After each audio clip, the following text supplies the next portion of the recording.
All right, this better work now. Okay, it works. Good, good, good. Assemble everybody. Welcome. Sorry for the couple minutes delay because the face cam, like, just the face cam decided to stop working like 5 minutes before the stream. It was working on Discord, but it was like not working on OBS, whatever. Good morning on the, what is it, Thursday? Yeah, Thursday. Yeah, let's go. Let's just hop right into the warm up. Let's hop right into the warm-up because we've already missed sometimes. Airings, thank you for the prime. Appreciate that so much. Thank you. Thank you for the early support. Let me just boot up. Of course. Of course. Hold up.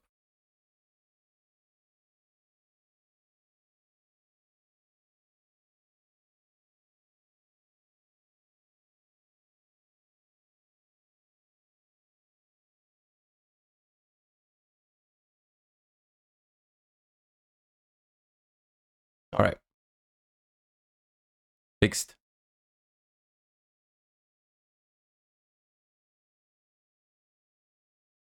Nico, thank you for the 7 months and lost contact. Thank you for the gifts. I appreciate that. I almost got caught off guard by that Trump thing. Yeah, I forgot we still had that. Thank you.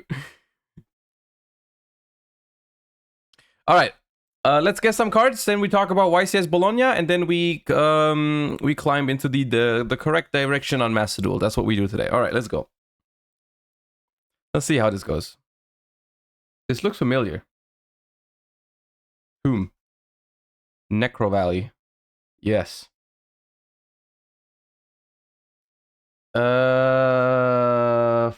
Flower Dino Angle. Flower Dino Angle.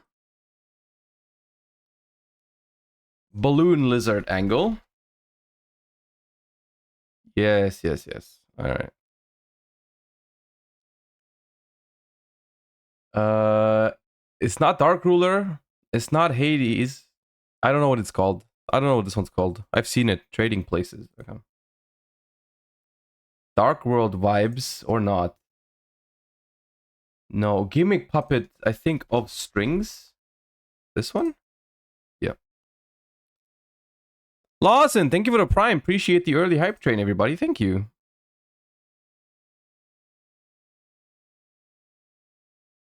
Is this Zombina? Or Zombino? Zombino.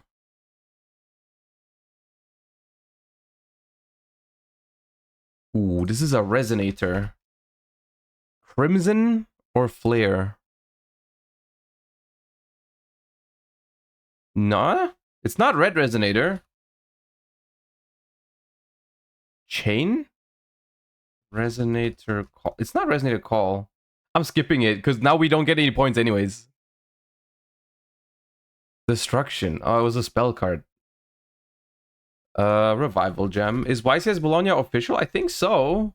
Yeah, I think it was tweeted on the official Konami account just now. We'll talk about it in a second. But thank you for the 2. I've seen this. What is this? Subterror. This one, right? Yeah.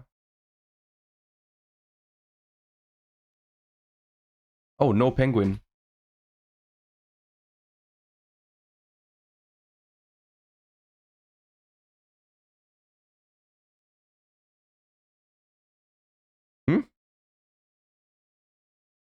Dark Factory of more production. Okay. I know mass production. I don't know that one.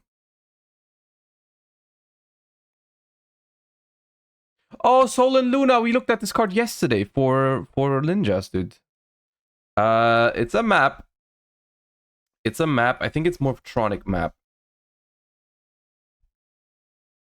Yeah. Ooh. It's not Kalut. It's not. What is it on? Against the Wind? Yeah, I think that's it. Herald? The Herald Link monster, right? Herald of... What is that one called? What is the Herald Link called? Herald of Pure Light? No, Herald of Pure Light is the XYZ.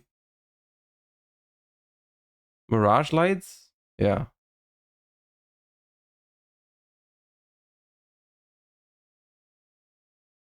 Is this Fairy Box?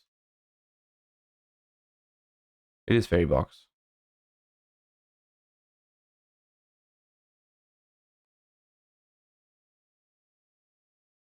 Fire. Oh, it's a fire. It's Leopard, I think. Yeah.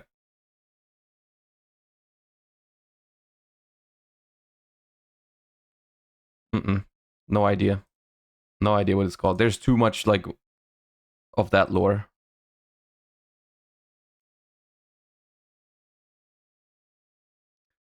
This looks familiar. This is, this is the canon, yeah.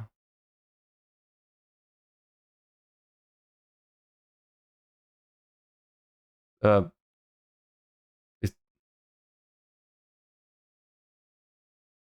I've seen this. This is an Amorphage. Amorphage infection. Yeah.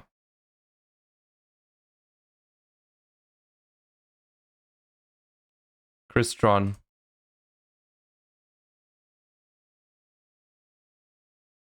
Quandux.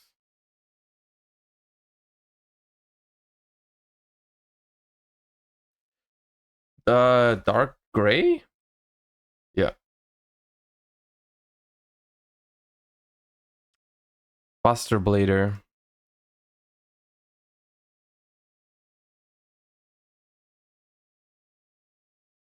Of course I picked the wrong one. There's only 2.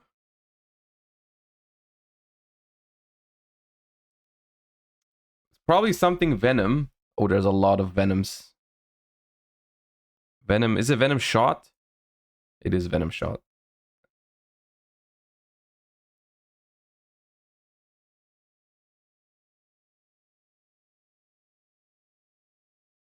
It feels familiar. Number 5? Okay. Jar of Greed, right? Yeah.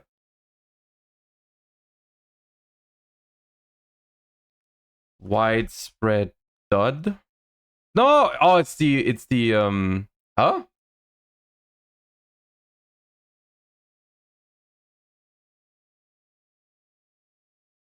Oh! I've been baited. I think this is Widespread Dud on the artwork. That was a first class bait. All right. Well, I have no idea what that is. Evil Mind. This is Cursed King Siegfried, I think. Yeah.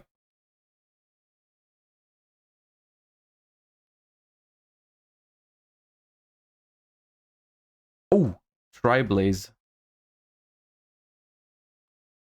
Triblaze Accelerator. This one I don't know. I've seen it, but I don't know what it's called. I have no idea. Phantom Griffin. Okay, this is funny because this is random actually. I restarted the playlist this morning. I just restarted it. It's very funny. It's on random.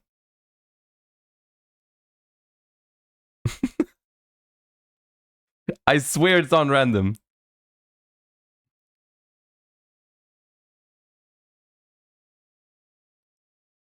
The hell is this? Not Signet Mining. Signet Storm.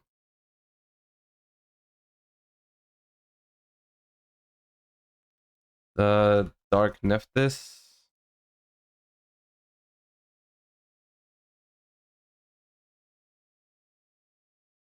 Dude, who the hell are you? Larvas.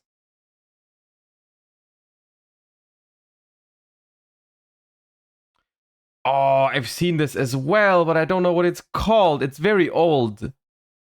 Is it something reversal? Reclaim? Is it Crab Reclamation? Yeah.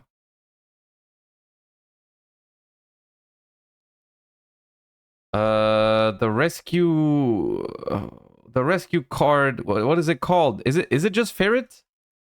I don't think it's Ferret. I think it's the one where they saved the hedgehog. I don't think it's... Oh, I'm an idiot. It's not Ferret. Emergency rescue? Emergency rescue. Yeah.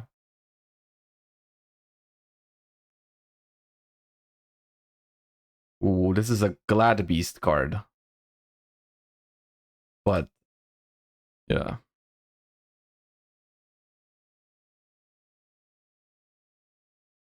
Is this... No, it's not Revival Rose, is it? No. Who is this? Rose Princess.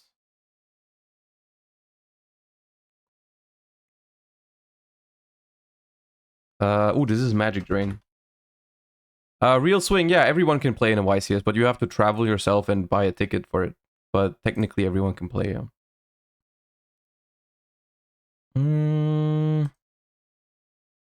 This has been a rough couple minutes. It was a very good start today. Evo. This one? No. Serato? Yeah, one of the level 4s. This is Beautiful Princess, but it's not the card. It's on another artwork, and I have no idea which one. Yo, this is Nimble Manta. Subsurface Stage Divers. Okay.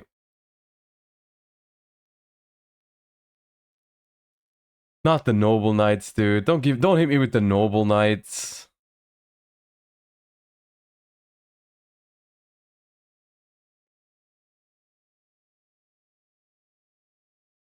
Zodia Necros.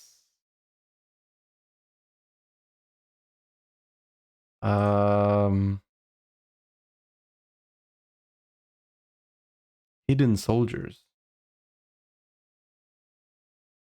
Some of y'all are really good at this. Like whenever I skip a card, I look over and you guys knew it. It's actually kind of crazy. This is something Twister, Desert Twister.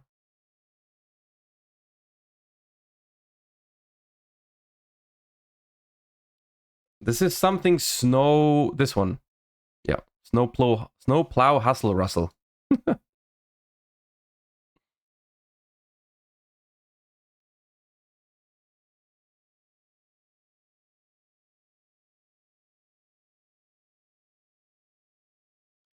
Interplanetary Dragon. I think this is reroll. No? Level mod? Oh, it's just level modulation? Right.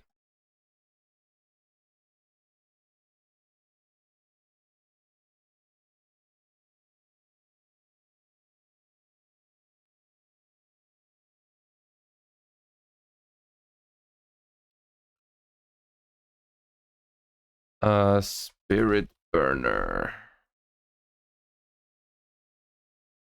That used to be a meta-relevant card of some sort, or like a little bit. I know this one. This is Ignis. This one? No, it's the Draco Slayer Ignis. But why is there so many freaking... Oh, Ignis Phoenix. Fiacha 998, thank you. Oh, this is... I know this one.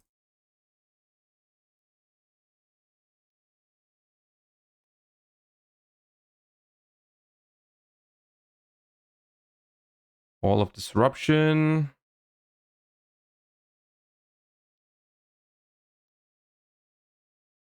Bujin. But... I don't know, Bujin Intervention, okay.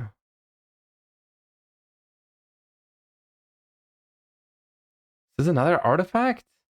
I know. No, it's not. What is this? I've seen this. I know this. Oh, it's another... It's Bujin. It's Ahashima. Right. Freaking 2 points because I zoomed in so much.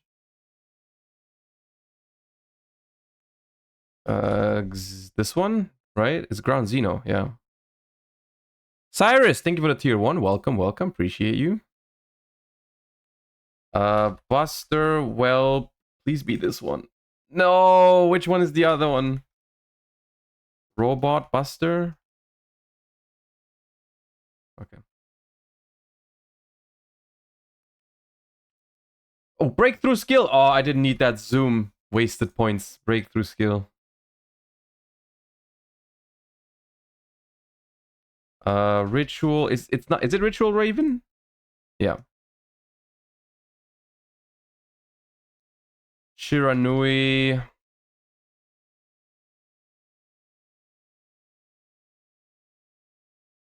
Synthesis doesn't exist. Style synthesis exists. Okay.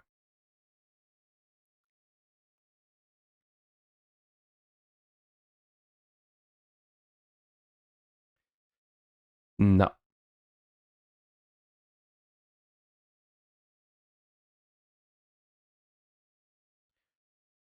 Oh, it's one of the new Blackwings. The trap, I think. Yeah, that's a trap.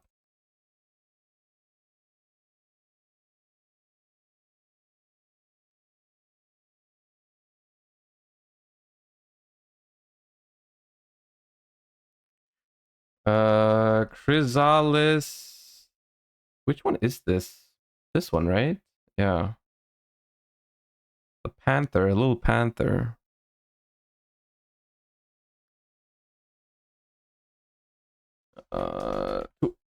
It was over already. Holy shit. Toon Goblin Attack Force is what that was. It's not bad. I'm not too mad. There's definitely been an improvement from last week to this week. We're getting closer to getting the 4 digits again. We'll get there. We'll get there. Don't say take my sub gauge. But thank you for the 6 months.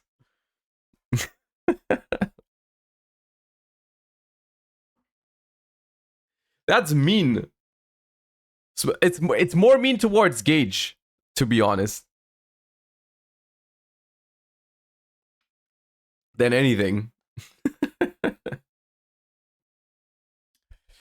Any chance on an updated Runick for Hire list like you did for the others? My friend finally bought a TCG deck and it's Runick for Hire. Potter, thank you for the 9 months. I think we will have, like, next week is the week before YCS Dortmund, and we will have a look at some deck lists, and I'm also going to have a deck doctor next week for YCS Dortmund. The submissions are going to open probably tomorrow on my Discord. Exclamation mark Discord, by the way, if you're not on that yet. So we're gonna do a deck doctor for next week for YCS Dortmund, and so if you want, you can submit like a Runick for Hire list. But I think it's just like Runick for Hire is a deck that the main deck almost builds itself, right? The deck is much more about, you know, how you pilot it rather than how you build it. Because you have like your Runick core, your For Hire core, your sprite cards, and then you have like 5 flex spots or something, right? And so like for the 5 flex spots or 6 flex spots, you just put like the most impactful non-engine that you think is best in the format, and then the deck is done pretty much, right? And then it's much more about like, are you capable of piloting it? But I assume we're gonna have a submission for deck doctor of Runick for Hire, so we're gonna talk about it like next week, yeah.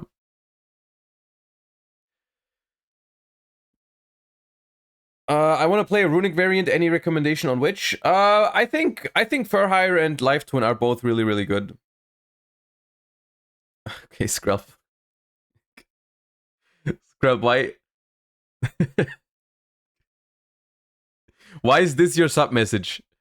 This is your 18th sub. Your 18-month sub anniversary. 1.5 years, and this is your sub message.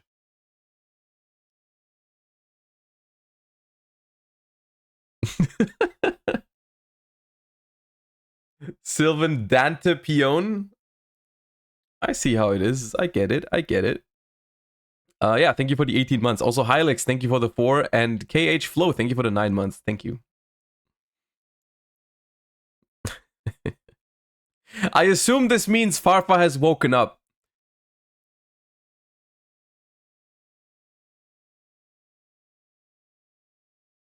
I assume this means Farfa has woken up. I want to buy a competitive deck for YCS Bologna. Can Labyrinth be a good pick? Well, it's very hard to predict because YCS Bologna is in 3 months. Slightly, a little bit less than 3 months. So there could be a lot of things that happen until then. We get a new set. We get a bunch of new cards until then. But I do think Labyrinth is going to be still good until then, right? Because it gets more support in Age of Overlord. So no promise that it's still a good deck, but I think Labyrinth is on the more safer side until the YCS. All right, let's quickly guess this card, and then we talk about YCS Bologna a little bit more. Huh? Let's do that. Rongo, effect monster, 1500 defense, low level. Junk forward maybe, or is that old? No, junk forward is way older. Giddy, thank you for the 4 months. What is a low level monster with 1500 defense? Relatively recently.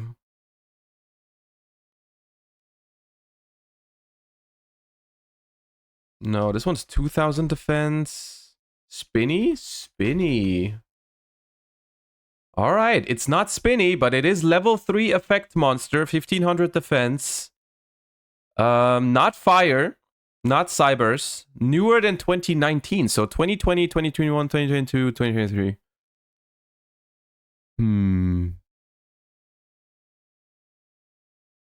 It can't be Water Enchantress, right? Doesn't Water Enchantress have 1500 attack as well? Revolution Synchron is not yet in the game. They didn't add Duelist Nexus yet. Rakea? Rakea is also 1515. Level 3...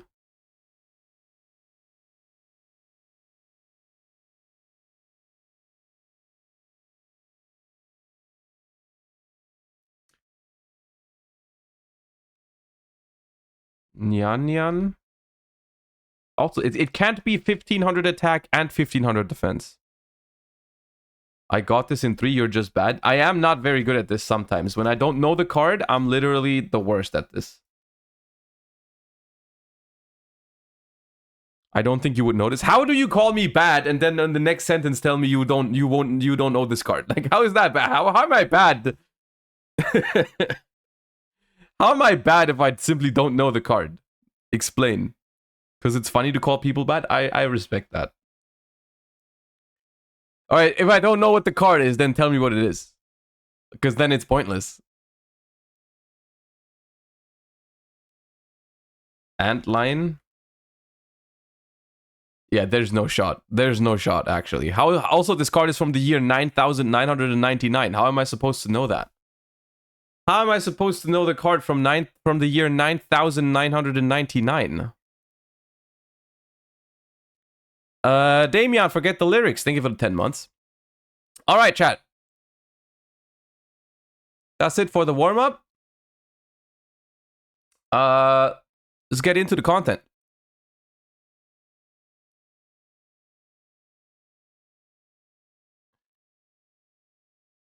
All right, I'm being messaged by Farfa right now that he needs me to come on at some point to collab today. We can do that later.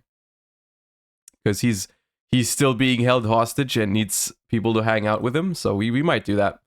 Anyways, Ariel, thank you for the 8 months. We are gonna see some ninja action today, yeah.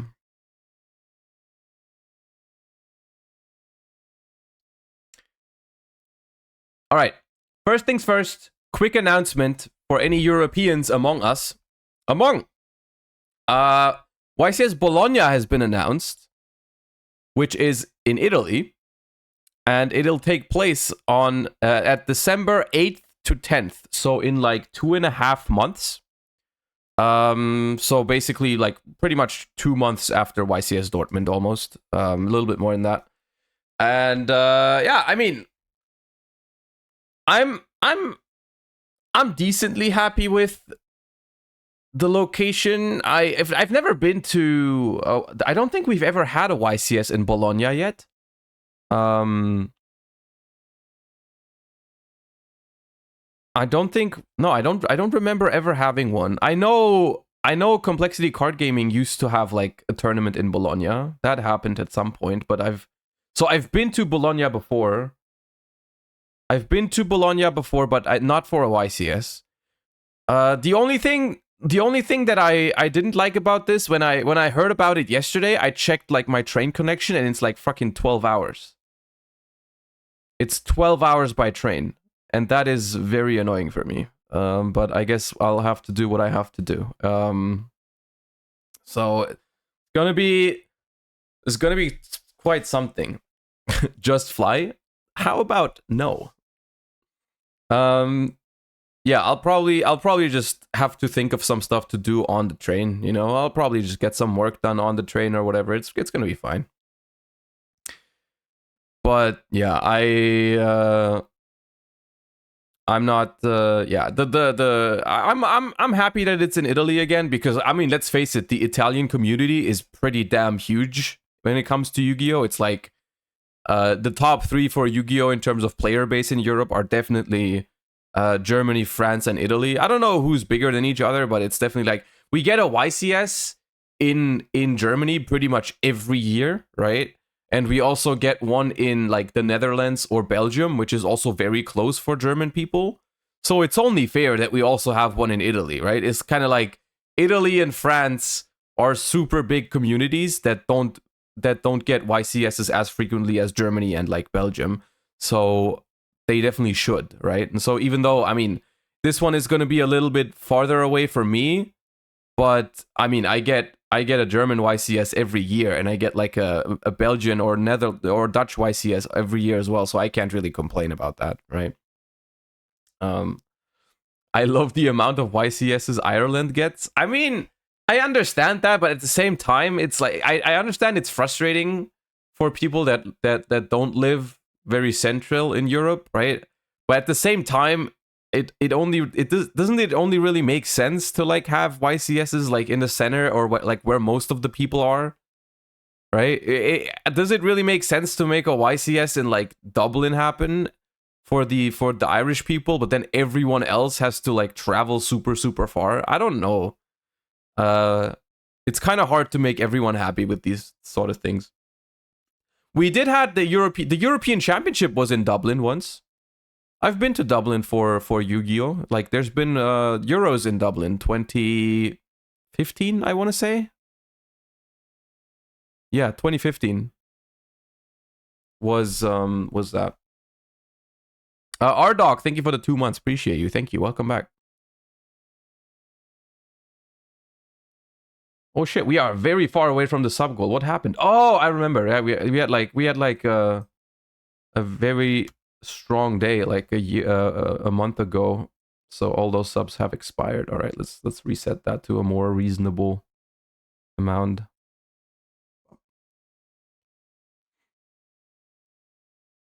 All right, Lunacy, thank you for the 11 months. Can someone explain to me why it is 3 days? Well, they always count the Friday. The Friday is part of the YCS when it comes to like planning and everything. Like if Friday is where the public events begin, all those stuff. Like the venue is open on Friday, right? It is the event technically starts on Friday. The main event, the main tournament, is only Saturday and Sunday, but the entire YCS thingy starts on Friday. All right. And if you ever travel to a YCS, if you can, of course, some people can't. But if you have the luxury, I would highly encourage you to go on the Friday as well, because it's to me personally, it's a large part of the experience of a YCS is also going on Friday, because Friday is typically the most like chill day, right? Like Saturday and Sunday, most people are going to be focused on like playing the tournament, and it's just very stressful. You don't get that much time to like talk to people or just hang out with people. Friday is like the most enjoyable day when it just comes to like meeting your friends, playing some fun games, or like playing public events, and so on and so forth. Which is even the reason why I typically travel to YCSs on the Thursday. I typically travel on the Thursday because then I can get a good night's sleep before the Friday, and I don't have to like go Like if I travel somewhere on the Friday, I'll get there late and I'll be super stressed from traveling and shit. So that's why I go on Thursdays usually. Can we meet you on Friday in Dortmund? I'll be there.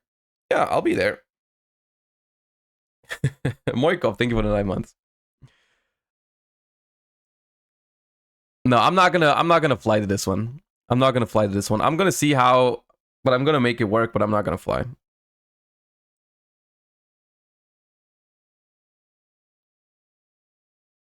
You could stream the train ride to Bologna. I don't know about that. All right. Anyways, all right. I guess initially I only had one plan for today, and that was just rank up on Master Duel. Rank up is the keyword there. We're ranking up today. We're not ranking down. But then we also need to help out Farfa. So at some point we're gonna collab with Farfa. I don't know what we're doing. Whether we're playing some Master Duel or whatever. But we're gonna collab with Farfa at some point. So let's just boot up Master Duel, play some Master Duel, and then as soon as Farfa needs us to save the subathon, we're gonna help him save the subathon. So yeah, that sounds about right. That's gonna be fun.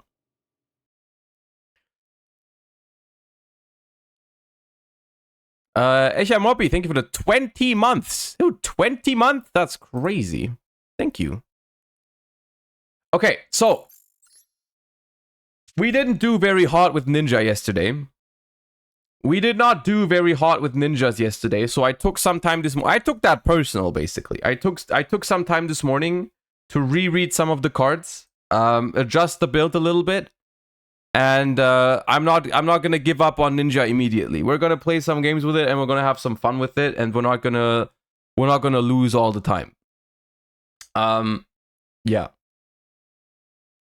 So what we're gonna do today is instead of me just like trying to freestyle it, I have read all the cards this morning, and we're just going to play, and I'm going to try and focus a little bit more on what I'm doing because I'm kind of sick of misplaying with this deck. Let's just play a little bit and see how it goes.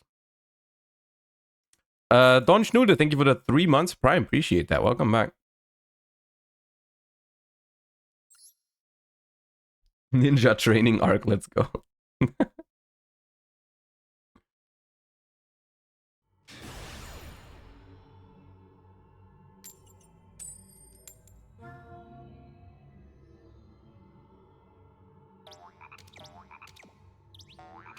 It doesn't help that I keep losing the coin flip with this deck.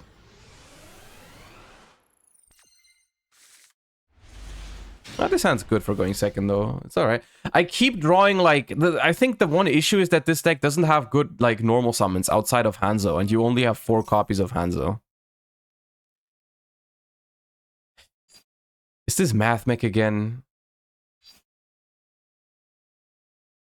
Because if it's Math Mech, I should Ash this. Right? If it's Math Mech, I really should Ash this. I'll Ash it.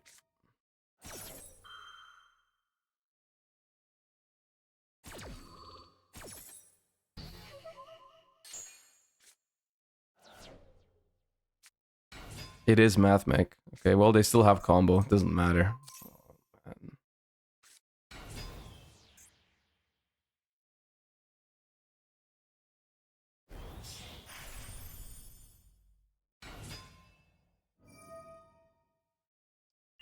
Is it full combo? Because they can't normal summon anymore. It's probably still full combo. I don't know, dude. But like, it's like, this one is okay to me because to lose this one is okay. It's not okay. It's not okay, but it's like the I would have lost this with any other deck. Like if I play another deck and I draw 1 Ash and they have this hand, it's just I still lose, right? So it's like whatever.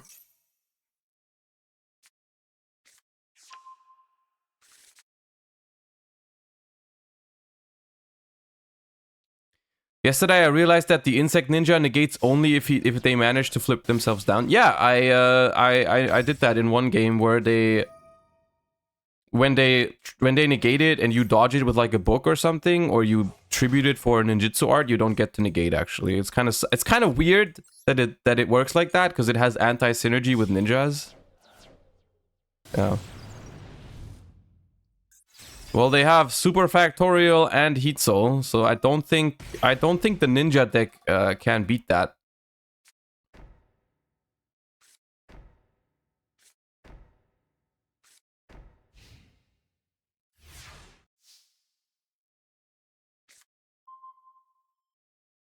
Monka Christ.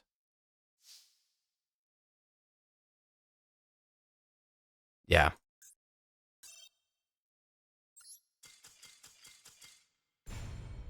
But that is not that was not a deck issue. That was just a Cybers issue. That was a Cybers being cringe issue, absolutely. So that was that's all right.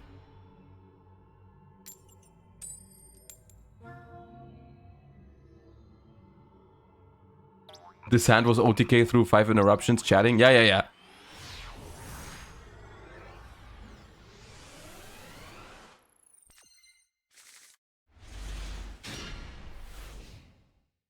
Good thing we lost this coin flip because this hand was complete dead. It wasn't actually completely dead. You can like set with this and then tribute for that.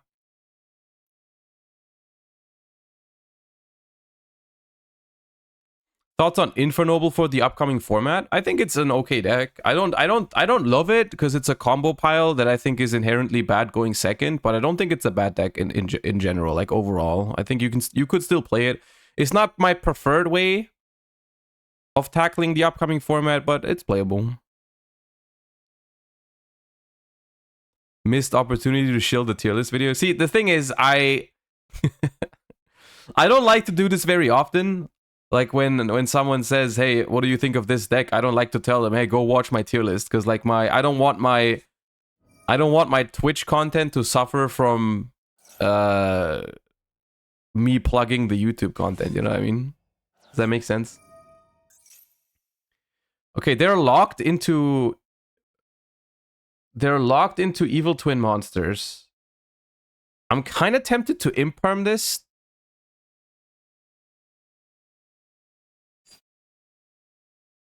I could imperm this, and then if they don't have a frost, they don't get to do shit. But if they already have a frost, they still get to do everything. The thing is, yeah.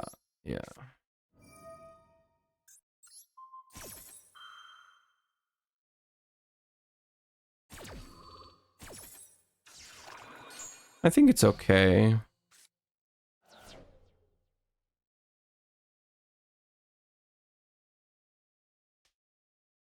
One problem is the fact that this card is awful in this matchup, I think. As soon as they get to the Link monsters, of course. Booking the small guys is okay. They're playing this in sprites? That's so weird. You can't use your sprite cards now. I mean, you still get, like, smashers as disruption, but that's it. Interesting. I was expecting them to just be pure evil twins or pure life twins. I didn't think they would be sprites. Because it doesn't really make a whole lot of sense. They also drew blue. They did draw blue, and that card is semi-limited, indeed. So they added starter, so they can just starter for, like, red or carrot, and then that's it, right? Carrot. We have book to deal with the carrot. Okay, and that's it. Okay.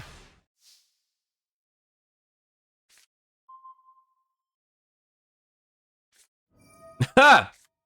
Bro, I was not gonna special summon.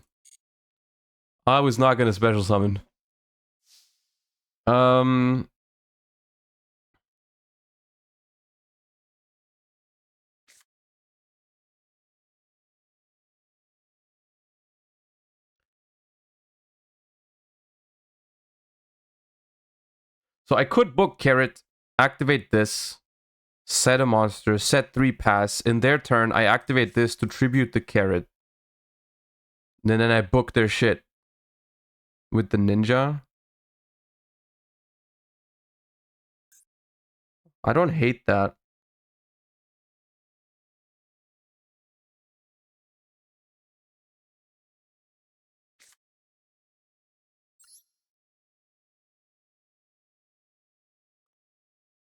It's funny because this actually gets worse if they negate the book. If they negate the book,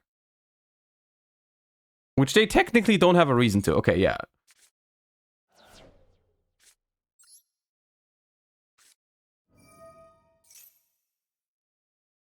I guess they do draw 1 card here, right? Unless I set a trap card, but I don't really want to do that.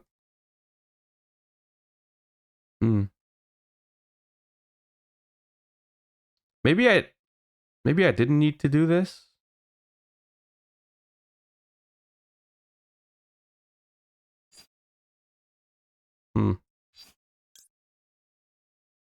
I could just get another trap. I could get another trap. Is this once per turn? This one is once per turn. Set Geo pass? Why Geo?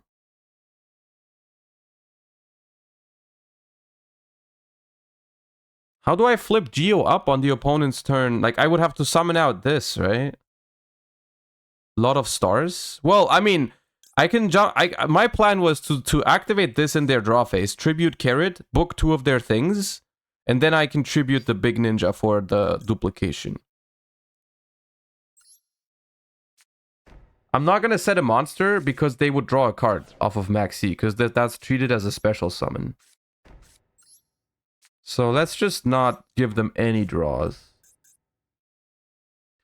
Let's go ahead and pass.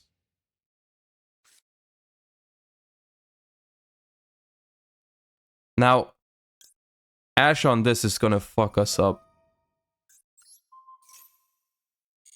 They don't have it. Okay, that's good. Now I want to go for... So my idea is I want to go for this one, book 2 of their things, and then I contribute it for duplication. That's what I was going to do. That sounds good.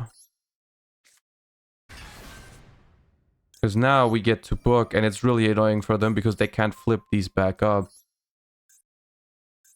Like this. Alright.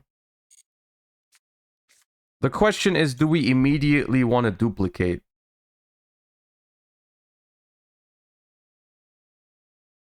Alright. Do we immediately want to duplicate? Probably yes. But I don't really see a reason to keep this on the board. It's not once per turn, that's why I get... Oh yeah. See? Okay. Alright. Not bad.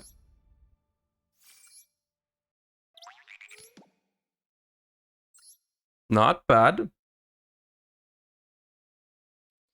Have you considered the Karakuri ninja? It synergizes well with Mitsu. Oh, is it like, do you flip it up and then you negate and then you pop? The question is, how do you get there, you know?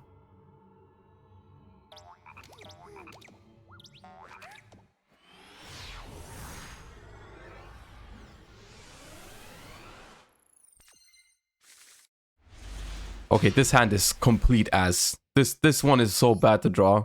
That is like, I have 2 issues with ninja. The more I practice with it, the more I understand the cards. You have no good way of getting this shit out of your hand.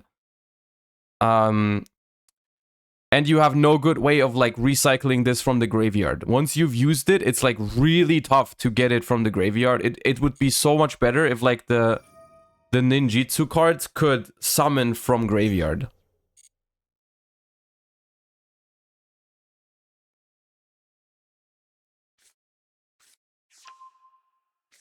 The Cannon Ninja does both? Yeah, that's why I added it. The initial list didn't have that.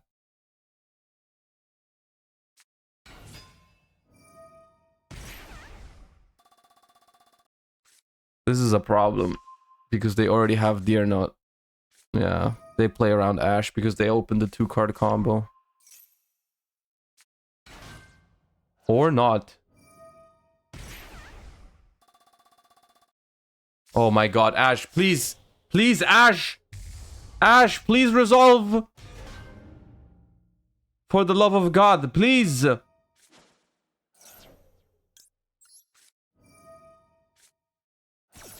on, please, please.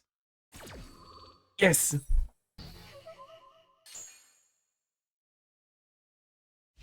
Yeah, okay. Hanzo! Ah, okay. Well, I think it's just... I think it's normal summon Tobari pass. Which is surprisingly not even that bad, right?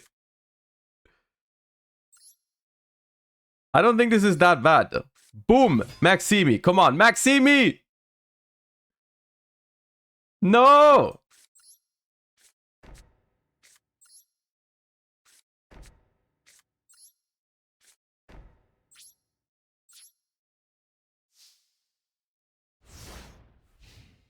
Alright, we don't need to do anything just yet.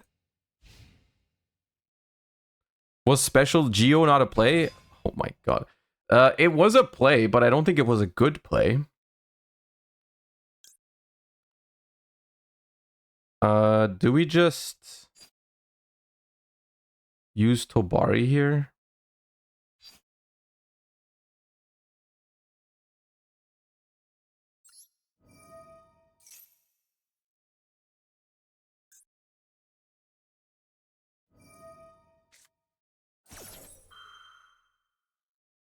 That's fine. I'll just tribute it.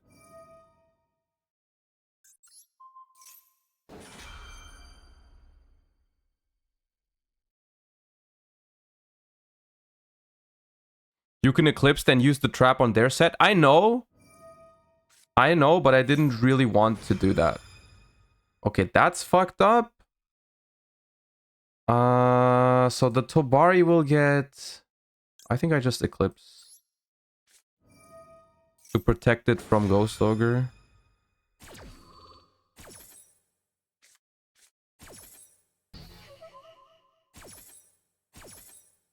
What?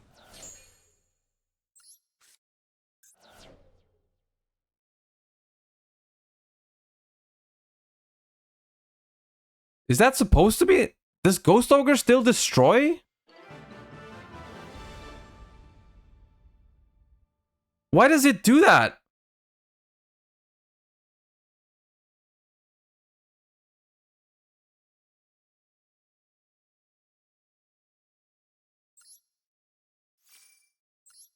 Destroy that target.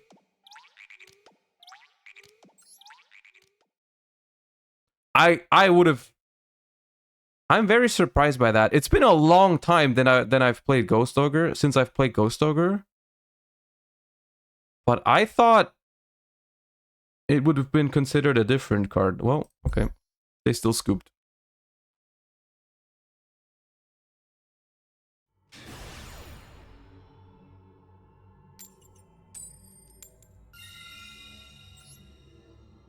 Oh my god, is this a mirror match? They have the Hanzo mate, and they have the Ninja deck box. I think we're playing the mirror match.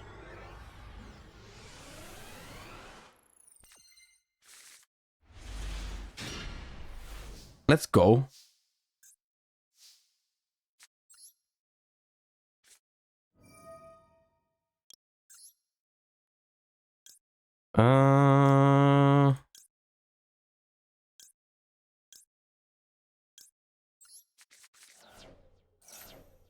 Ooh, Rhoda.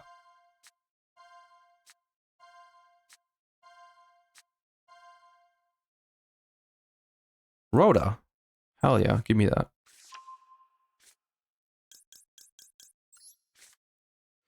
Ninjas honestly should have their own Rhoda. I feel like that shit makes no sense. Why does Infernoble have 10 Rhodas but ninjas don't?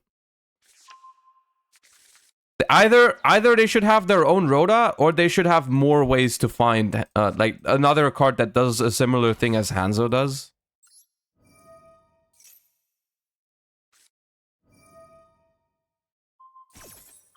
All right, we go ninjutsu. Book of Eclipse. Oh, we can chain now. Ooh. Do we do that? Well, we definitely go Book of Eclipse Jutsu. But do we also go with the ninjutsu art book right away?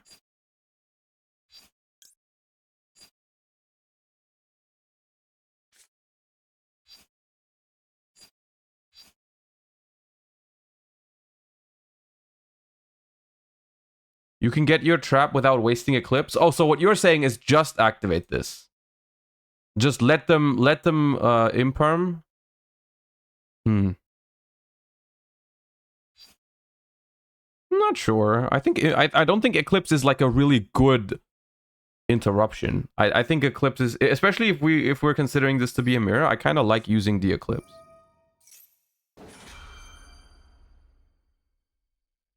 And then I chain this too. Notebook Jutsu. I could get another monster. Just make I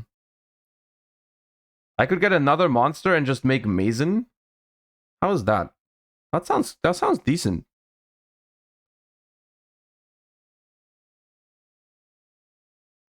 Which one would I want in the graveyard? Kagero?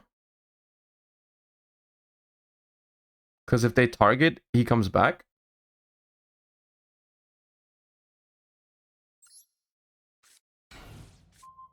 Boom. Boom. Duplication.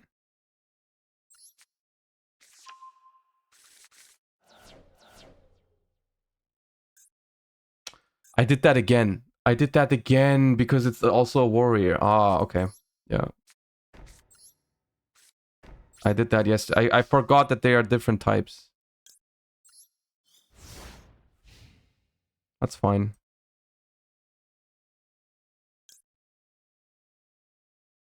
As long as there's no ash, this is fine.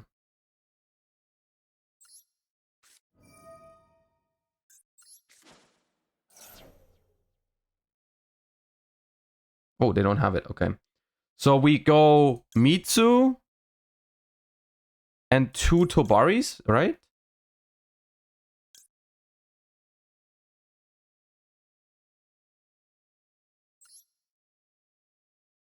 Mitsu has to be face up. It sucks that it has to be in attack position.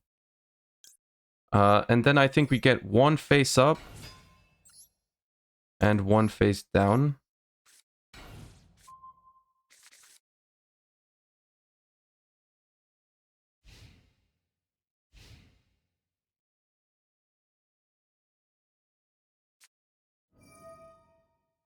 I think it's a mirror match. I think it's a mirror match.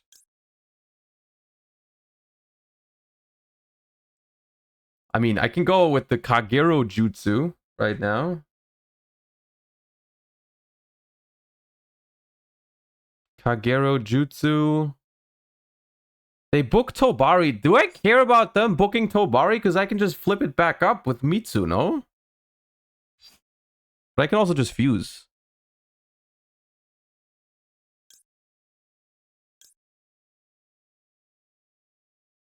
I can do both.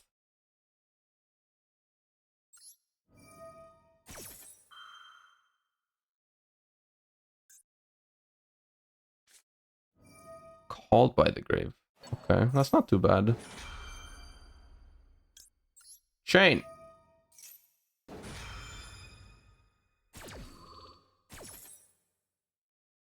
Mason. With the Tobari that they targeted. And the Hanzo.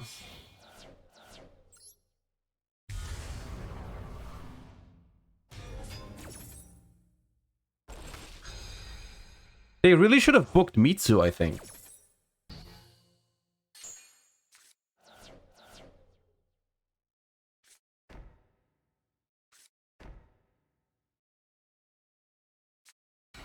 It's actually a mirror match. That's so funny.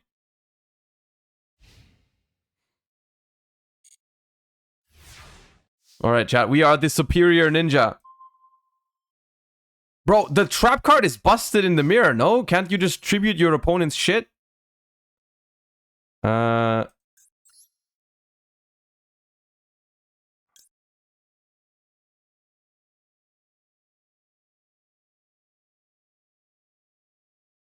Can't be targeted. I kind of want to make Grandmaster.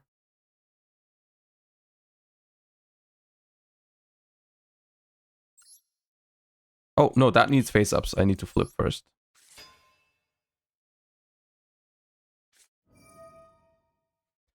This is so annoying!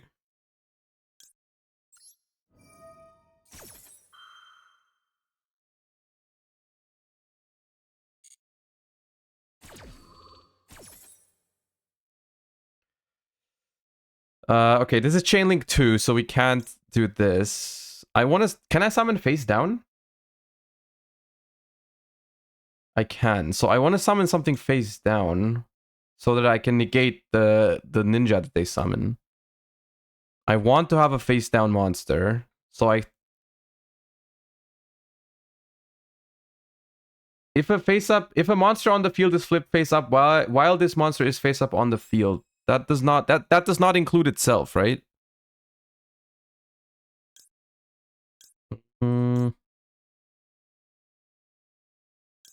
But I think it's still this one.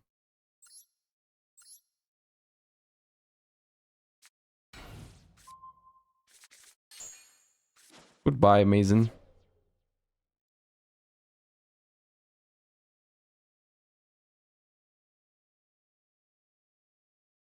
It's such a funny mirror match.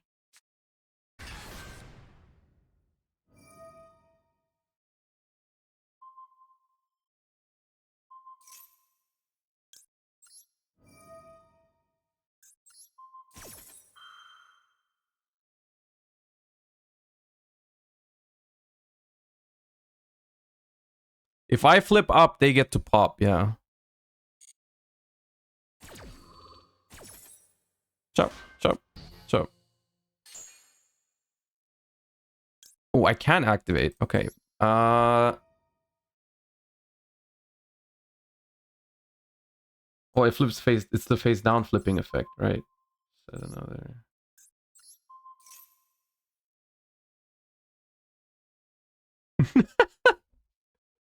Dude, the mirror match is so dumb.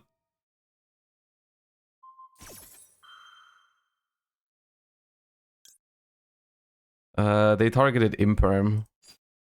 Well, I might as well.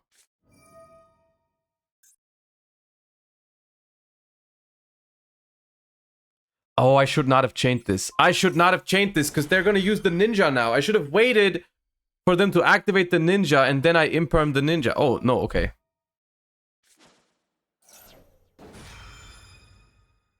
Bro, they drew insane for the mirror match. They drew insane for the mirror match. Like, what the hell?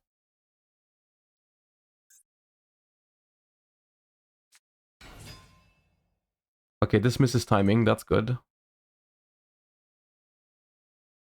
Exarion, thank you for the prime. We need to win the ninja mirror match. It's very important. Let me focus. Okay, this one's face down. Why is this face down? It can't negate now. What are you doing? I'm confused. Do they have reasons for their actions or not? Alright, this one's face down now.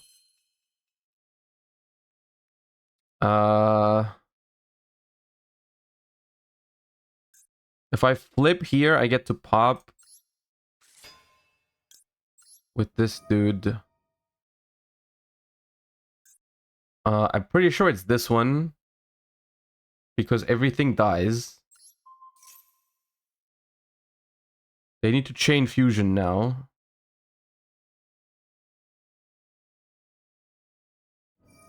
Yeah.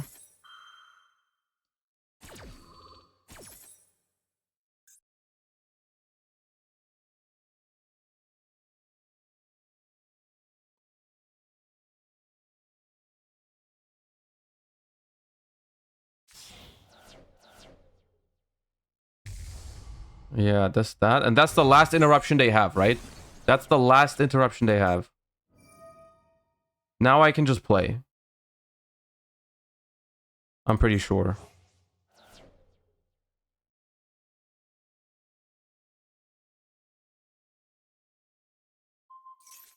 Goodbye. So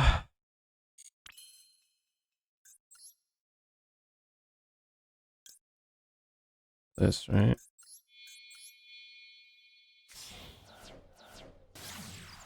I'm kind of low on time because I've been thinking about this. Okay, let's go. Bob. I have a Hanzo in the graveyard, so I want this.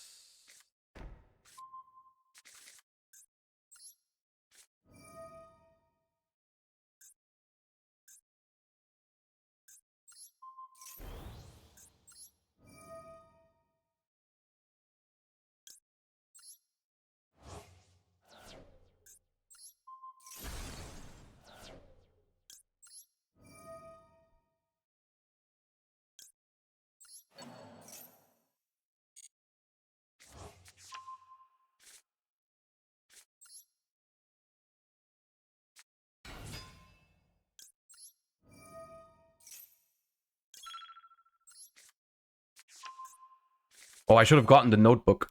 I should have definitely gotten the notebook.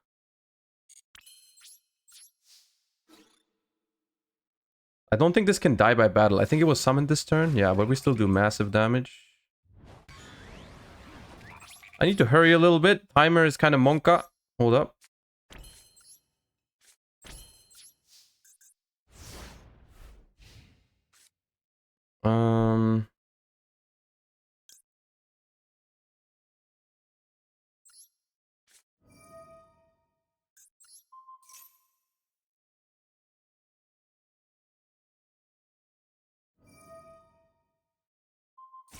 Sure, that doesn't help.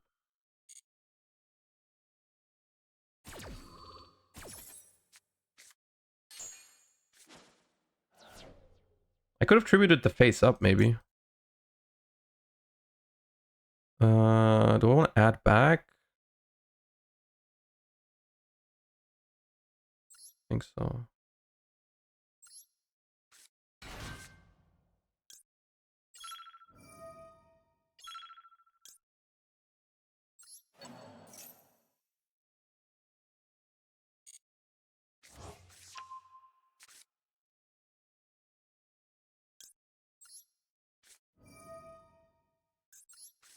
The thing is, there might be things I could have done better here, but I have 20 seconds. I need to hurry. Ooh! With the Ninja Grandmaster! That was fun. That was kind of fun. Hello. Alright, let me... let me call up Farfa real quick and see what the plan is. Let me see what the plan is.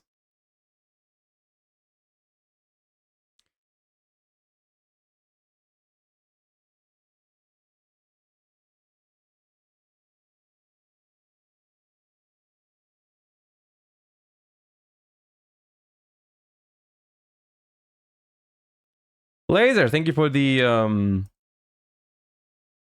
7 months. Welcome back. Welcome back for the 7 months. Thank you so much, dude. Appreciate it. Thank you for supporting this content creator. Hell yes. How you doing? I'm doing good. I'm playing this stupid event. You caught me in the middle of it. I'm getting my food. So anyway, it's day 15. I have no content remaining. None whatsoever. So it's just a regular stream. Okay, dude, says the guy who plays Card Guesser for 30 minutes. All right. So anyway, what's the what's going on, chat? What do you want us to do today? Because I was just gonna sit and pick Josh's brain over TCG for a little bit. Is basically what I was planning on doing. But if you guys have any specific things you would like to see from both of us, then feel free. I'm curious. Well, I just won a Ninja Mirror match, so that's something. What do you think of that deck? It's fun. That's it. It is, isn't it? But it's so fair. It's just so it fair. also just has like no starters. It's just like you draw Hanzo or you don't play. Yeah. You can go like Dancing Leaves tribute like some other guy maybe, and that's about it. So what are you doing? You know what would be good in that deck? You're gonna hate me for this. Small World. See, The thing is, the common misconception is that I hate Small World, but I don't hate Small World. I just hate the decks that Small World goes in. Why? Because if your deck needs Small World, your deck sucks. Okay, but you're just saying that because of like plants and math mech? No, that's not. That's just a coincidence. Sure, clueless. That is a coincidence. Because like those are the type of decks that need Small World, because they suck. All right, noted. So what are you playing for Dortmund? Are you gonna leak for us or? I'm between Earthbound Immortals and Penguins right now. Is the new support out? No, they don't need support. They're already broken. True. Yeah. So I think I tried Rescue Ace at locals yesterday. I didn't like play it through. I was just like learning some basic lines. That deck is so meh, which is really unfortunate because it's a very cool deck.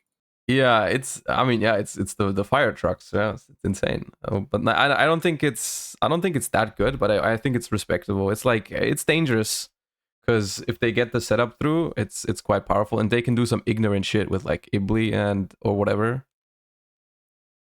Yeah, so that's a weird conundrum. It's almost as if this card has been in and out of the format for I don't know how many years now. Weird we haven't addressed it, but yeah, it's a strange part in a format, and you probably know best about how to explain this, where you find something that becomes like innovated to be very degenerate. For example, Beat Cop targeting Mystic Mine.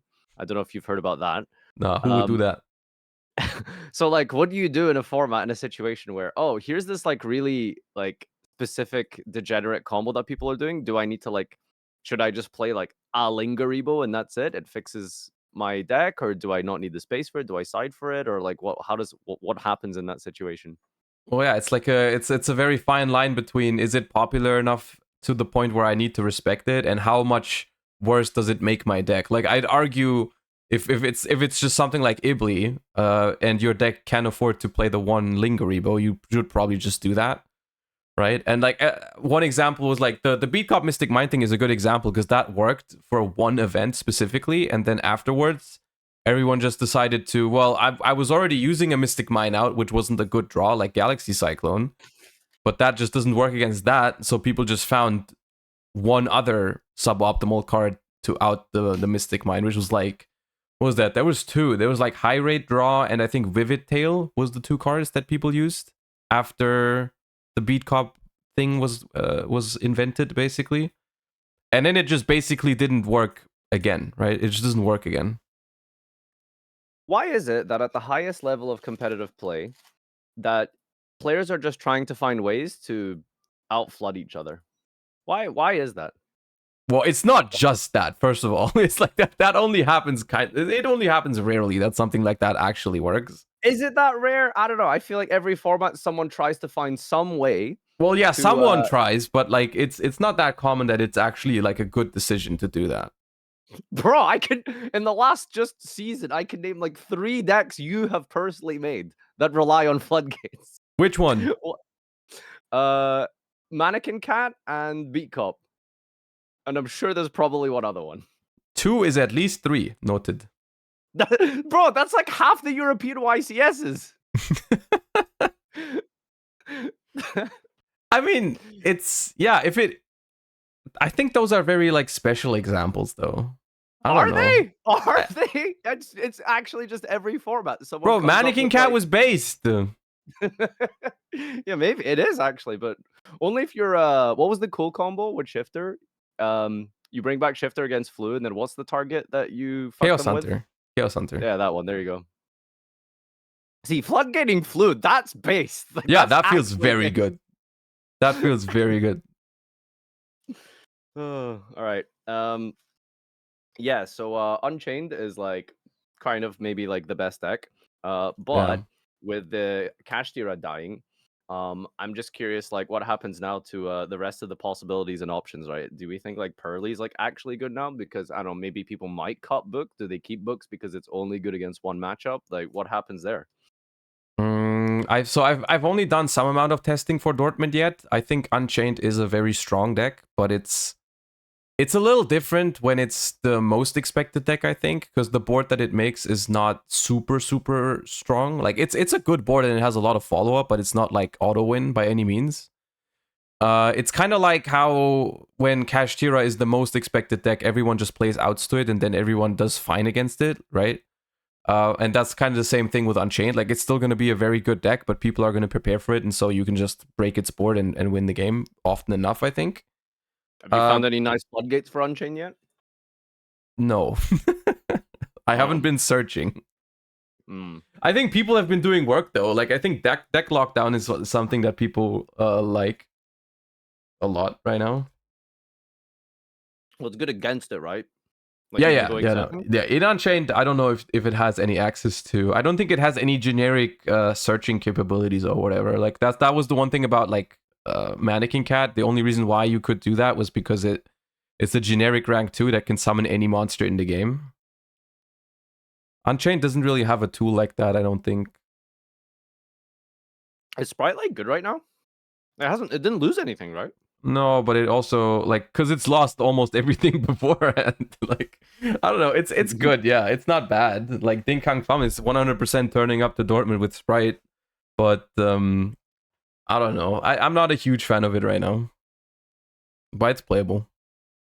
Wow, Dinkham, this is the 7th week in a row you've brought Sprite. That's not even the 7th. This is like week number 68 or something. Okay, that's interesting. Do you think Unchained is like head and shoulders above everything, or do you think it's like no, without a Rise Heart, it brings back some other decks? Therefore, I think so. It becomes a little bit more even. Yeah, I think so. I think Purely is also very close in power level to Unchained, if not better. And a lot of other decks I think can go. It was a lot harder to go head to head with Kashtira than it is to go head to head with Unchained, I think. It's just people need to realize like what the actual good cards against Unchained are. Like I think people have been relying way too much on like Nib and Bystials, which are good cards against Unchained, but only if your opponent like doesn't know how to play around them. Like I saw in the last couple days, like Pack and Jesse both uploaded videos of like how to play around, like how to optimize your turn 1 combo lines to play around those cards. And I think people are going to be on that for Dortmund. They're going to make lines. They're going to make plays that are better into Nib, better into Bystials, and then you're really going to struggle if those are the only cards you rely on. But it's always a trade-off, right? Because you can make your lines and combos better against X, but then it loses to Y, right? So does that happen at all? It does. It can happen, but it's like in the case of the combo that plays around Nib, I don't think there is a Y in that equation. Like it's like the combo that plays around Nib is just it's better into Nib, it's better into the Marionette Might, and it's better into like any kind of like board steals like Change of Heart. Is that card like actually real? Is that like Marionette actually Might? like yeah. I think so, yeah. It's like the only problem with that card, like it's really good against Unchained because it plays around Anti-Spell, Thrust, and Talent. Like it's really hard to efficiently hand trap Unchained. Because every single hand trap against Unchained pretty much just comes down to they just need any freaking extender to play through it, and they all play Talents and Thrust. So every hand trap against Unchained feels like gambling. And then there's the annoying thing about playing against Sprite was like, you know, you could just you could ash like a blue or something, but then they like, you know, have like the jet in the hand. Yeah, so. Yeah. Also, Sprite was like particularly good at this because like the 2 cards, like if they go normal summon level 2, special summon blue, 1 hand trap will never do it because you know they already have like these 2 cards already prove like they make like 2 or 3 pushes on their own. But against Unchained is always like, okay, if I imperm this tour guide, if they have the red dog in hand, they just dodge it. Or if I imperm the Yama, all they need is 1 additional extender and they play through it. So I think in general, board breaking against Unchained is relatively consistent because all you need to do is like draw a little bit, like you need to draw a solid engine hand. If you draw 1 non-engine, ideally 2 non-engines, then you're just gonna be fine. It's not the same with hand traps. Like you can draw 2 hand traps and Unchained might still play through it unless it's like that's where Nib and Bystials become really strong is if you pair them with other hand traps. Yeah. Do we think Nib is like main worthy right now? I think only if you pair it, if you have a decent amount of other hand traps in your deck. Because if you like, as soon as you pair Nib against Unchained with like an Imperm or an Ash, it becomes really hard for them to make it work to play around it. Because that's what all the lines basically, like all the lines around Nib rely on the fact that it's only Nib. If there's one more, you don't play around Nib anymore, right? The only problem is Nib is like really bad against like Pearly most of the time, unless they go for Zeus. The Zeus lines you can most of the time Nib. It's watching random replays while eating and talking to you, and Labyrinth is on the screen. I know that's a deck you will never play because that's, I don't know, that's just doesn't seem like a Josh deck. But why do you Labyrinth or Trap why Tricks? is that? Or which one? Why do Because like you why do you think that? Or like, what are the problems with this deck for you to like never want to play it? which one? Labyrinth? Yeah. Oh, I like Labyrinth. I mean, you took it to a regional, but I don't think you would take it to a YCS. Uh, Like, in general, what are the problems with Labyrinth? I like I like the furniture Labyrinth build because it feels a lot more interactive. But in general, it just has all of the problems that trap decks usually have. Right? It's not like that. It's not that I don't like trap decks because like Paleo is one of my favorite decks ever. I like trap decks when they are not like floodgating you. Right? That's Do you why. think it's a trap deck problem, or do you think Labyrinth just seems like it doesn't really have a very good Unchained matchup? That is one thing. Yeah, it's just like Lab has existed like for so long, even without Unchained in the mix. It's just like never been my top choice for a format because it's just like it just has the regular trap deck problem of like, yeah, you go second, your deck usually has like 2 to 3 dead cards in hand. If you're playing full trap lab, like more, and that just ends up not being a good concept in like modern Yu-Gi-Oh, right? Because you can't afford to play into a board with like 2 cards. Doesn't work. That's What about why. Resonator? Oh, Huh? sorry. Continue. Finish your That's point. why I was about to say that's why I think Trap Furniture Labyrinth is more something that I would see myself playing because it usually plays like very minimal traps, just like the Welcome Labyrinths and a couple one-off traps that you try to fetch with Lady, and then you just play a lot of hand traps and try to slow down the game that way and control it with like super efficient Labyrinth grind game. That's way more like what I like to do when I play a deck like that. Yeah, but the issue is like hand traps feel very weak right now. Yeah, yeah, to an extent. It does get support in Age of Overlord to a decent amount. The Labyrinth? Yeah. Yeah. We're getting Butler, there's the some other thing as well. The What was the trap other is product insane. for? There's like it's not a labyrinth card, but it's a trap card. I forgot its name, but it's like it's the perfect discard for the furnitures because it like you can banish it from your grave to copy a trap in your grave and use its effect basically. Transaction rollback, yeah, that's the name. Hmm. But someone in my chat is saying it's not an Age of Overlord, so I don't know when we're getting it. I thought it was in Age of Overlord, but apparently not. I chatted. Is Dortmund the first event without Riseheart? Well, the ban list goes in effect in 4 days, like next Monday. So yeah, I think so. I'm pretty sure. Right, okay. I wonder what that will be like. I'm just really curious, like, if we're just gonna see like pretty much the same like sort of top cut breakdown, or if there's gonna be like some really big new contenders or something. Like, I don't know, maybe Pearly ends up like 25% instead of like 6. I mean, Pearly was already. I would argue. I'm surprised you underestimate Pearly so much. I feel like that deck was already like a top tier contender in this current format, like before the ban. No, I like Pearly. I think it's great. Yeah. It's just like everyone's playing like 6 books, but I don't know if they keep them. That's the issue. Yeah, yeah, yeah. Book is weird.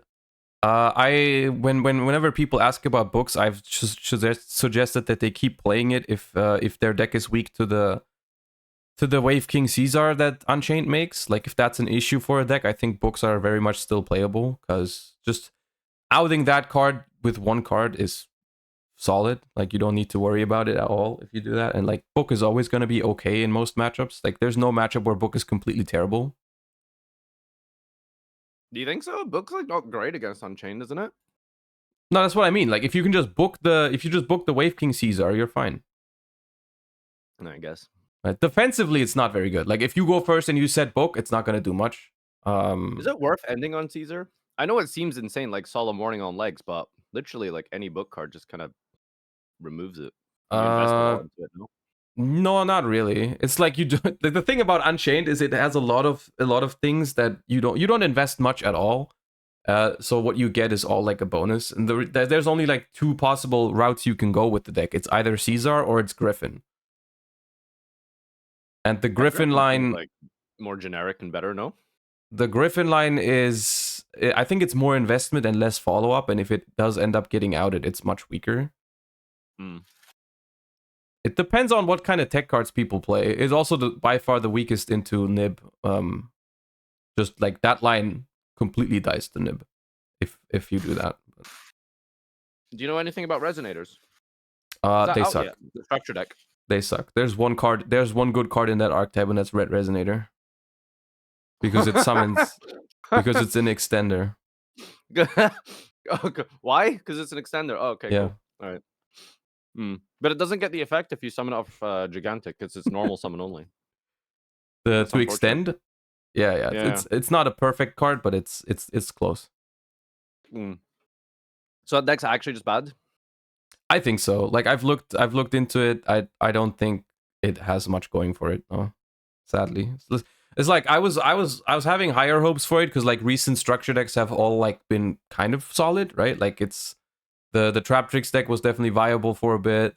Dark World is a powerful deck, and like there was one in between. Oh, Crystal Beast was also not terrible, but the Resonator one I think is one of the weaker ones we got.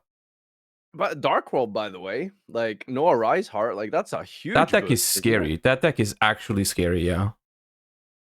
The only thing that's holding this deck back from being completely insane, I think, is that deck struggles or can struggle a lot against the Wave King Caesar. Like when it goes second, it's like when your entire deck revolves around like getting going by using dangers. It's pretty tough because that thing just takes 2 out of your hand basically.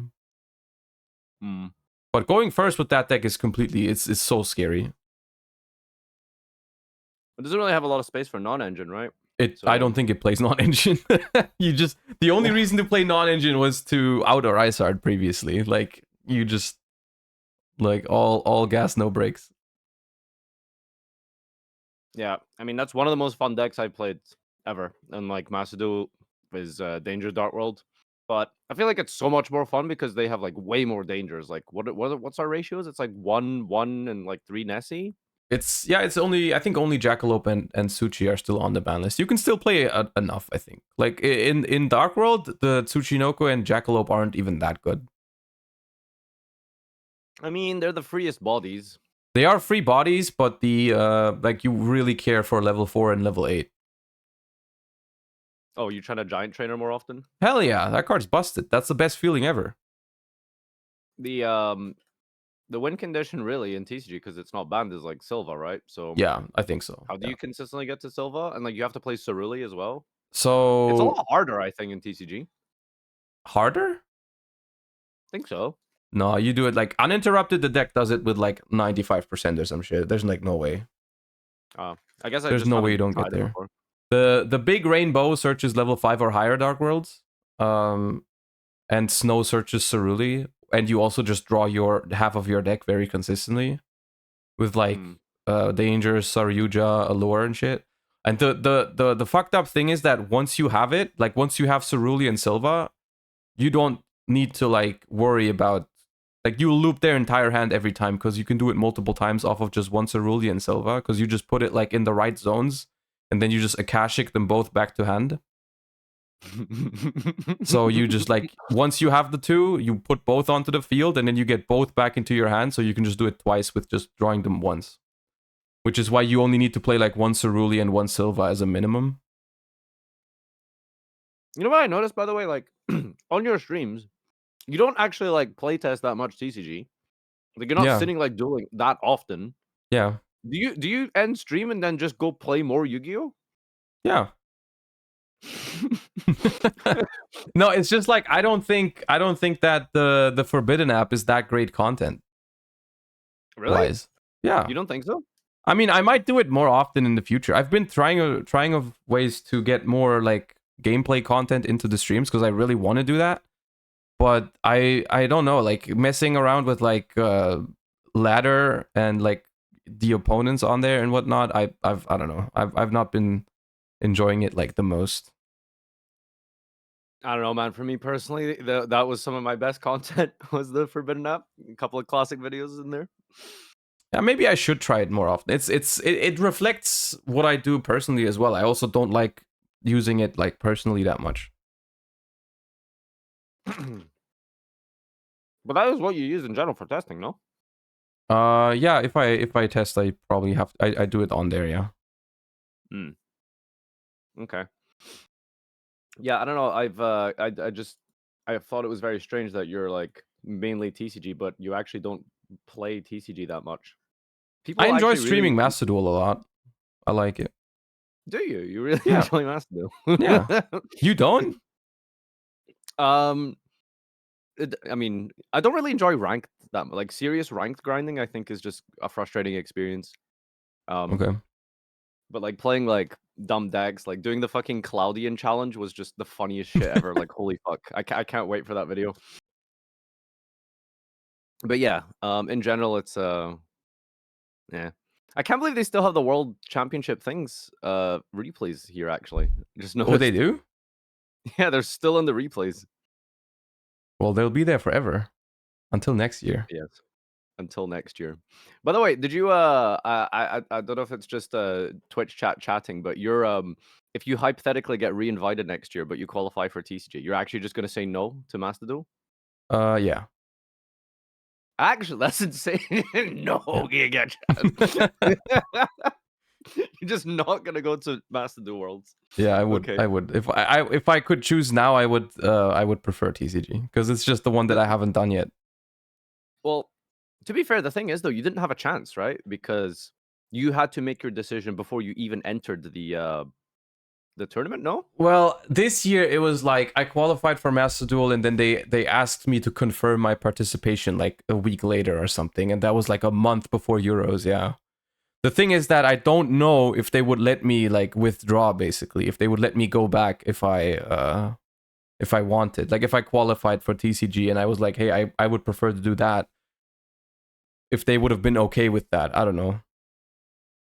So if you get like 5th or whatever at the European tournament, you don't qualify, but I think they still take your information, right? Because there could be like They have pass down or backup. Yeah, they have backup. I'm pretty Yeah. sure because Quantal was third in Europe. Quantal was still asked separately to submit his own team, right? His own squad in case I don't go. So I'm pretty sure there was the possibility that if I say, hey, I would rather play the TCG, that they go like, okay, well then we'll just set it up with whoever would be in third, right? That does sound logical. So, you know, it does seem like a smart thing. But you never know. Okay, that's funny. They should give you like a pass down invite to TCG, right? Like surely World Champion and Master Duel lets you go to TCG. Well, it's not even confirmed that I get to go to Master Duel or that we get to go to Master Duel again. They haven't they haven't said anything about that. Like it might just be like not a thing. I assume you'll do the grind again? Yeah, probably. That's crazy. I would. It was insane content wise, and I also it's just like I have this problem, or like it's not a problem, but it's like my competitive nature just forces me to do these kind of things. Because if I don't do it, I'll always ask myself, like, you know, could I have done it, or what would have happened if I tried? It was very good content. It was fun. It's kind of like the reason. Delay, maybe. Hmm. Do you think you'll still do it with a delay? Yeah, I would never do that without a delay. Why? Because in that I didn't talk anyways. Like it's not like chat interaction suffered from me like having a delay, and I think it would just be I think if you put it when there was a ban list that dropped in the well, yeah, okay, but like that that was just a personal attack. Like I'm not gonna avoid a personal attack anyways. The thing is like I think it puts you. I think knowing your opponent's hand in Yu-Gi-Oh is like against people at that caliber. There's like no world in which I could ever qualify if people knew my hand. Mm. And there was probably still games that I may have lost because I streamed, right? Because some tier limit mirrors did take longer than 10 minutes, and people would still see what I opened. And it's just like I don't want my streaming to impact my chance as a competitor, right? That's why I said from the beginning I'm just going to mute myself. I'm going to play concentrated. I'm just going to have stream running on the side basically, and still give it the best shot possible. I assume you didn't even like read the chat or anything. When I had time, I would, but like I wouldn't focus on like that. I would like sometimes, talk in between games or whatever, and that like when I needed some time to calm down or whatever. But like during the games, I would just play the game. Yesterday I was watching a bunch of Manadium tutorials because there's like Manadium and Rescue Ace and I guess New Unchained. I don't know yet, so I'm trying to like learn that before the YCS. But these people keep me hostage here, so I don't have time to go practice. Manadium, I looked up some combos and stuff like that. It is definitely Apollosa Baron deck number 7 or whatever at this point. Yeah. But do you like that deck? I don't like it. I don't think it's bad, but I just don't like those type of decks. Really? Yeah. They're my favorite. I like Adamantipator. I know. Okay, why is it? They're like inconsistent or they're not good? Like, what is it? Okay, well, do you need to differentiate between liking them as in thinking they're good or liking them as in like I enjoy them or I like to have them in the game? Like I don't think they're very enjoyable because they don't promote like I don't think for the second one I don't think anyone really likes them. Yeah. But it's just one of those selfish things where it's like, well, as long as I get to combo, then I don't care. Yeah, it's kind of like it's the Dark World problem. But I think the deck is not terrible, but I also don't think it can ever be like the best deck because it just like decks like that inherently just are too close to a 50% win rate because they're like super strong going first and super strong going second. Of course, you don't have 100% loss rate if you lose the dice roll, and you also don't have 100% win rate when you go first. It's just hold up, that math doesn't check out. It's their 50% win rate because they're super strong going first and super strong going second. Super weak going second. That's what I meant. Oh, okay. Are they? I don't know. I mean, some combo decks are really good going second, but I guess Manadium isn't one of them. That's whenever they do become like meta relevant, I think, or like top tier. That's when I start considering them, is when they have something special for like in terms of going second. Like how, for example, the Danger FTK in 2018 was just like super ignorant going second and sometimes even better than it was going first because you just have more cards in hand, so your danger odds are just insane. And like the other decks in the format are like Sky Striker, which you just like run over with freaking a billion Bigfoots. You just punch them to death until they don't breathe anymore.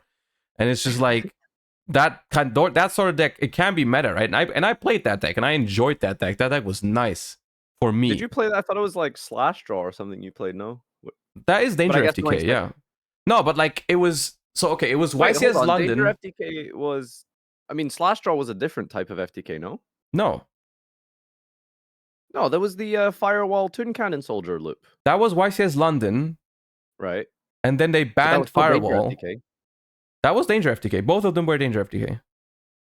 Oh, right. Wait, okay. So one was with Firewall, the other one was they banned Firewall, and then the next event, it was basically almost the exact same deck list, but instead of like the Dark Worlds and the Toon Cannon Soldier, you played 3 Slash Draws. And it was pretty much the exact same deck because the entire purpose of the deck was just draw its entire deck and have some win condition. And it was like top of that? You're the only person I know who topped with that deck. I was the only one at YCS Milan to top with that. Yeah, I was not the only one that played it. I was not even the one that found it, but I was the only one that topped with it. Yeah. Who found it? I think it was Jesse. Jesse was mad at me. Why? Because was there a YCS in America a week later or something? No, he was at YCS Milan. He didn't top. Oh, okay. So you topped with his deck list. That's hilarious. It was like he didn't want to like we were on my testing circle at the time was like on a similar kind of deck, but not the exact same. and then I talked to people, and they gave me this. They gave me their list, and then I ended up playing. We ended up playing very similar lists. But Jesse didn't. Jesse originally didn't want to give me the list, and then he was mad that I topped with it. And then I was being petty, right? And in my deck profile, because like I knew he made the deck, but I also knew he didn't want me to have it, so I didn't shout him out, and that made him even madder because I was petty like that, which was stupid. Just said like, yeah, I came up with this. Yeah, I didn't say that. I just didn't say anything about it. I just said like, yeah, I played this here. But yeah. Okay. Do you and Jesse talk at all? Like competitive Yu-Gi-Oh, or are you just cool, or? We don't really talk, but I don't mind. It's just like I haven't met him very often. It's not like we test together or anything. It's just like I don't have any issues with him. Whenever I see him, we talk. Like, but yeah, we're not like close for no particular reason though. Yeah, fuck that guy. Yeah, fuck that guy. Nah. Legal reasons, it's a joke, chat. Man, competitive YouTubers. This is the future. This is where we're at. You do descend into non-competitive content a lot though when you as soon as you start. You become more and more of a streamer. I noticed that over time. Yeah, but you've managed to keep up your consistency. Like, because that's always been one of the most important things to me. Like, I would never want this to impact my ability to play the game. Yes, I mean, if you started streaming and then suddenly your tops started fading, yeah, that would be suspicious. One of us.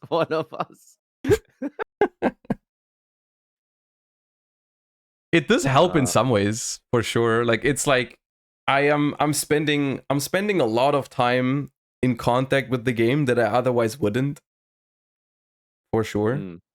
Just because I like have an excuse for basically playing Yu-Gi-Oh for 5 hours a day or more.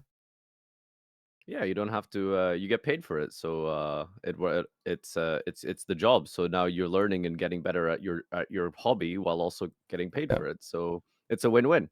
It's not the same. And doing well. Yeah, it's not the same level as like concentrated testing with like a testing circle. Of course, is different, but it still helps. It's not like it's a waste of time. It's like it still helps a lot. So, especially now, like I feel like right now is one of the best times, even when I'm streaming Master Duel and doing something like playing Pearly, like that deck is like finally we have one deck that almost translates to the TCG. Yeah.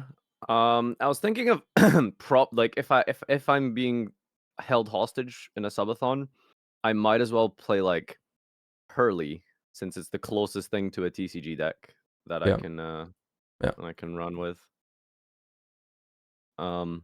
The other deck that I forgot about, what's the other deck in TCG that exists right now? Kind of.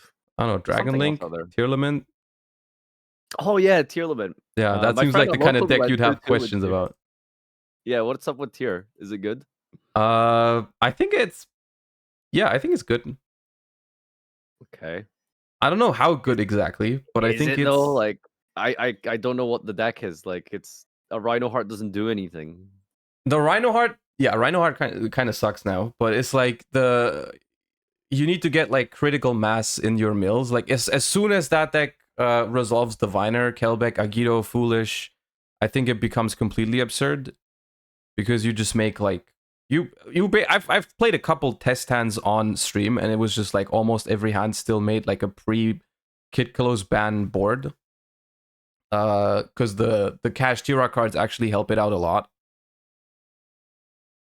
And what I like about it is like, or like why I feel it's viable is like the baseline is just okay, but it has like so many possible routes you can go down. Like there's versions with like where you play Malicious and Dangerous to make like Beatrice, which is really powerful because it sends like, on your turn and on their turn. Or you can play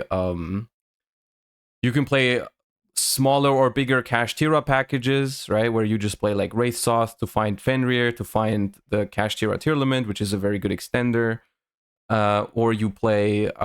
There's like Revolution synchron builds where you make Ancient Fairy, like you go activate Wraith Soth, Special Fenrir, add whatever, then you make Ancient Fairy, pop the field spell, grab the other field spell, and then you bring back Revolution Synchron, you make a level 8 Synchro, you can make Crystal Wing, or you can make the new Visas Synchro, which searches anything that mentions Visas, right? So all the Telement cards, sound pretty much. really into this. You should take this to the YCS.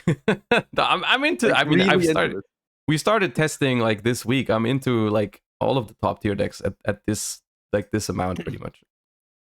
Yeah, okay. Yeah. So this is a hard part of the season, right? You have to get a good head start, you know, otherwise you'll be stressing for points near the middle and end. I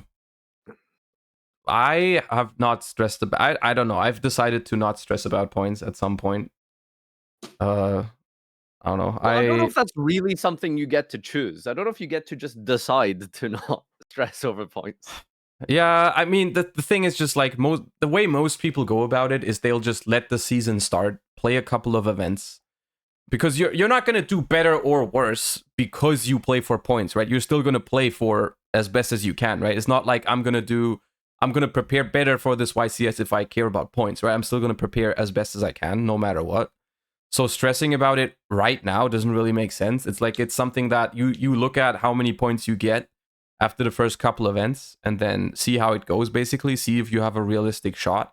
Which hopefully the answer is yes. You know, like you top a YCS or two, go to a couple of really you're big in regionals. a unique position, right? Where it's like, it's basically your job. So like that is all that matters, is like getting the points and qualifying. No, I don't think about it that way. No, No. okay, that's fair. Because I think for the average player, that's a good approach, right? It's like, oh well, I still have my life. I'll go to a few events, see how well I do, and then I can start pushing like bigger regionals in Germany if I need to. No, but I don't see playing Yu-Gi-Oh! Like the competitive Yu-Gi-Oh! I don't see that as my job. Because I'm not being paid. Different though, right? Like I really like what I do, but I'm still gonna feel like, you know, drained and stuff some days. Yeah. Because I don't think it matters how much you love something. If anything that is done too much is going to make you feel very just exhausted and drained from it. I feel anyway. Well, yeah, but that does that have anything to do with like me viewing playing the game as my job? Yeah, because like if your goal is to like qualify, Yeah. and you know you don't end up with enough points and stuff, then Yeah. it's gonna feel bad probably, right? If that's But it has always the no goal. impact on my job, right? No, because that's something not. I've been stressing about even before I was streaming. I've already been stressing about it like that, right? It's like that's something I do to myself. That's not something I'm being paid for. Don't you think like if you're like, let's say hypothetical, like for example, you know, if you didn't qualify for Worlds, if you didn't win the World Championship, right? Yeah. That very clearly would help your viewership and help your content, and therefore make your job better and easier. Yeah.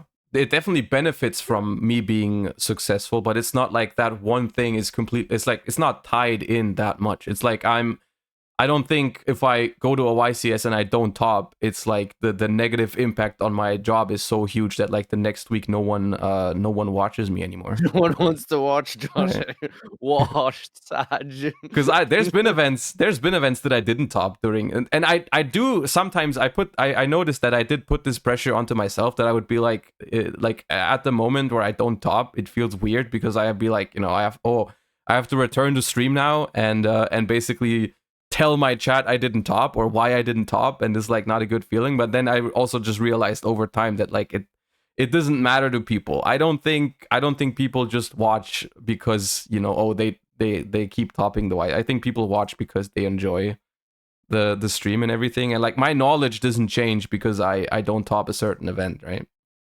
My one of my favorite streams was like 4 years ago or something. I had I went a 1 in 3 drop at a regional with like Luna Light, and it was just the funniest thing ever. Telling all the stories when I came back from stream, I was like, well, Drew Driver again, round 4. All right. Yeah. Oh god, it was so fun. I love that. If anyone remembers that, it was not topping is sometimes funnier. It really is the content machine.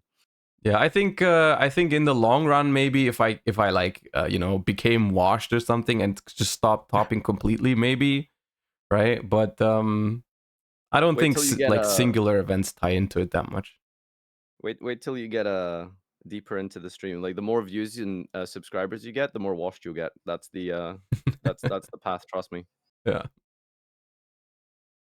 Oh, I'm holding Bestials in my hand right now. Do you think these are main deckable? No.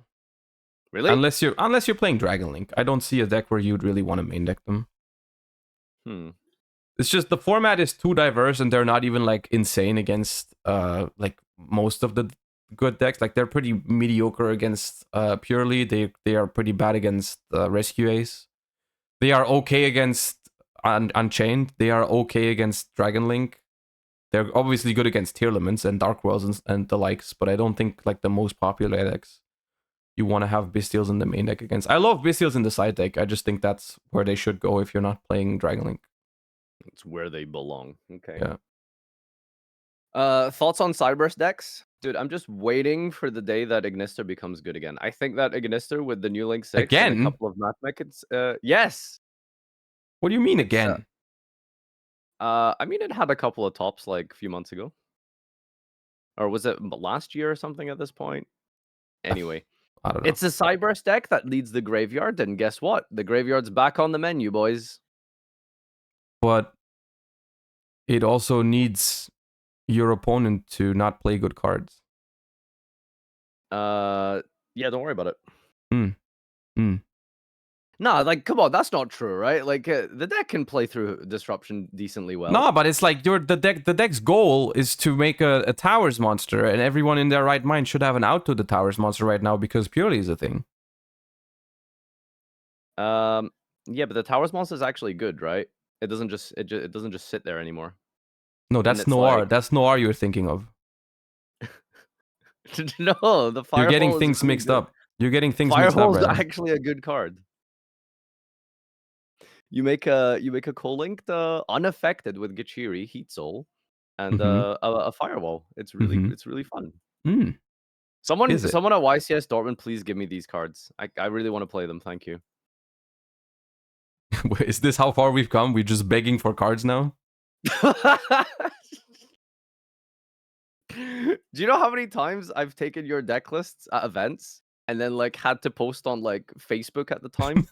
Like looking for Starlight Roads like 10 minutes before round 1 starts. No, you don't have that problem anymore now because you commentate now. Yeah. Easy. Would you commentate if you could? Probably not, right? I've been asked like a couple years ago, and I told them no because I didn't want to. Like back in the day, I didn't want to. What I said earlier, right? It's like I would be at the YCS. I would be there. I would watch someone win the YCS, and I would have to wonder about like what would have happened if I had played. You know, would I have had a chance? And I just don't. I just don't like that feeling. So I don't think I would. I these days I don't see it as like, you know, strictly. I think I would maybe do it once or twice, but I apparently it's like, you know, and I understand that like Konami wants people that consistently commentate for them, right? They want to consistently work with the same people, so they're not really interested in like letting someone commentate like just once and then just dip. And I get that, so probably not gonna happen. Fair. All right, did we talk about every deck? Are we missing anything? Oh, we could talk about Branded. That's a really good deck. That's a really strong deck. You think so? No, I fucking hate that deck. It's so shit. I think that with the Branded in a format that it can still puppet lock, right? But I don't think they're really doing that, are they? I think they are. It's just like I think like half of them are now Chimera branded, and those don't. But there's a lot of people like you either play pure brand like branded Despia, or you play Chimera branded. And Chimera branded is like pretty much not even a Despia deck, right? Chimera branded only plays branded fusion. Yeah. And that deck doesn't puppet lock, but I'm pretty sure if anyone decides to still play branded Despia, then I'm pretty sure you still puppet lock. Yeah. See, I thought that deck was going to be really good, but That's what people did always okay. think. But then Ash Blossom and Joyous Spring has an effect after all. It doesn't. I mean, you don't need. I mean, because like branded fusion isn't even searchable, right? You just have to like You've draw had that. Galzo on your stream, didn't you?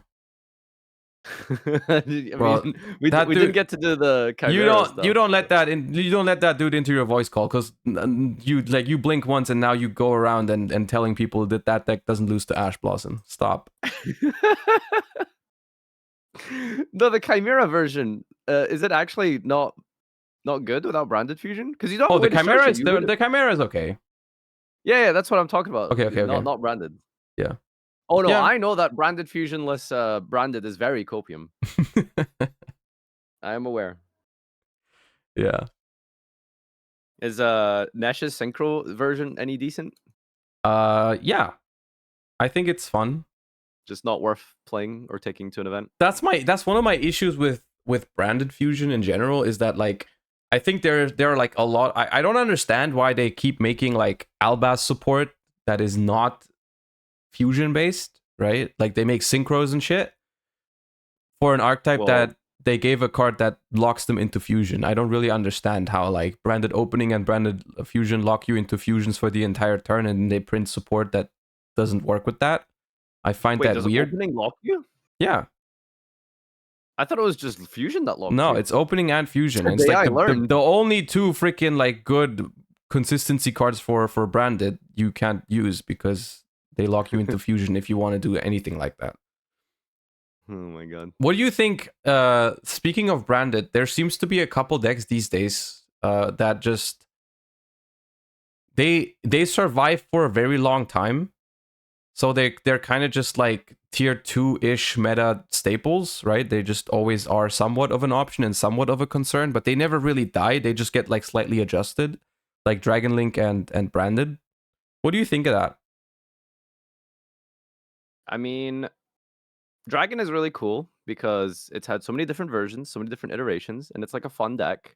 And I don't think anyone's ever like I mean, people complain about everything, but generally there's never been like a massive uproar in the community of like, oh my god, Dragon Link is so dumb, so oppressive. Like maybe when LP was around however many years ago, but in general, like people think the deck is like fun and cool. But yeah, I mean, I like Dragon Link. It is kind of fucking dragging on at this point. Like, holy shit, that deck has been like Tracer has been the meta card of dragons for 3 years now or something. Like, it's a while. So I don't know. Yeah, it's kind of the same with branded at this point, right? Because how old is branded? It's like it's approaching 2 years Josh, or it's something. not been that long. Like, no, but it's going in the same direction. That's what I'm saying. Right. Okay.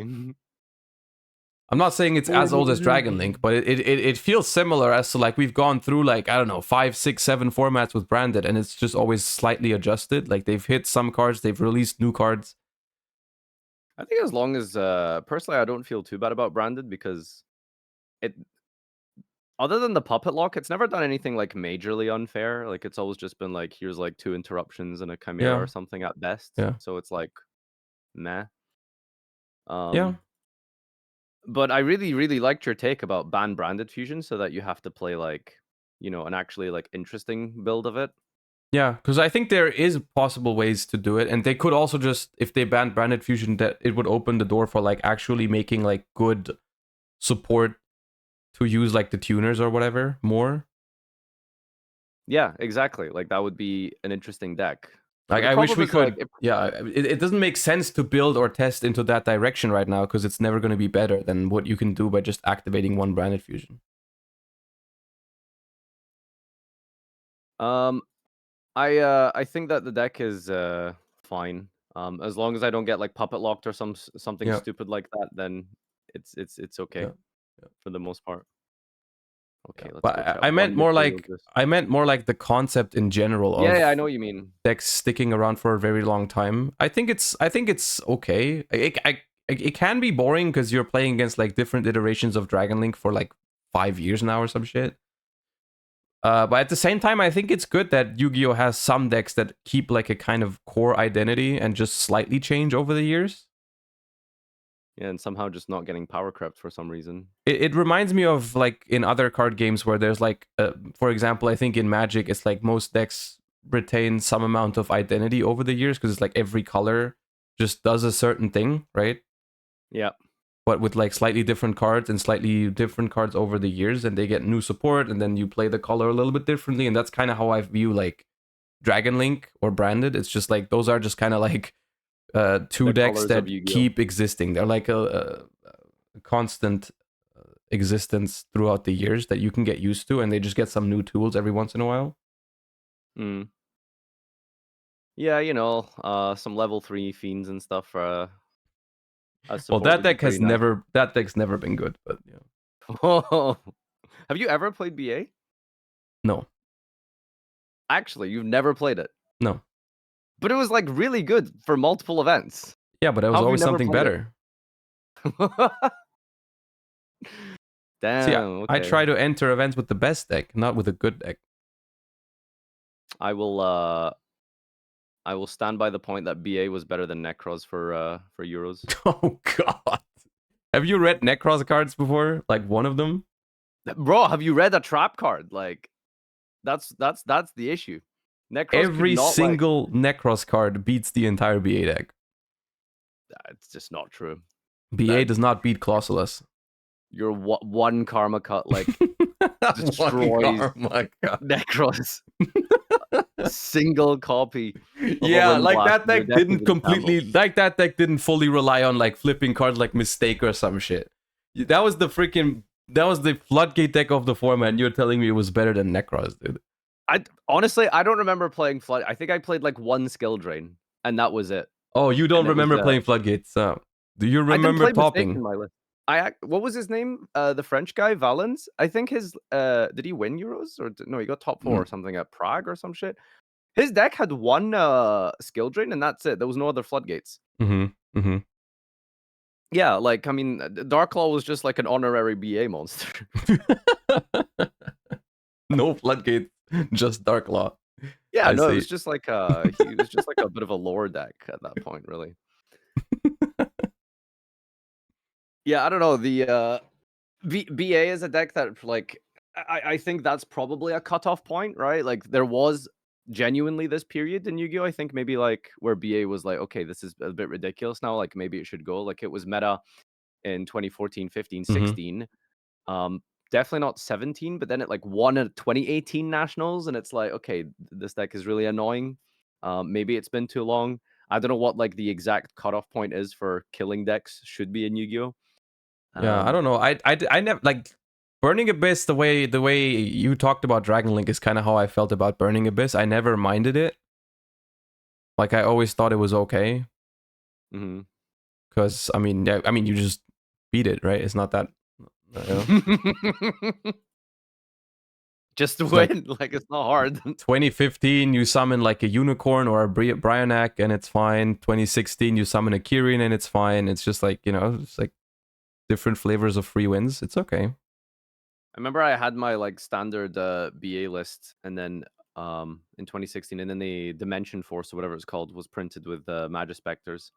And then I started play testing against my friend with Magispectors, and he just summoned Kirin every game. And I think I legitimately went like 1 in like 17 over like the whole day. That matchup was so funny, dude. It was amazing. They set like 2 Fog Blades. You go normal summon Bunbuku, they leave the table. Literally like Fog Blades and Wind Blasts and all this crap, and they're just sitting there with their Magispector deck, and you're like, ah, yes. This will affect the funniest thing about that like era of Yu-Gi-Oh is Nico. You know Nico, right? Yeah. He played BA like religiously during that era. He sounded like you. He was like, that deck is better than BA, and that deck is better than Cosmo, and that deck is better than Monarchs, like over the years, right? And I played against Nico, I think 4 or 5 times over like 2 or 3 years, and every time he was playing BA and I was playing the best deck, right? And he just I 5-0'd him or something over like the course of the event, and he kept still topping these events, right? He kept telling me like, oh, the deck is so good, I keep topping, and I was like, yeah, well, I keep beating you, right? And it's just like during Necros I beat him like 2 or 3 times. Variancing him actually is what you mean. Variancing. Yeah, I Yes. kept him. I beat him up with different variants. Yeah, so I beat him with like Necro with different in different Necros formats like 2 or 3 times at a YCS. Then I beat him at the Euros with the Odd Eyes Pendulum deck. Okay, to be fair, that deck was insane. That deck was unbeatable for BA. Like that was actually the only good BA counter. But no one played it except you, so. No, that was did I tell you fun. how I scrubbed with your pendulum deck list? You might have, but that's 7 years ago, so I don't remember. Yeah, it was you know, I was super ready to just shit on BA players with your pendulum deck list that was running fucking, was it 3 Karen at the time or 1? Yeah, it was 3. It was 3. Yeah, like literally just the easiest, freest matchups and deck. And then guess what? I round 1, I'm playing against speedroids, pure speedroids. And this guy goes Terror Top, Totem Bird, Flip Anti-Spell. I'm like, Is that nice game 1? pendulum deck, Josh. Is that game 1? Yes, he like anti-spelled me twice. Oh. Game 1 and game 3, the guy just goes like floodgates. And then obviously, you know how it is for pendulum, right? Once you're in the 01 bracket, it's over, right? Like, because you're just playing against Clifford, you're playing against Cosmo, you're just playing against the Solemn Brigades, right? And like, what do you do? Yeah, I wouldn't know that. I went like 10-0 at that event. Yeah, it must be nice. I will never forgive Belgium for that. Like, holy shit, that was the worst experience ever. I was so ready for that. I practiced with Josh. He helped me like with the deck list. We did some play testing. I was so ready to play that pendulum deck. It was so good. I was ready to open Terraforming Abductor every single match. And then my opponent flips an anti-spell on me. It was like actually pain. Did you open Terraforming Abductor though?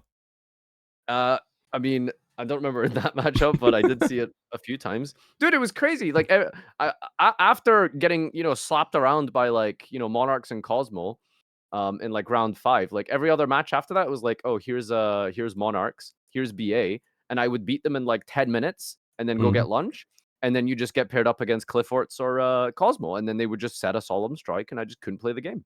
Yeah. Good It times. was, yeah, not fun. God. What was the last trap deck you played? Well, I scrubbed the regional with Lab, like but before that, I think before that, it's genuinely the Paleo format probably. Jesus. Wow. Josh hates trap cards, chat. No, I played Draco a decent amount. Like, no, but that wasn't a trap deck, the one you played, right? Well, I didn't play like many floodgates outside of skill drain in that. Yeah. Oh, I brought Altergeist to Worlds in 2018. Yeah, 2018. What the fuck did you do that for? It was the best deck. It was so good. That was the year Bowden got second. That was the year Bowden got second with Altergeist. Yeah, I know. Yeah, remind me what his Altergeist deck lost to? Yeah, he beat me. I was so mad, dude. I was so mad.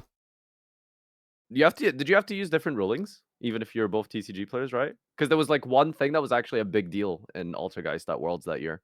I don't remember what it was. Was it Faker being a quick effect or? Huh? I think it was the way equips worked, or I don't remember that.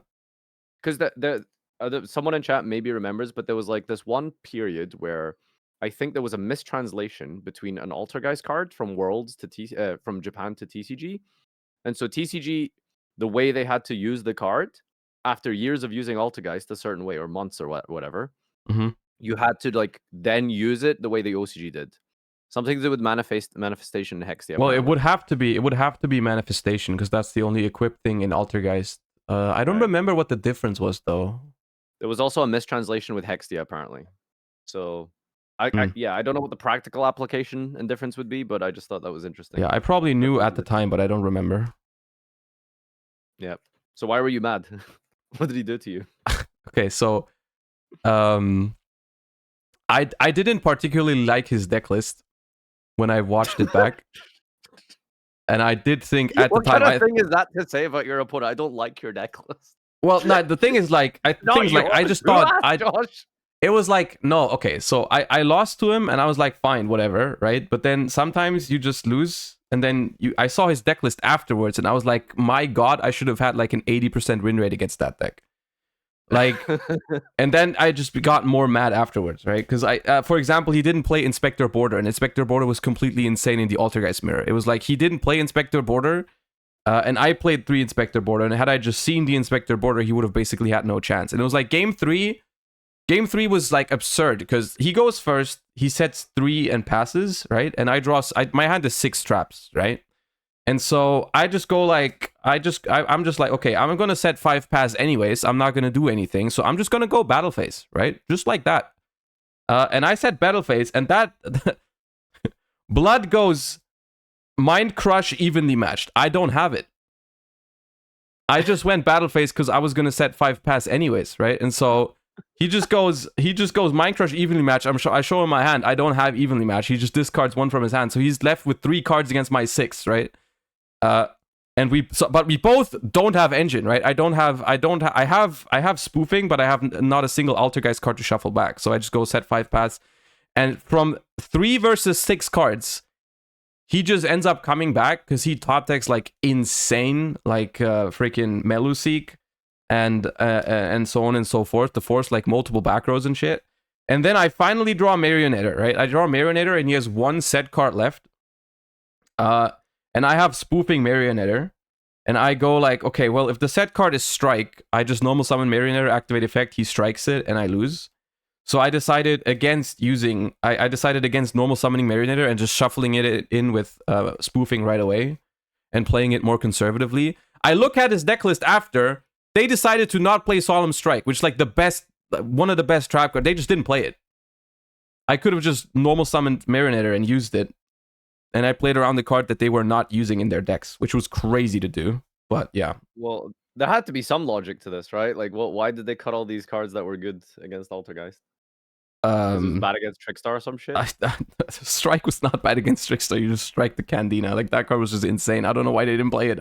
I have no idea. That card was sick against Gogi. Also, I was just like, the reason why, I don't know, I was not mad about that particular match that much. I was just mad about that particular Worlds because I felt like the times I've gone to Worlds, like the four times I've gone to TCG Worlds, I've never actually brought like a really, really good deck, except for that year.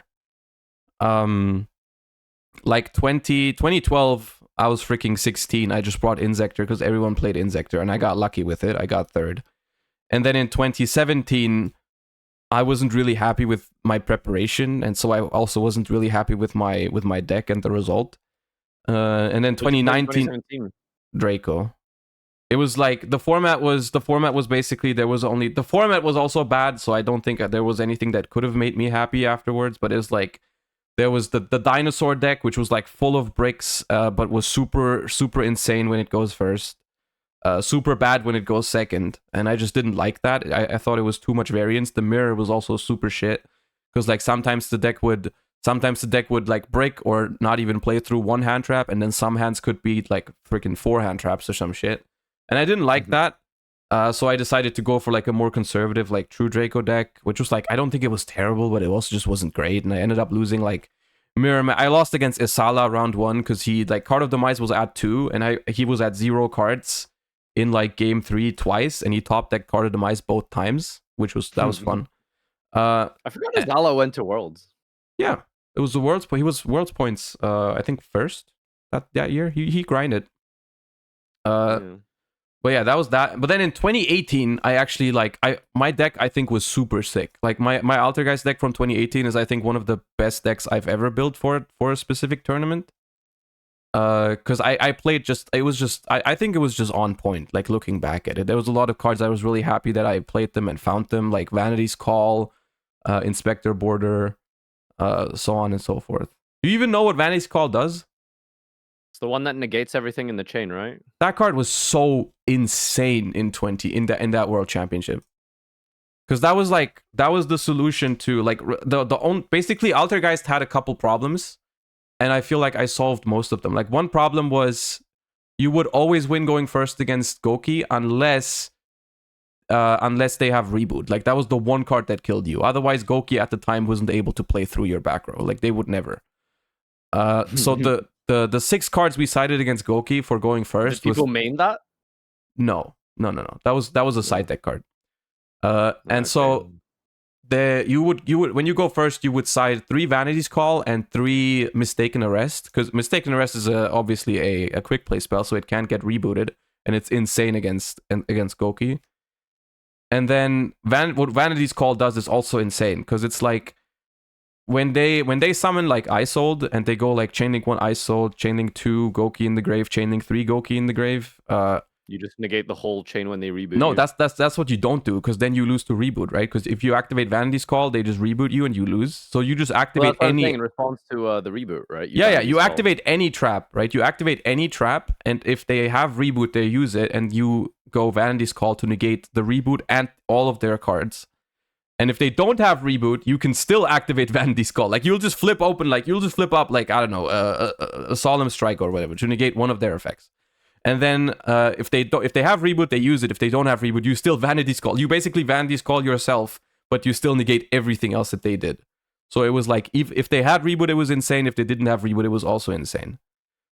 So very funny. You didn't really have any. And I did play against 3 Gokis that event, and I beat them all, right? I beat 3 Gokis in Swiss in 5 rounds, and then I lost to Bowden. And then I lost the round after I lost to Bowden, I lost to Sky Striker, because in game 3, I Imperial ordered them, and I didn't draw a monster for like 6 or 7 turns. I died to my own Imperial order. Jesus Christ. I got like, they killed me with like, I died to my own Imperial order because I didn't draw a monster for that long. And then I went 3-2, and I got like 9th place or 10th place when it was top 8. That was my most frustrating Worlds, because I thought that deck was actually like, I think that deck was good enough to win it. I think in other years I didn't have a deck that was good enough to win it, but that year I think I did. That's genuinely like some of the most frustrating stuff in Yu-Gi-Oh. It's like when you know you've prepared really hard for something, yeah, and it doesn't work out. Yeah. But then other times, like, you kind of just play for fun, and then you do better than you thought you would. Yeah, it's funny how like variance and luck can work out, but that's just like that's why you just have to keep coming back, right? I think that's the difference. I think the difference between the people that actually are super successful in the long run is like the people that don't give up because of these frustrating experiences, and they just do it. They just do it again. They prepare again, and eventually, like you're not always gonna have like the bad luck days, right? It's like you just need to be ready when you have the good luck days. You just need to play long enough for you to get that. For some people, that's their first tournament where they just get lucky enough. But for most people, you have to actually work for it. Yeah, that's true. I think that for the most part, Worlds is like a weird event because you get one chance, one shot only. Yeah. For most people. I mean, some people are blessed and lucky to get to go 5 times, 4, 5 times. You know, so I don't think it has that much to do with being blessed and lucky, though. No, I'm obviously, that's a lot of work goes into it, but for the average person, it is like a lucky thing, right? Especially with the old system. Like, there's no way. Oh yeah, no. With the old system, I would agree. With the old, I only went once with the old system, and that would arguably, like, that was my 2012 was my second European Championship ever, and arguably, like, I mean, obviously, I was a better player every year after that, and I never made it again because it's just so much variance in one event. Yeah, it's like it's so ironic that out of all the years I've played Euros, the one I did the best is still the one from 2012.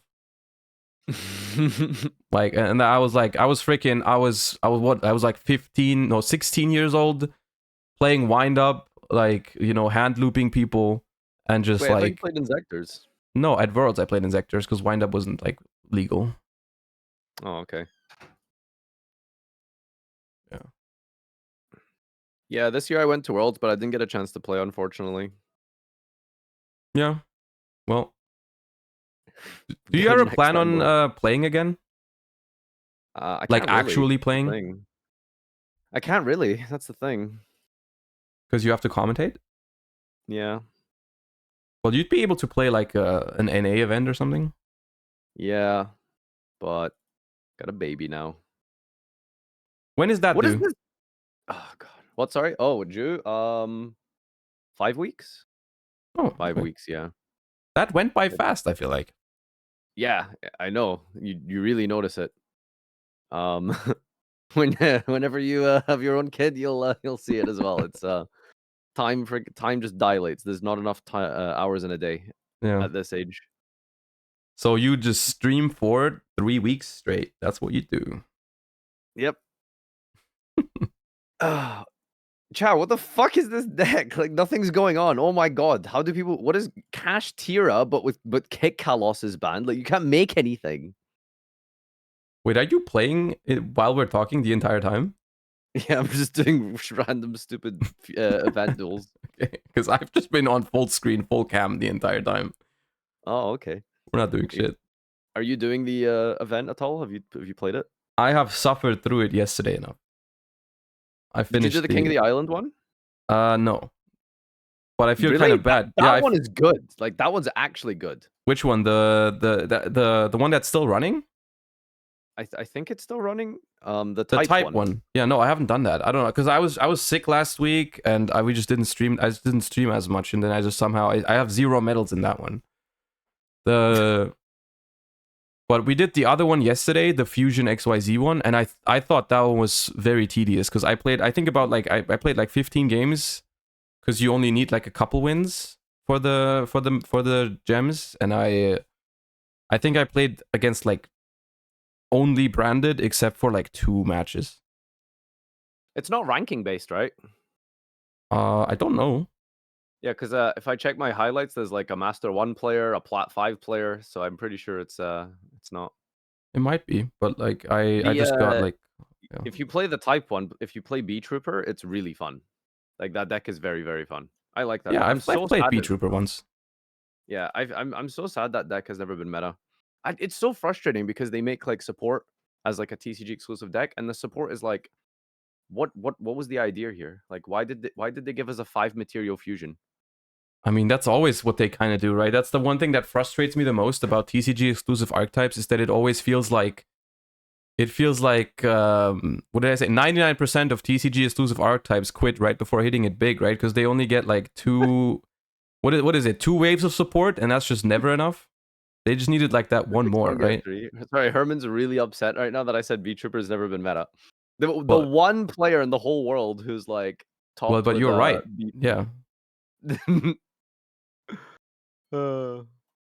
Yeah, I don't know. Like, okay, Herman. To clarify, I wish it was good enough to the point that it was like a very serious like contender and top deck, not just like one person playing. No, DPE you said turbo. what you said. You were right.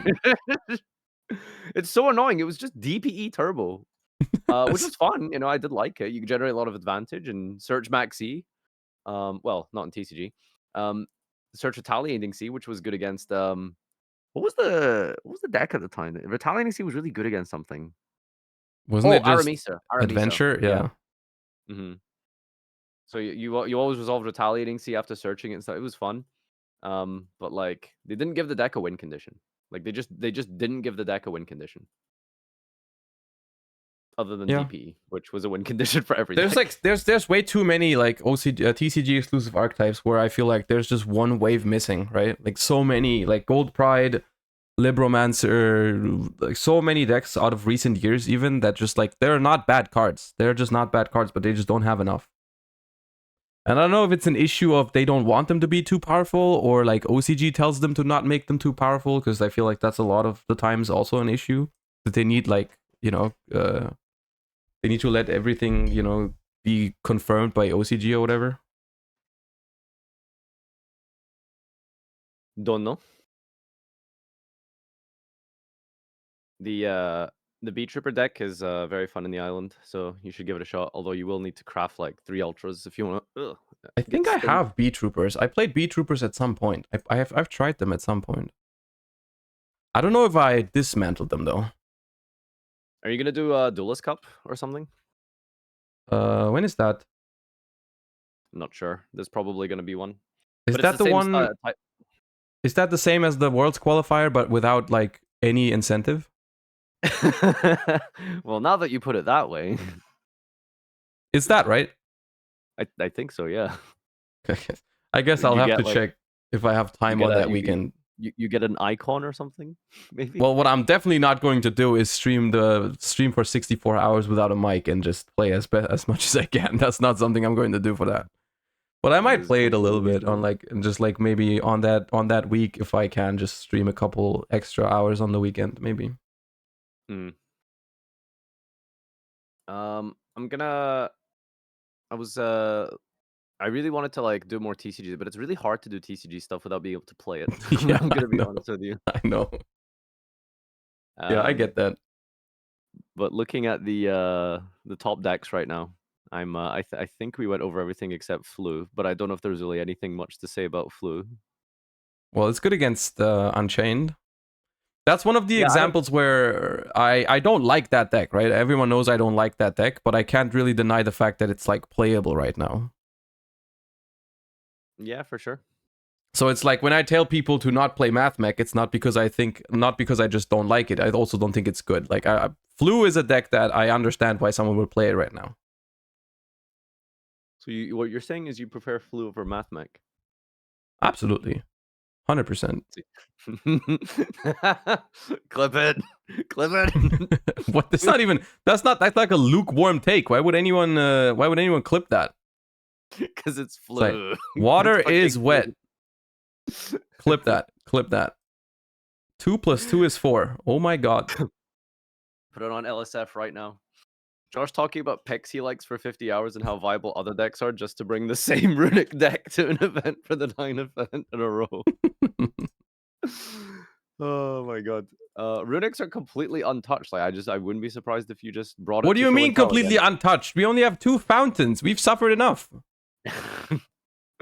Did the elf matter? Like it kind of did, obviously, but it's Well, like yeah, not that big of a deal. Elf killed pure Runic Sprite. Pure Runick Sprite? Okay. Well, I mean, for like the Runic Sprite deck from Utrecht, you didn't play any other engine. It was just like Runics and Sprites and some non-engine. That was it. And that it does hurt a lot that you can't do that anymore. Like in terms of your consistency, it's a huge issue that like instead of having to draw a Runic and a Sprite card or like anything, pretty much now you basically rely on whatever third thingy you put into your deck, right? It's like Sprite plus Runic alone is not enough to win anymore. It's like you need the Fur Hire starter or you need to pick up like a Life Twin. Yeah. I Because played that against Farfa yesterday. It was it's that still deck's a scary based. deck. It's very strong, yeah. Yeah. And again, it's one of those like it's one of the most annoying like paradox decks in Yu-Gi-Oh! The hand traps paradox where it's like, well, if I hand trap this, they might have this, but if I Yeah. hand trap this, they could get to this. It was like the exact same scenario. It's like, oh, he's special summoning Sprite blue. I'm gonna hold the ash for the fountain, but then the blue just immediately searched like Yeah. red. So now it's No. like, ah, okay. You can't hand trap. Like that deck is pretty much is almost immune to hand traps. Like Yeah. unless some hands are vulnerable to it, but you don't know that as the person holding the hand trap, it's still gonna feel bad for you. But Yeah.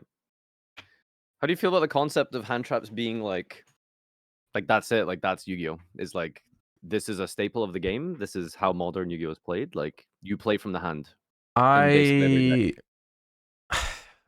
So the reason I don't hate hand traps because simply because I think without them we would be much worse off. I still think the fact that we quote unquote need them is not ideal, but at the same time it's like interaction on the first turn is not inherently a bad thing. It's just the fact that like you don't know it's there is kind of weird sometimes. I wish we were like in a universe where the deck was the format was like fair enough or slow enough to the point where you would you would not be forced to use them sometimes. At the same time, we are kind of going more into a direction like that. Like we have a lot of decks these days and we have a lot of formats where you can realistically top or win without hand traps. Like there was a couple of decks, like the Sprite Runic deck didn't have any hand traps. The The deck that Pac won the YCS with a couple weeks ago didn't have any hand traps, right? There's like multiple formats these days where arguably board breakers are better than hand traps.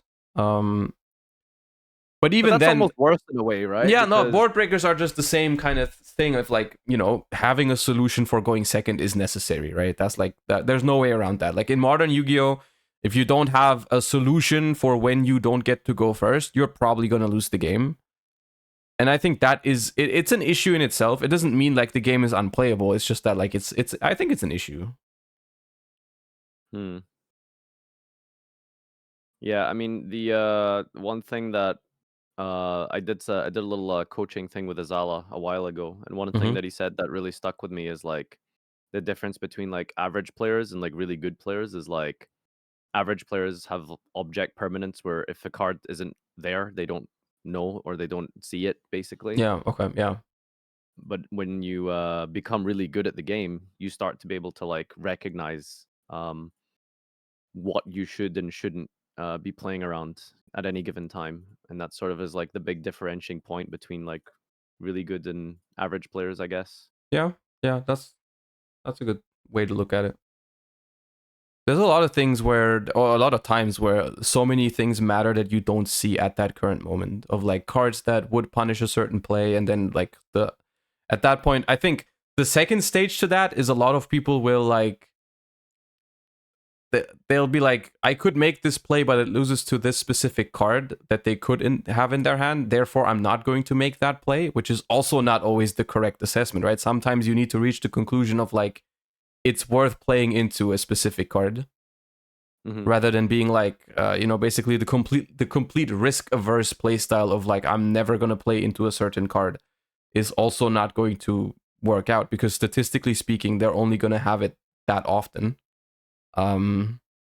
So like finding the line between playing around certain things when appropriate and then ignoring certain possibilities, and then sometimes even you could lose to it.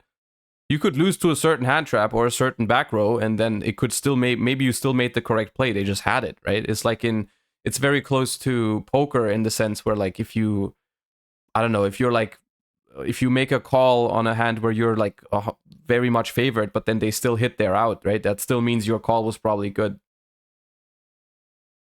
Yeah, and I This think that's one will, of yeah, the hardest thing as well because there's so many variables. I think is the really really hard thing in Yu-Gi-Oh, in modern Yu-Gi-Oh, is like there's so many variables because there's so many different diverse cards that are like all pretty, what's the word, common, right? Like, yeah, you know, because you're always going to be like, well, there's very likely an Ash maybe, so let's try play through Ash, you know, but yeah, then like, all right, how much further do we commit here?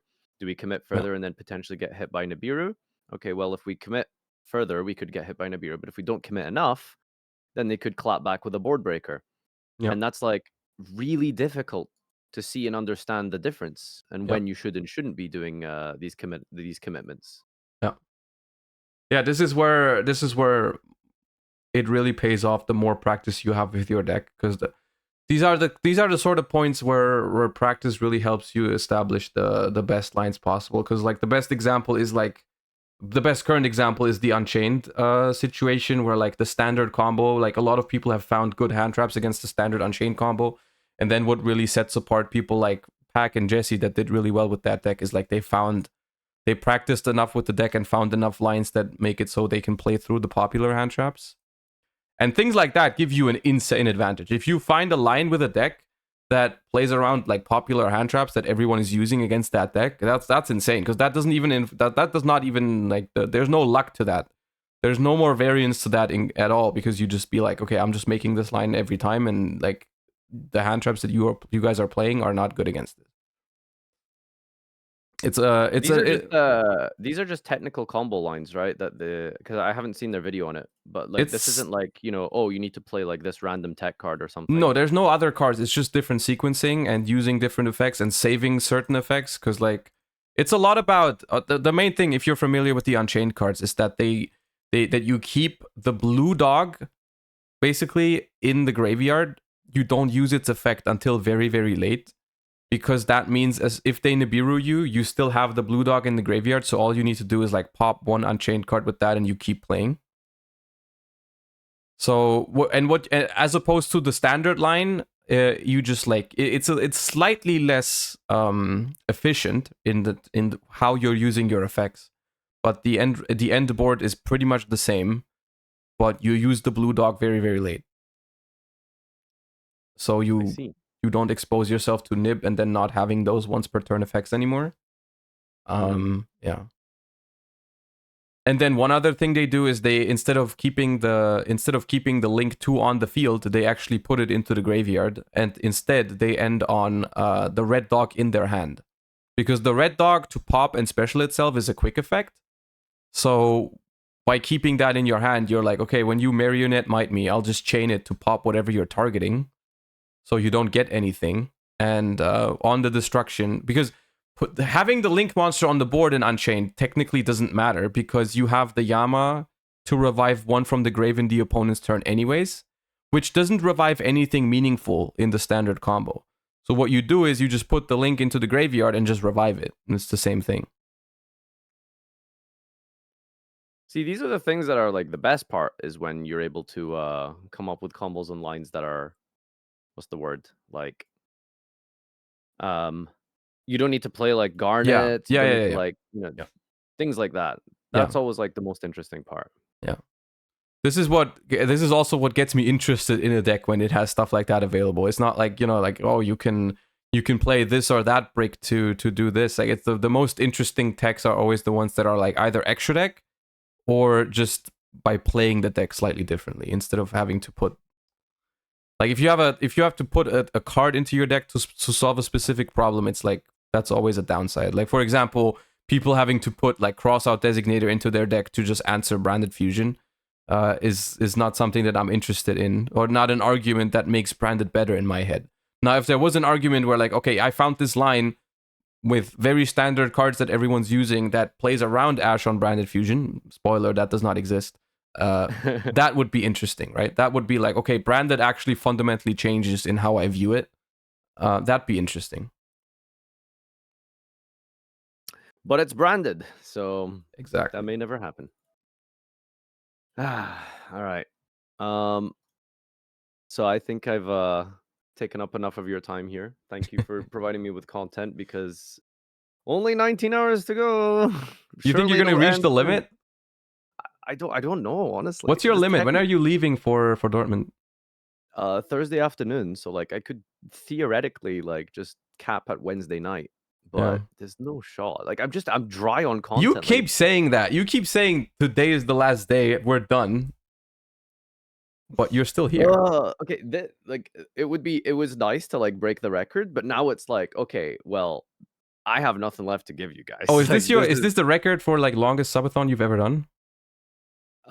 It's I broke my record, and then I broke the record, which was Kevin's. Okay. So now you need to do one in Christmas. Well, I'm so scared of that. I'm so scared. I kind of want to, but I also kind of don't want to. I don't know. You just gotta find the right opportunity. You could do like a mini one at the end of the month, because it's gifted sub. Actually, no, you can, because of Dortmund. Yeah. That was the really upset thing. I'm scared to know how much this could have been if there was the gifted sub discount. Oh, like the September thingy? Yeah, because it's only like the last 3 days you get 25% off gifted subs. Oh, okay. Well, so I was gonna suggest you could try something like that. However, I'll just stay home and stream Dortmund. Easy. I mean, you would probably make better money than going to YCS. I know, yeah. Theoretically. Is it far for you? No, it's like 2 hours. Wow, okay. Do you even need like to sleep somewhere? Just wake up in the morning, take the train? You could, but I'd rather not. That seems stressful for no reason. Yeah. All right. Thank you, Josh. Yeah, Appreciate no worries. it as always. I'll speak to you later. Bye. All right, little just chatting stream.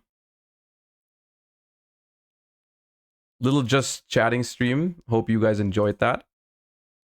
All right, sorry for very little chat interaction during that. But that is one thing That is one thing that I'm not really good at yet as a streamer, is like interacting with another person on stream and then also still interacting with chat. But, you know. All right. We play some Yu-Gi-Oh now. Let's go. I want to keep playing Ninja just a little bit, and then we're going to transition into a tryhard situation. Into like tryharding ranking up.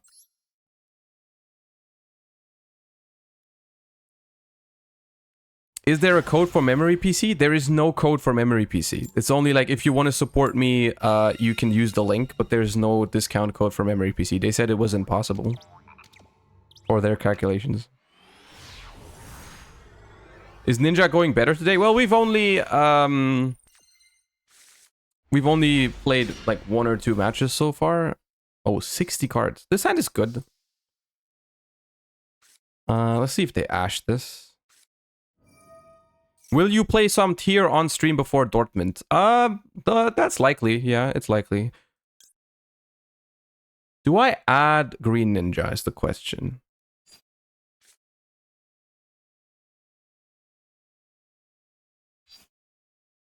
Or do I add another Hanzo and special summon that with Tobari?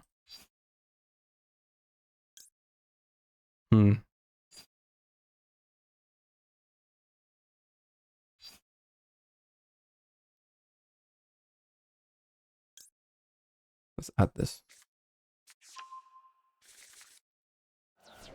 Can you share the list on the Discord? I can. It's not a very sophisticated list, but I can, yeah. Oh, they have a hand trap.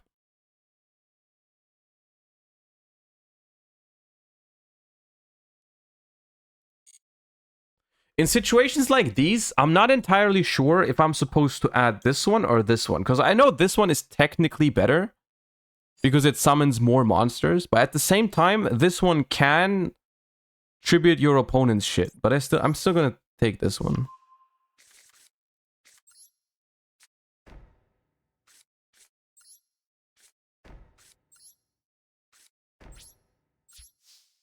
Lab sleeves, lab profile pick. Surely it's not a furniture. Well, they're playing 60 cards. I've yet to encounter a 60 card labyrinth deck, I think. Make the fusion. I could have made the fusion, but then I don't know. I would Rebellion. Do I want to duplicate right away? Probably. I should have done this in draw phase, maybe. Ash kind of fucks this deck. I was about to say that. Ash just kind of destroys this deck. Very unfortunate.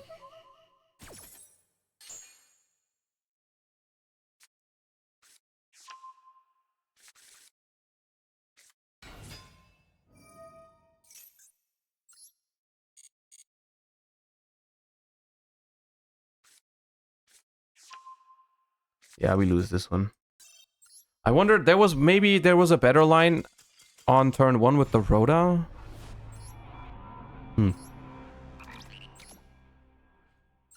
One of the worst things about this deck is that Book of Eclipse and Book of Moon are only good against like some of the matchups. Not many of them. And that's a problem. If Book of Moon and Eclipse were like really good right now, it would be a lot better.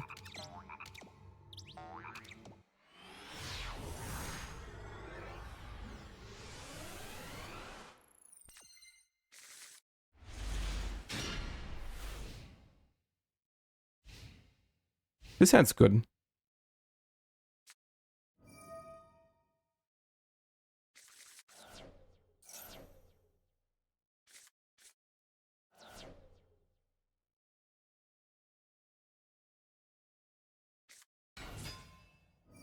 I did not expect that. What is this?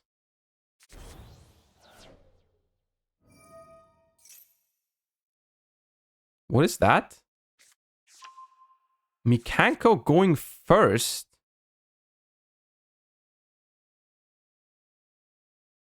Interesting.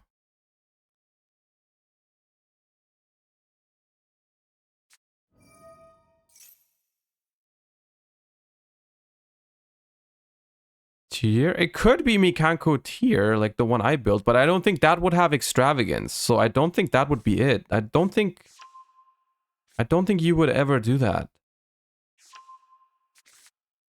Yeah, it's just, I think it's just pure Mikankos. I wonder what they're doing.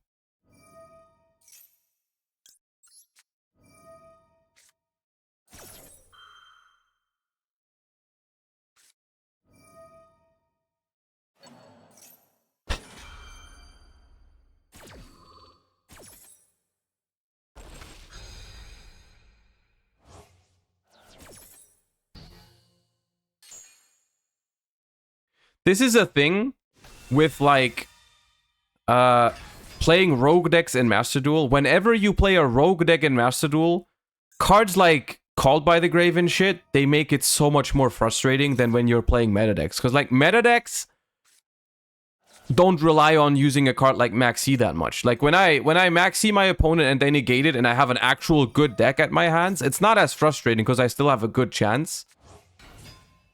But it's very different when you freaking play rogue decks and then you get Maxi'd and you can't play, or you get called by it on your hand traps and you just can't play the game. But we might, that being said, we could still maybe win here. I don't know what they're playing. Power Tool Braver Dragon. Okay, come on, hit me with the bamboo sword, Goo, or whatever you're doing. Super Magic Sword of Raptinus. Metal Silver Armor. Mikanko Dance.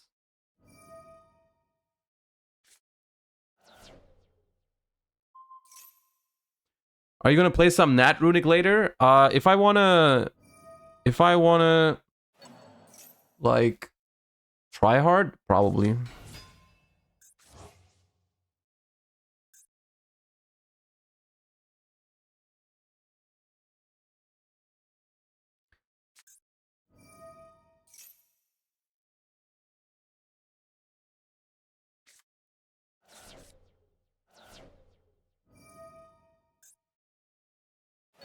What the hell is happening?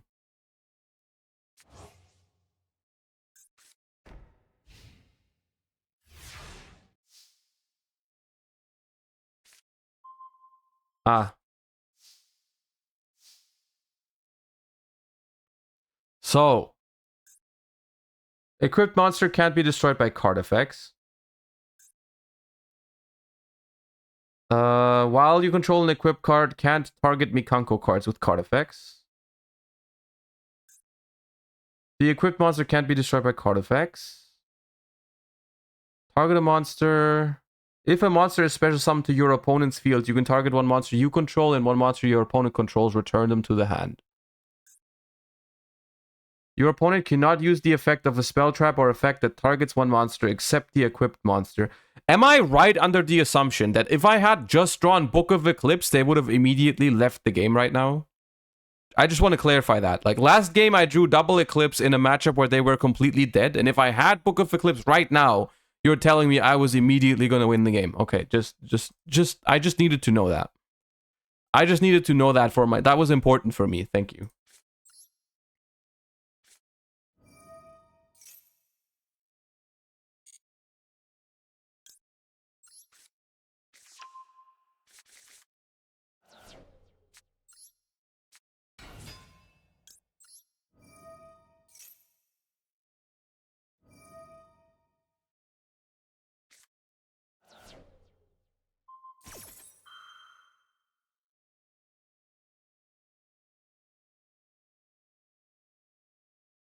Okay, now I can target this if I want to. But I can't book my own Hanzo, right? Because of the metal silver armor.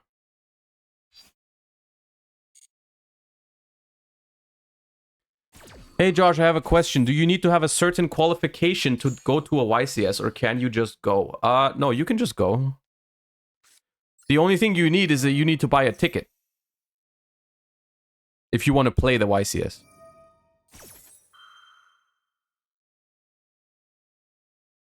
Oh, that's not.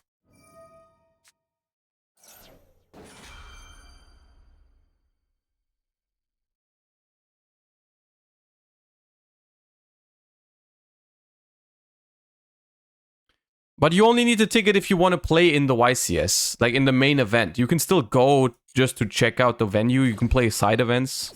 Public events is what it's called. Summon this.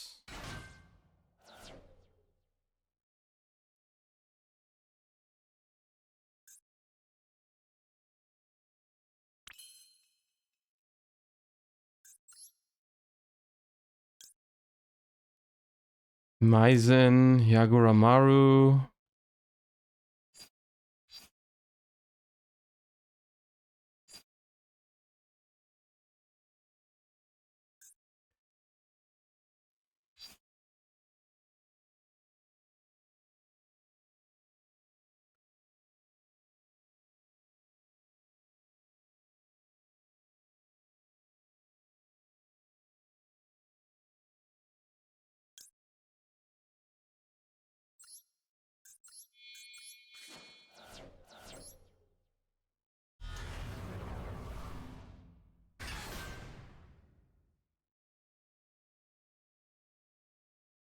Will the tickets for Bologna go on sale tomorrow or next week? On the Twitter post, it said tomorrow.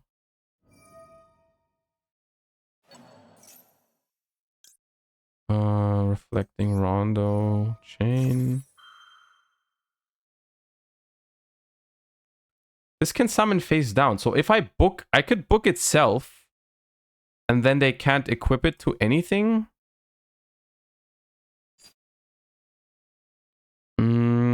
If I book my Mason and then I summon, yeah, that's probably good. Oh wait, no, I can't. I can't book because of metal silver armor. Okay, well. So I summon what? Special summon a ninja? Probably this.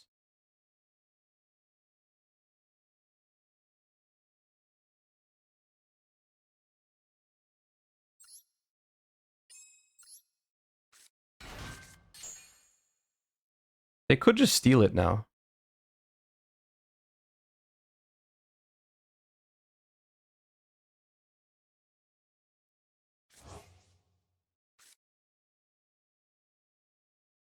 Yeah, that's fucked up. That was fucked up.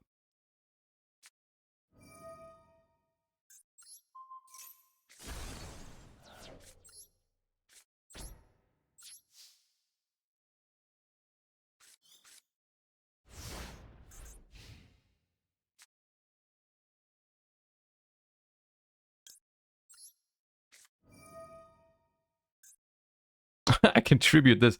No, I think at this.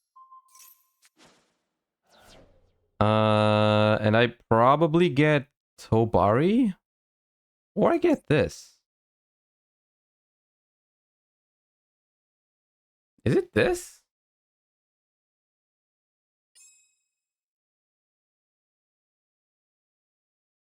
Oh no, I can't target. Right? Cannot target Mikanko cards with card effects. Okay, then I don't want that. Then I want Tobari.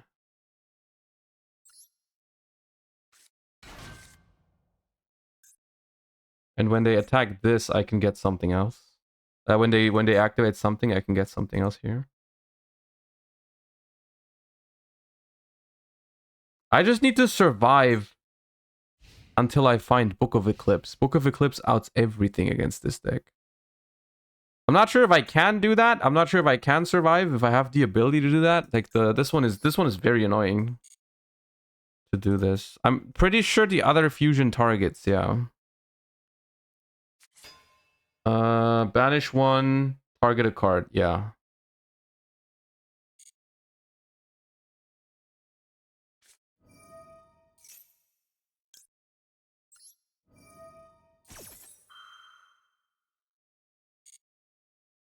Are you going to be testing decks on stream for the YCS? Yeah, we're gonna do some content for the YCS. Yeah, we're gonna do Deck Doctor next week, and we're also gonna do some testing for sure. So I could get this to just add back follow-up. That's what it feels like I need to do. Because what else would I get?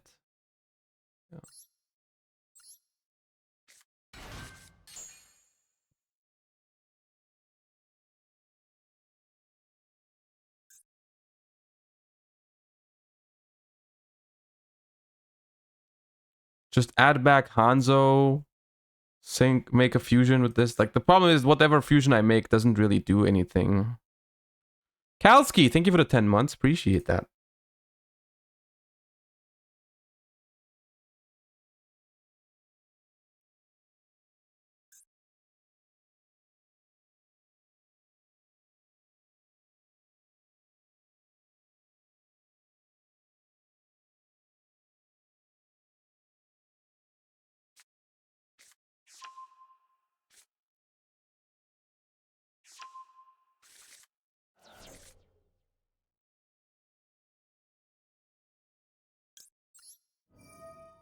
So the win condition, correct? The win condition is just I attack them directly, right? With my ninja tactics.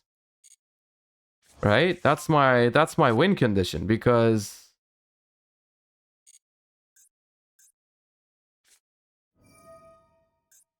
water arabesque. Well, effect. Do you have enough for 8k direct? I mean, I have Boral Sword with, and I can make it a... I can make Boral Sword a ninja.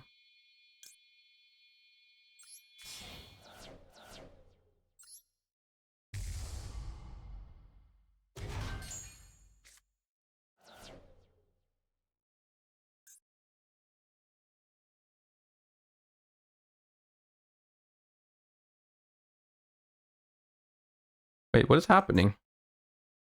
Oh, they have this.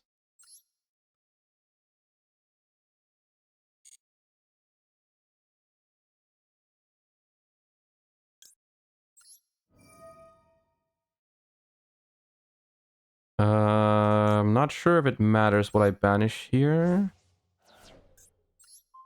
We can only banish this. All right. It's annoying because we have to make the Boral Sword, but they have the Purification Dance. But if they bounce with the Purification Dance, at least this is gone, right? Then we're kind of fine. Okay, so they summon Ohime from the hand, and then they're out of shit for now.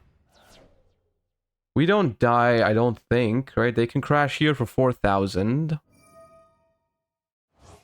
They can foolish. What do they foolish? The other trap card?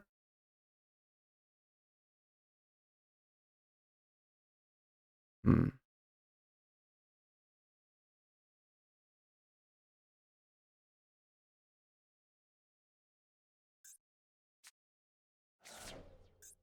Rivalry. If an equip is sent to your grave while this card is in your grave, you can banish this card, then target an equip in your grave, add it to your hand. Okay.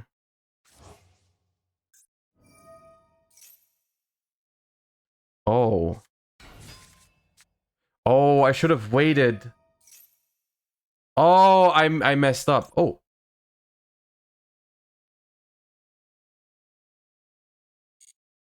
I messed up because I fused away my monster before they used the effect. I should have done that. Now I might die.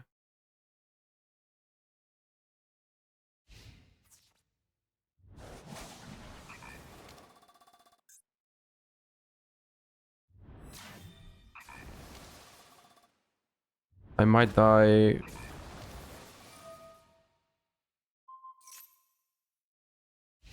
No, not yet. Come on, Book of Eclipse!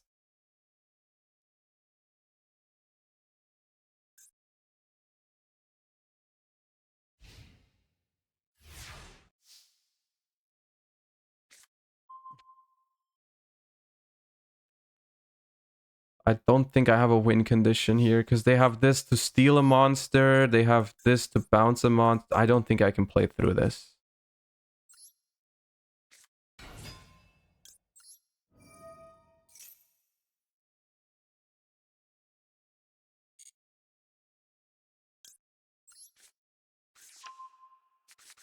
Ah. This card is very toxic for this deck. What do I have an out to it even? I have Underworld Goddess. However the hell I'm supposed to get there.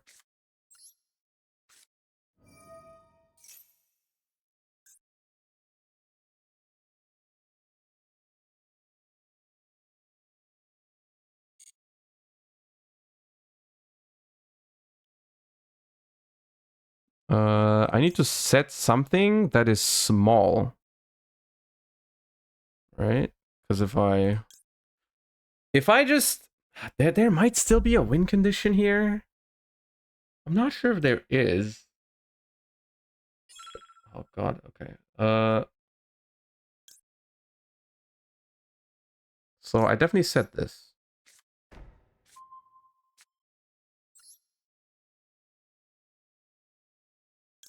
And this.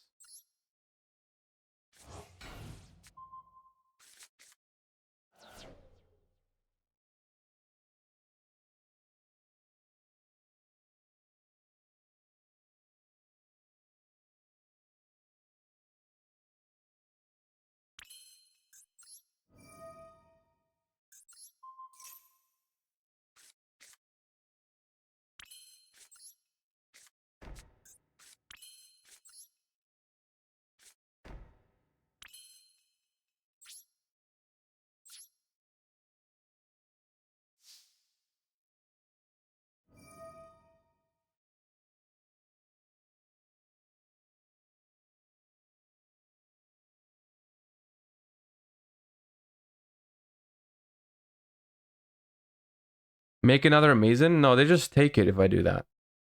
I don't want to make another Mazen because it's 2000 attack and defense. Actually, it's less defense, right? But it's like, I don't want to give them a big monster. Metal, silver armor. Oh, that's so fucked, dude. Now I can't activate this one.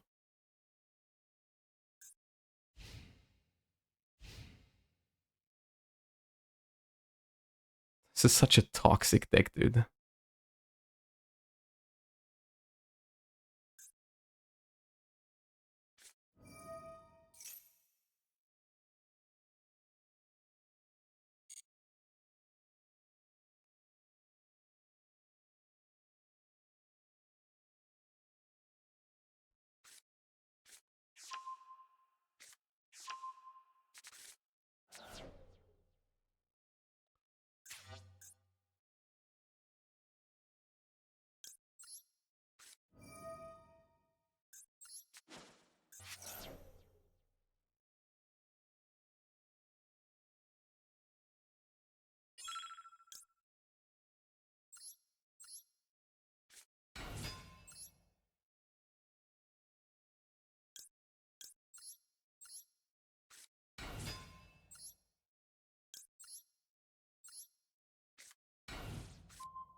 Deal with my small guys. You can't run into my small guys.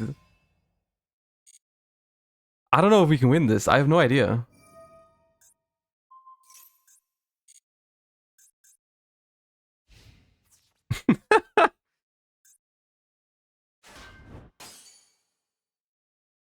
Now what?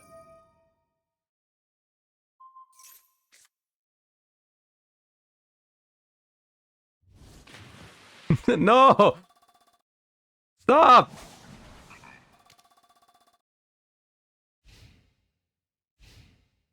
Okay, Eclipse! Eclipse!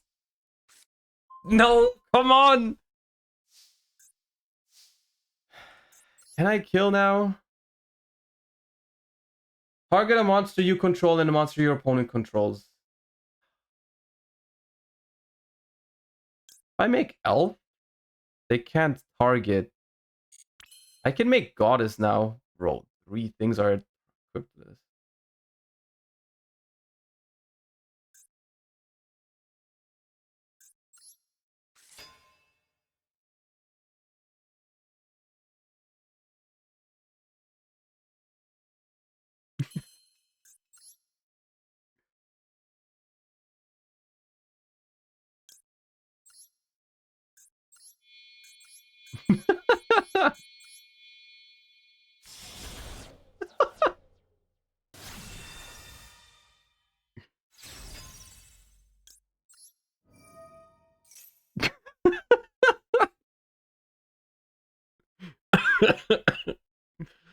Oh, man. No! Okay. But can I actually win now? Because this is going to negate these, right? So I can just attack over them. But I need to be very careful now because I might die.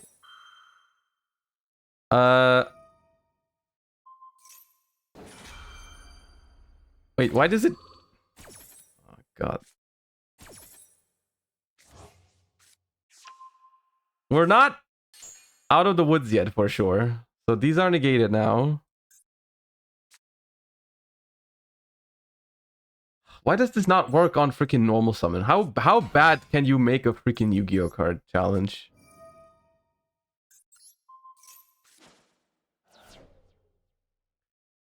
So, if I summon Hanzo, I get to add a ninja, but I don't have my normal summon anymore. I can grab Mitsu. I can summon Geo to make these.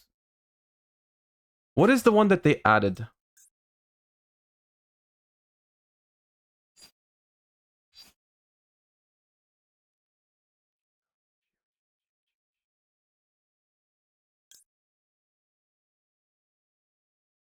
Hanzo, search Mitsu, special Mitsu.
Oh my god!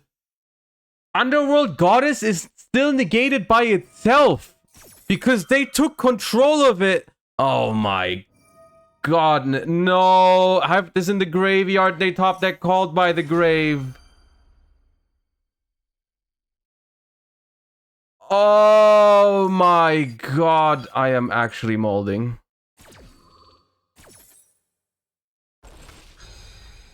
I am actually crying so hard right now. Oh my god.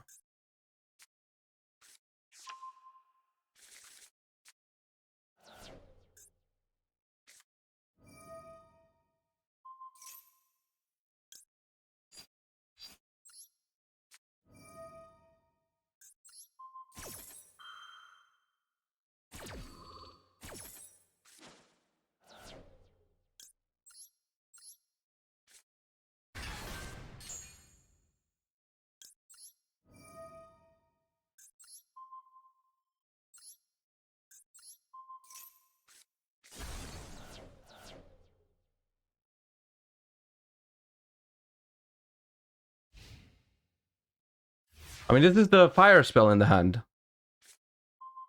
Now! Oh my god, this game is actually trolling me. It's insane.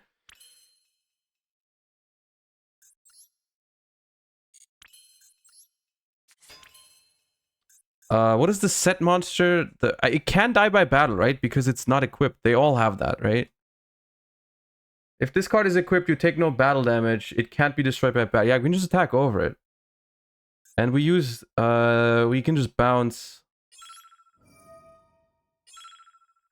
Which one do I bounce? Do I want dupe? I think I want dupe.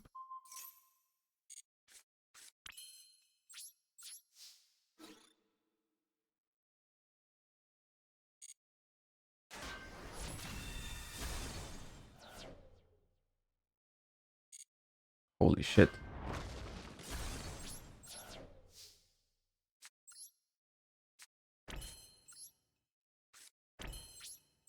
Well, Eclipse is a good pickup now.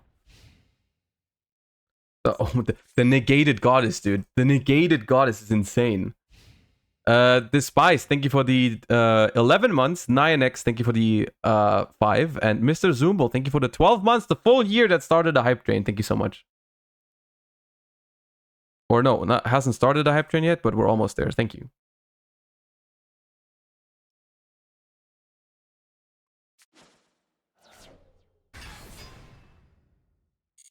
Wait, now you die. You have the equip spell in your hand. Now you're dead. Oh! Wait, no, you're not. Not yet. I'll do it again! I don't care. I know it's still negated.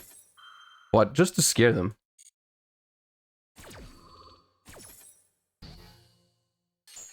Why Kaiju? The Kaiju was actually good because it stops me from using this.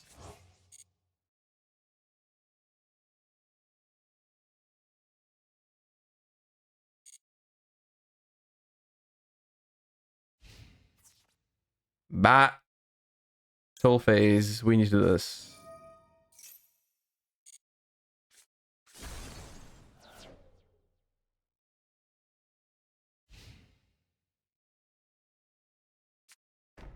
Okay, I know this is a bluff. I know this is a bluff.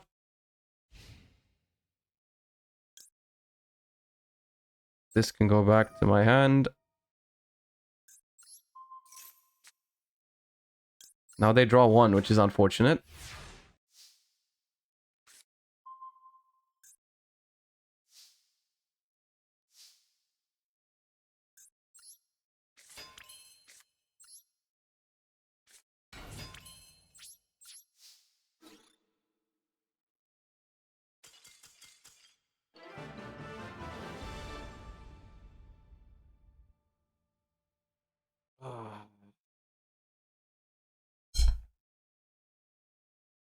Oh god, dude. What a freaking game of Yu-Gi-Oh that was.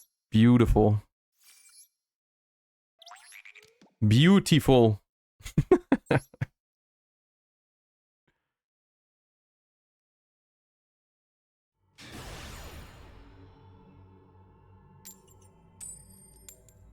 Whoa, Mikanko is pretty fucking toxic against some strategies.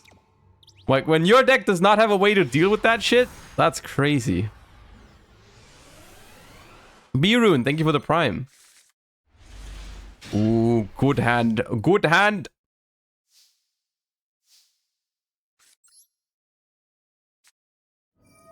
Let's go for 6. This. No, not this. I'm scared.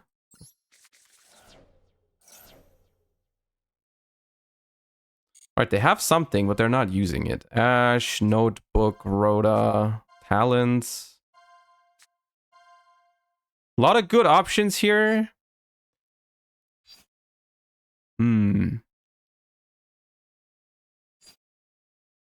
I kind of want to take Ash and just go Hanzo, grab the other trap, set 3 pass with Ash Maxi in hand.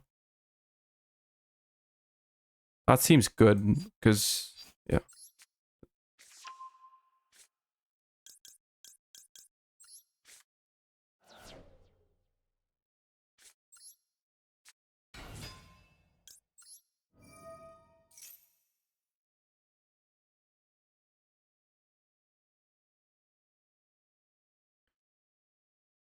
Well, Mikanko, I still don't think Mikanko is like an insanely good deck in Master Duel, but I think in Best of 1, you can definitely catch people off guard when they don't have an out to like the non-targeting stuff. It's like, you know, not every deck has an out to that, and that can really be problematic if your deck can't beat that.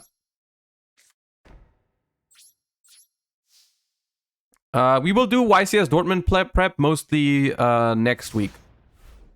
So next week is the focus is gonna be on YCS Dortmund almost 100%. Yeah, we're gonna have a deck doctor. We're gonna do some testing, all that stuff. Long Yan. Oh, I should have duplicated in the draw phase so that I have a way to negate Ash with the Mitsu.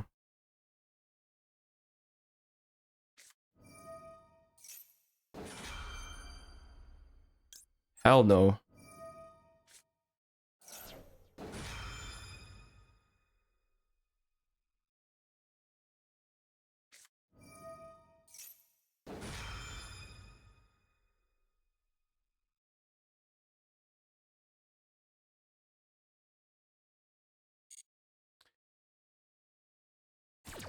Now the maxi still resolves unless they play 2 fucking drivers.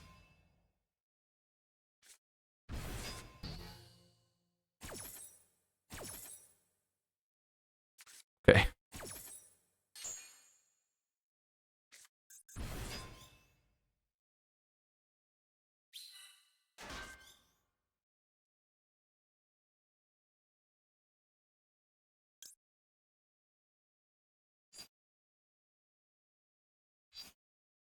So what about we go Dancing Leaves, book 2 of them things, and then we duplicate our Geo into 5 monsters?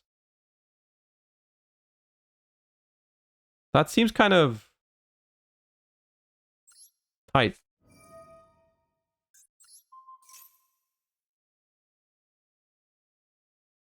If they have max seats, oh, it's so annoying. Yeah.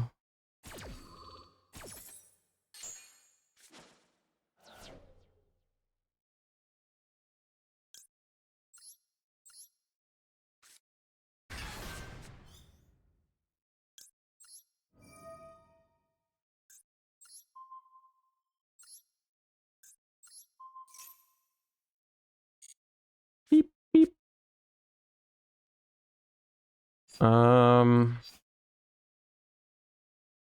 Do I duplicate now?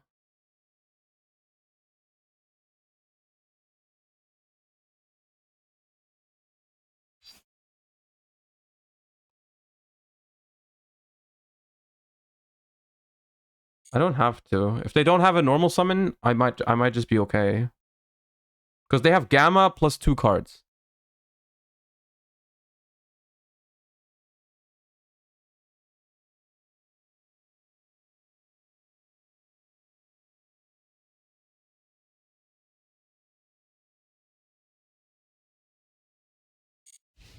End of the main phase progress. Alright.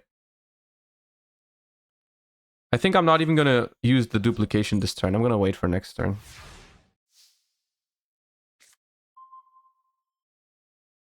Yeah, this is poggers. This is nice. This is sick. This is alright. So we could notebook to set Hanzo from the graveyard. No, I wanna go big. Let's go big. Don't ash me. Don't maxi me. I hate you.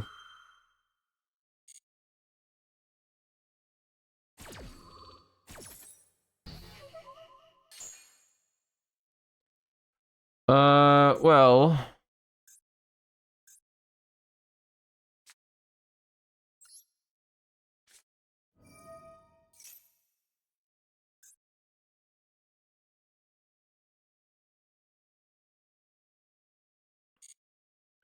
I'm going to, I think, set Geo from the grave. And set Iron Digger from the deck.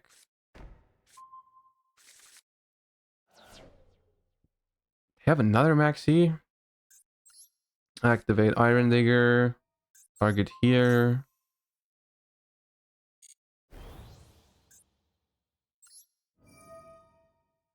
Banish Hanzo. Pop this.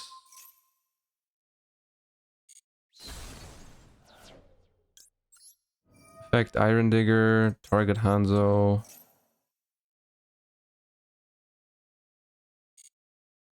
No.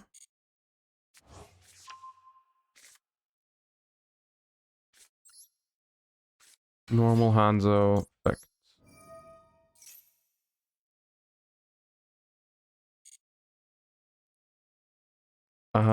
So I'm gonna recycle.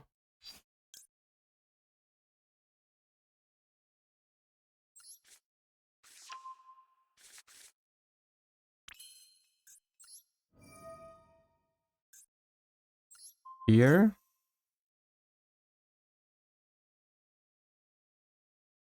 Yo, this is kind of sick. This is kind of sick. We had a very good hand, but they also had a pretty custom hand, let's be honest. Like that Maxi, Long Yan, Double Gamma, Ash. Come on, dude. So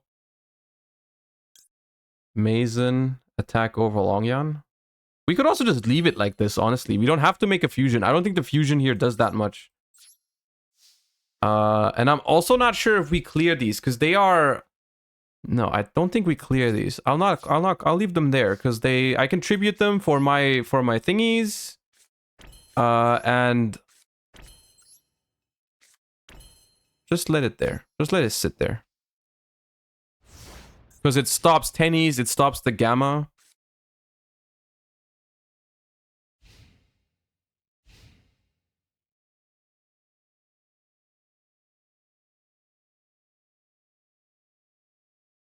It doesn't stop tennies? Wait, isn't tennies only when you control no monsters? It's like one of the two effects is stopped, right?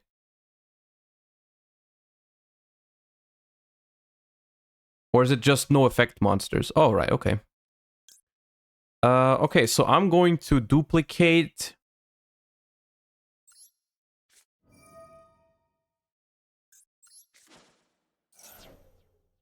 Bro, if you don't ash, this is Omega Plus. This is insane.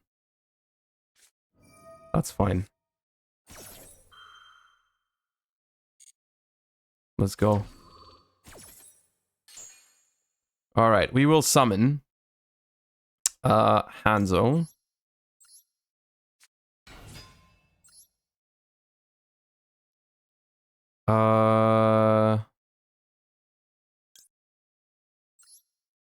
Baku.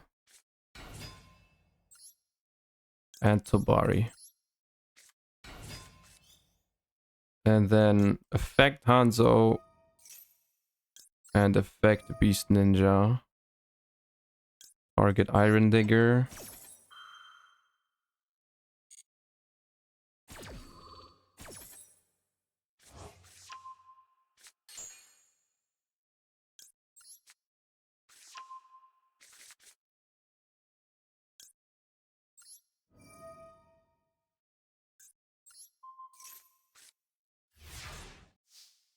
Alright. And now for our final ninjutsu. We just attack them directly, right? with like Mazen and all our other dudes.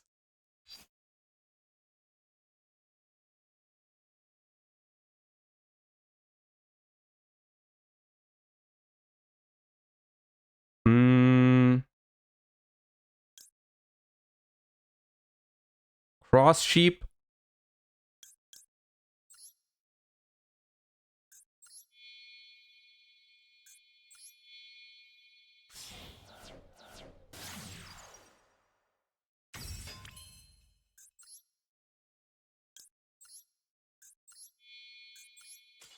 Oh, come on!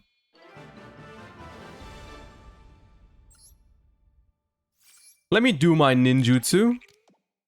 Alright, let's see if we can rank up. If we can rank up with this deck, I'm happy. If we can rank up with this deck once, I'm happy. Yeah, I was gonna do the Boral Sword. I was gonna do the Boral Sword, where you make Mazen and then you make Boral Sword, and you equip Iron Digger to it, and then it's a ninja monster and it can attack directly. Subtroop, thank you for the 14 months. Welcome back. Ooh. Okay. Is it just me? Like, I know I played this deck very badly yesterday, but did I just also draw a lot worse yesterday? Feritas, thank you for the 10 months. I don't think this deck is viable. No, I think it's fun. but I don't think it's a good deck. Like good in, you know.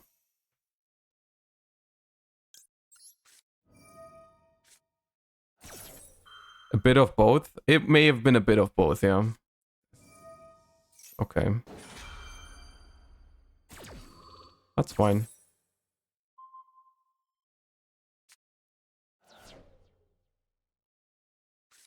Would you say it's on the level of Sword Soul or below that? In the TCG, it might be on a similar level, because in the TCG, I think the books are slightly better. Oh, they never miss, dude. They never miss. So this, theoretically, I don't want to speak too soon, but this should be a good matchup because we have Book of Eclipse. If they don't go for a hard maiden, if they just make Noir the hard way, we lost.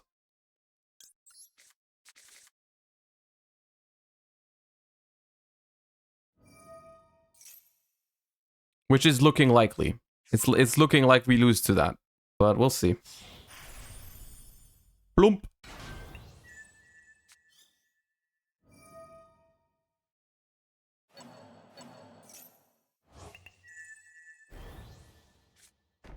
Oh, no, okay.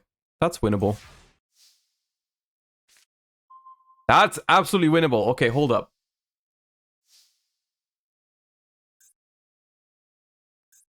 Okay, I need to be careful, though.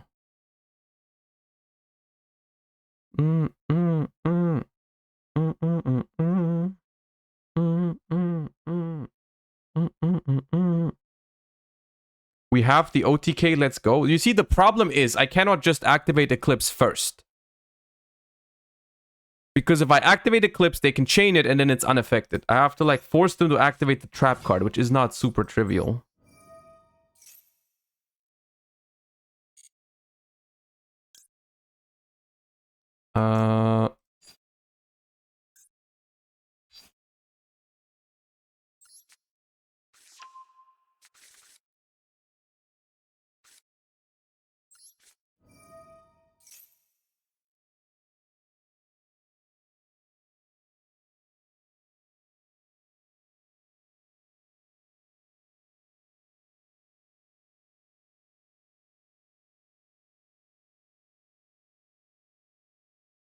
Ninja Circular. Don't call it Ninja Circular, please.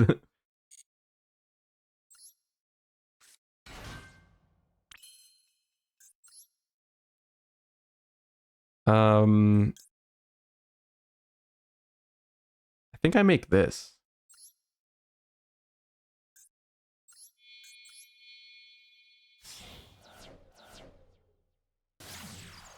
Cross sheep if you want to OTK. I'm not sure if I can like force them to use this if I maybe like because I can't eclipse myself at some point. We'll see.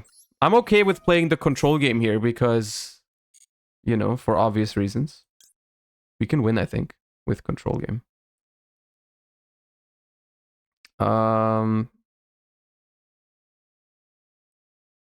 Like I don't think I need to OTK here. I think I have the tools to just win this game normally.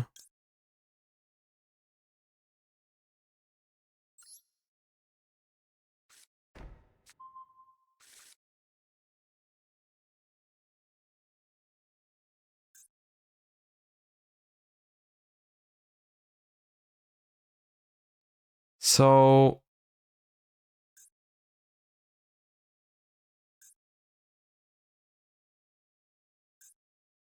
if I activate this, they just chain the equip spell. I chain Eclipse. This goes to the graveyard. Is that a problem? I don't get to revive anything because I have nothing banished right now. But is that a huge problem?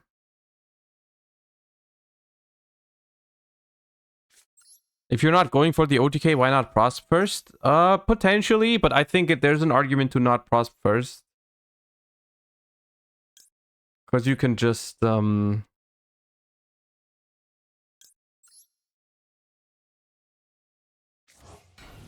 for non-engine at the end.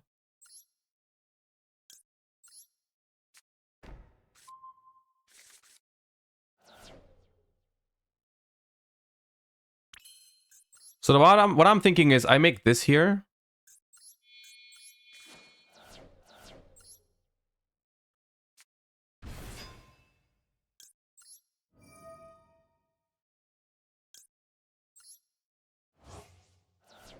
Banish my friend.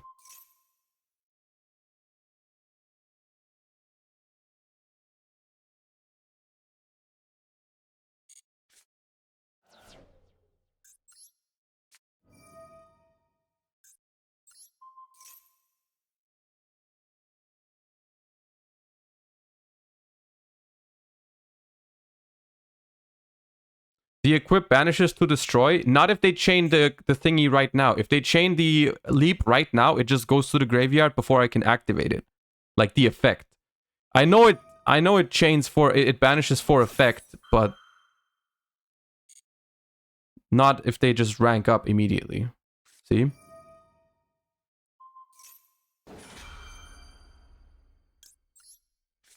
Now just this can't be. If this is Ash, I okay.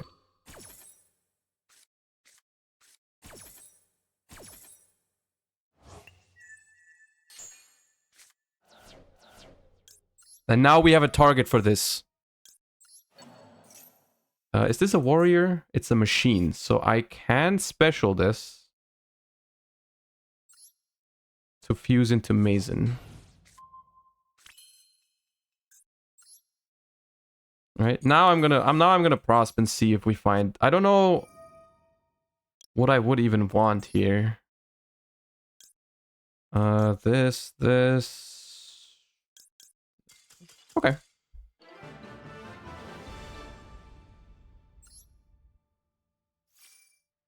All right. I will say the ninja gameplay experience from yesterday to today is like night and day, dude. It's night and day. It's so different, dude. It's so different.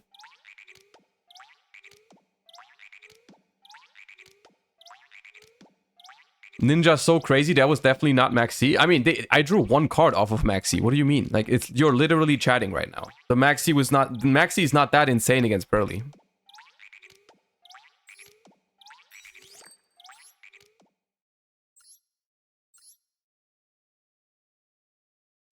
How were we winning? We were definitely outgrinding them. We weren't winning this turn, but we were outgrinding them, I think. They would have the plump would have gone back face up, but we don't have a problem with just the plump.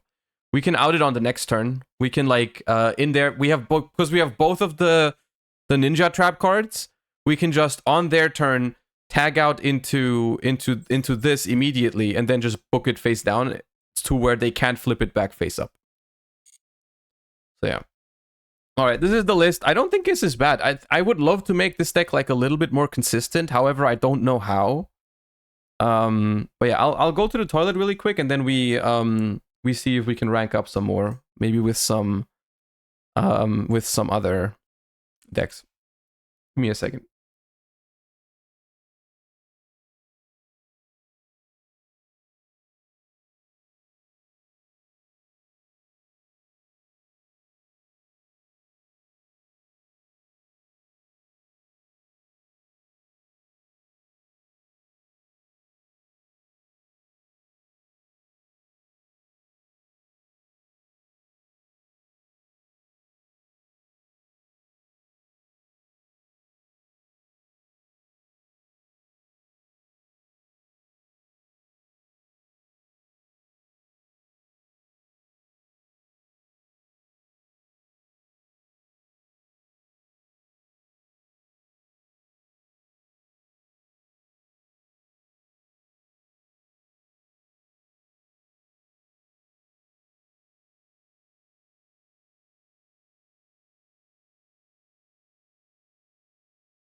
Oh god, I return it. And I see people talk about small world bridges. Okay, so the reason why I don't think this deck should play small world is putting yourself at a -1 just to play the game is not a very good thing when you're playing a deck that's already so fair. So the power level of this deck, I don't think allows you to play small world, because even though, yes, you get consistency from it, I don't think this deck can win with -1, even if it doesn't break. Like, you unbrick your hand, but then, you know, no. You would just need, you would simply need, what Ninja needs is not something that exists already, I don't think. Like, what the deck needs, I think, is other good cards that you just feel good about opening. Because right now, the only card that you feel good about opening on its own, without other cards, is Hanzo. That's the only one card you can draw that feels good alone. And you only have 4 copies of that. Right? Everyone else needs to be in multiple card combos, or it's just a straight up brick. Like freaking Baku, Green Ninja doesn't really help you much in terms of getting going. This doesn't help. This doesn't, like, you know, you need like actual good starters in this deck, right? That's what this deck is lacking. But it is very fun, I think. And since it's a structure deck, the only ultra rare I needed to craft for this deck was this one, which you don't even really need, but I think you could play it. Like, it's not bad to have the option. But everything else is like in the structure deck. So I mean, if you have the gems spare for the structure deck, I would encourage you to try it out because it's fun. But everything else is like, it's super cheap. It's not awful, and it's fun. That's all. Right? Play Ties of the Brethren. Ties of the Brethren. What does that do again? I forgot.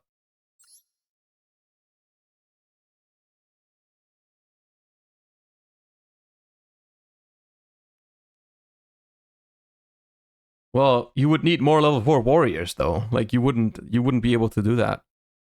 No, just don't. All right, what do we play if we want to like try hard right now? What out of the decks that we have are like try hard powerful decks? Let me see. Pearly, Naturia Runick. What are we feeling?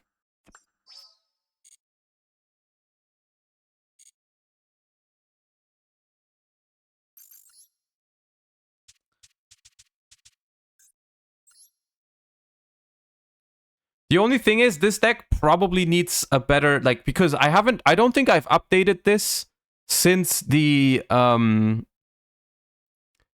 Pearly cards came out. So you probably need something against Pearly. Noir is a problem. Mathmech? We're not playing Mathmech. There's no way. Okay, at some point, there's gonna be a sub goal for Mathmech or some shit. Like, but I'm not just gonna play Mathmech like that. Not just like that. No shot.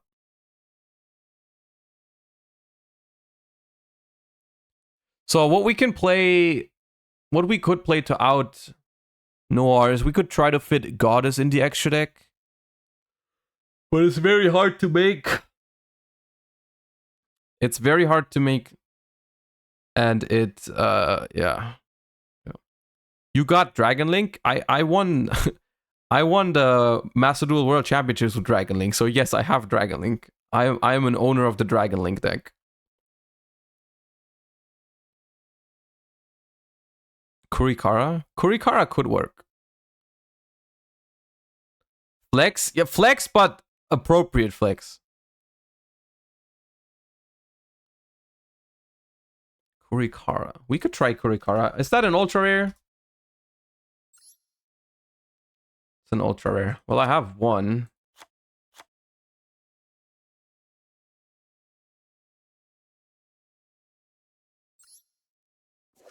I'm not sure if we need shufflers right now in the current format. There's not that many things where shufflers are really... Shufflers are good against Pearly. Somewhat.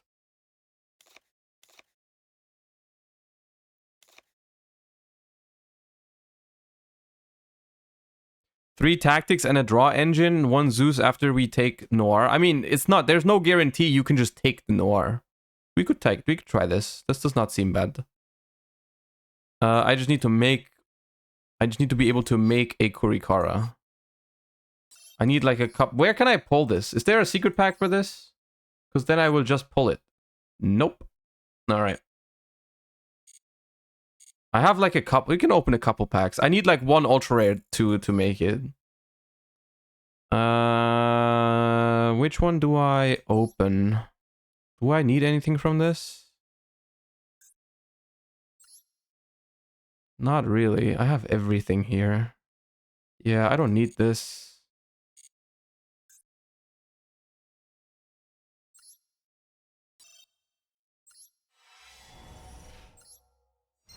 Imagine if I just pull a Kurikara. Imagine the sometimes you need to be content brained. Okay, there's one ultra rare.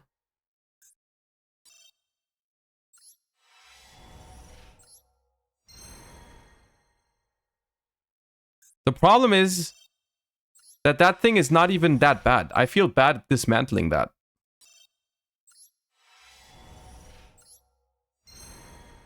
Ooh, based. Okay, I have 99 gems. This is the worst amount of gems to have. We need to watch a replay. Hold up.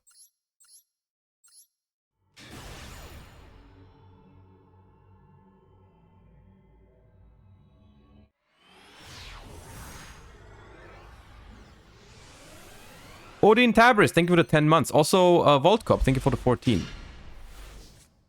Oh, we don't need to finish, right? You just get that instant. Yep.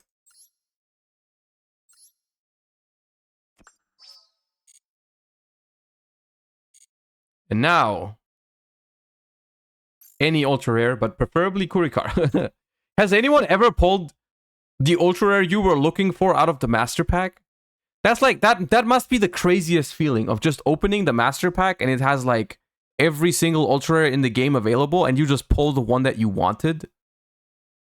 Has anyone ever done that? Because I have not ever opened master packs and then like, I've pulled useful cards in the master pack, like randomly, right? But freaking like the card I was looking for, never.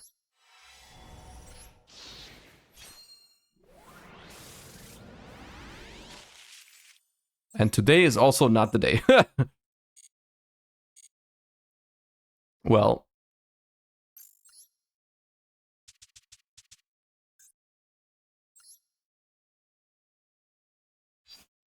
Dismantle selected cards. You are. I guess. It's a good card though. I'm not going to dismantle this one. I could dismantle this one. This was cringe, honestly. The Mikanko arc was kind of cringe on stream.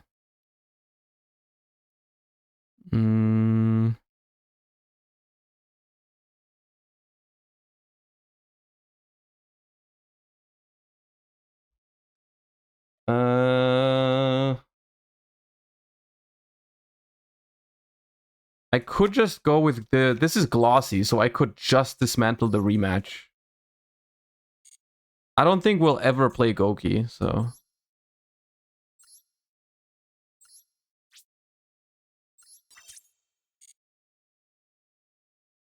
Let's just try this. Gookie, yeah, Gookie. Right.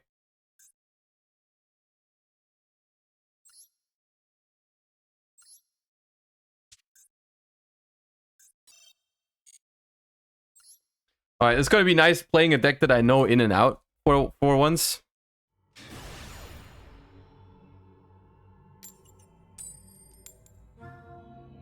Imagine if you just crafted a Royal Kurikara.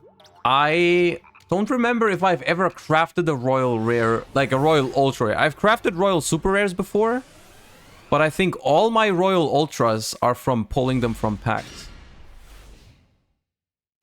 Oh, God hand, dude. It's a God hand. Yeah, bring your Mikanko shit now. Bring it. Bring it.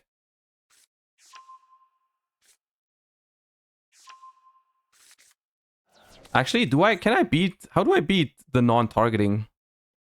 Oh, Exiton. Exciton just, yeah, Sheng Ying. Oh, yeah, I beat that. I beat that shit.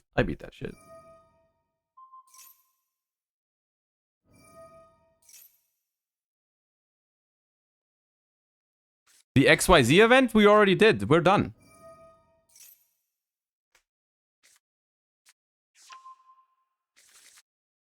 Okay. The non-targeting has been set up.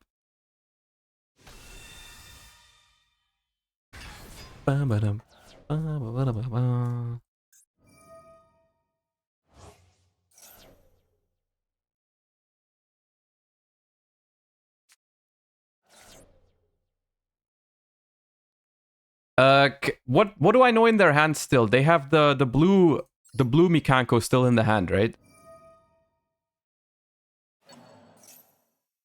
Can we out Huli? Yeah, we can out Huli. Cheng Ying does it. One set.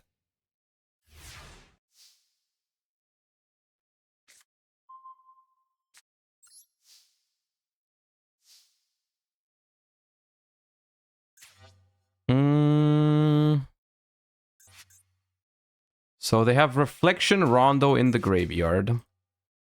Alright, let's see.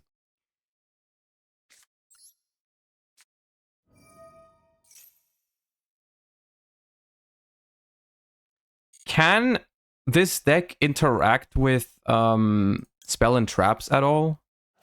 With their engine? Or not? I don't think they can, right?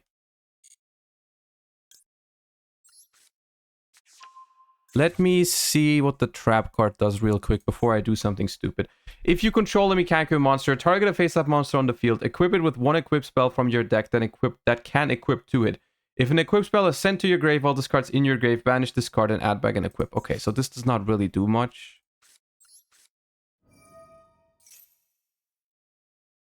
I'm scared of Max C right now, but it's not that bad. It's not the end of the world if they have Max C.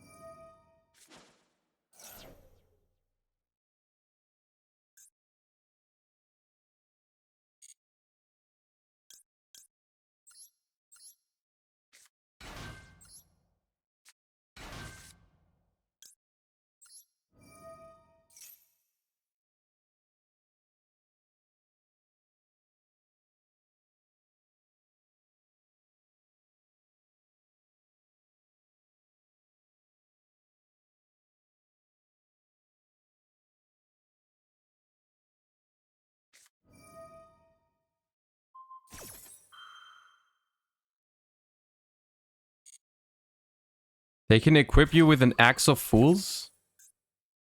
Okay. It's so funny that they actually play that. That's insane. Why what are you on about? All right, well. That's funny that they're playing that.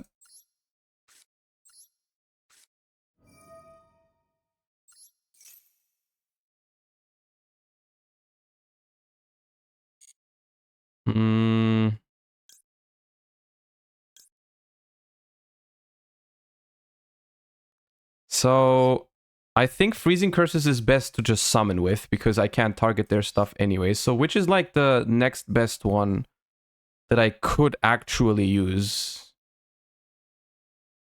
I mean, like Smiting Storm doesn't seem bad. Like they seem to have a lot of deck resources. Now I just have to play through. I like just have to play through the steel, right? That's all they have left. Steel. We've one in the graveyard. No.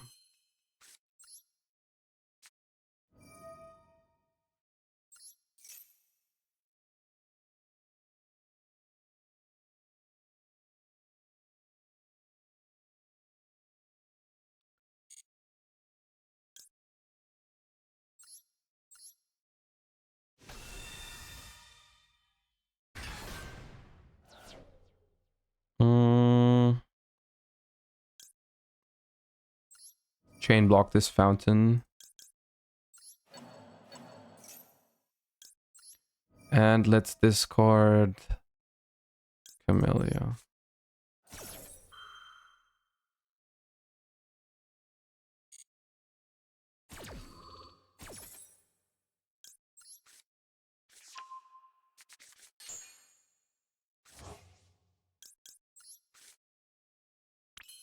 Ooh, Kurikara is gonna be decent, I think.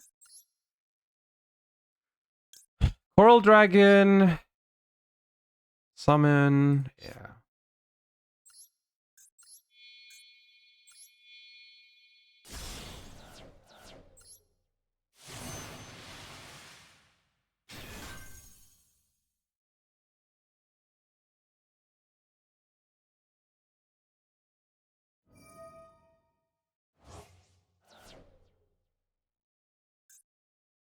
Sure.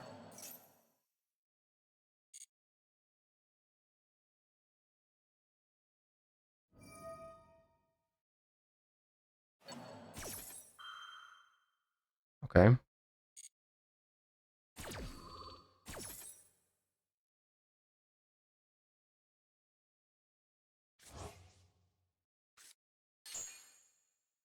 Okay. Mm.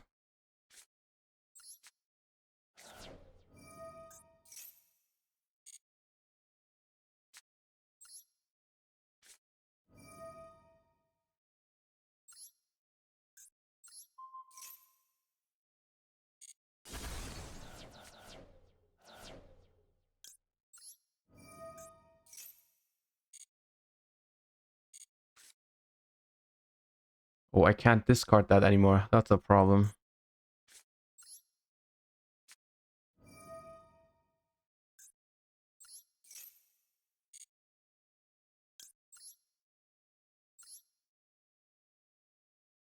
It's funny, I think Gary should be in attack position against this deck.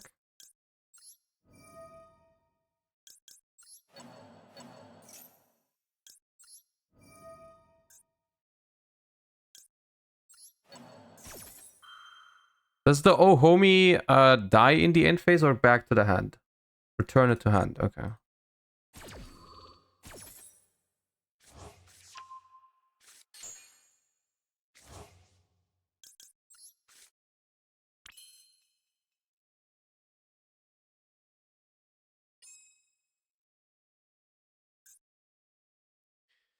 So I can take with talents that outs this. I can also draw two. What can I draw that helps solve the situation? I can draw... Basically, I would need to draw Naturia Blessing. If I draw Naturia Blessing, it's better to draw two cards. But the safer route is to just steal. And then summon Kurikara and leave them with 3 cards.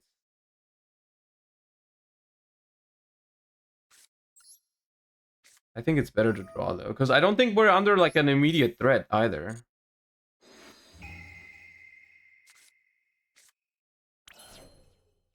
That's fucked up. I don't really want to summon Kurikara. Because it's so big.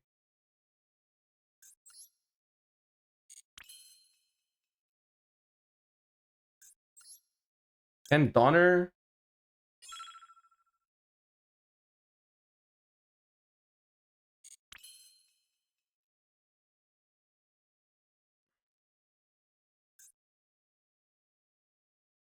They need 1 Kaiju? Yeah. Kaijus are a problem right now.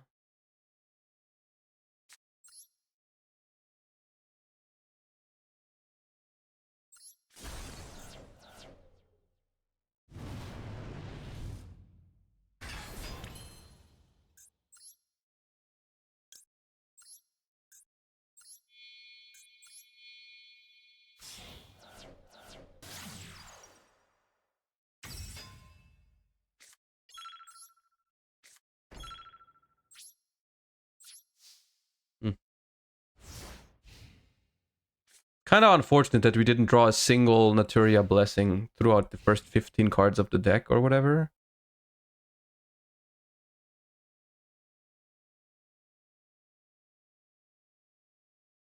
Maybe I should have maxied. The thing is, they're playing going first Mikanko, so maybe there are no kaijus? I'm not sure.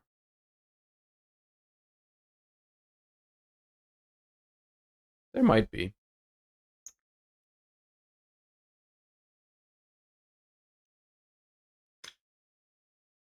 Will you be testing some TCG sprite decks on stream?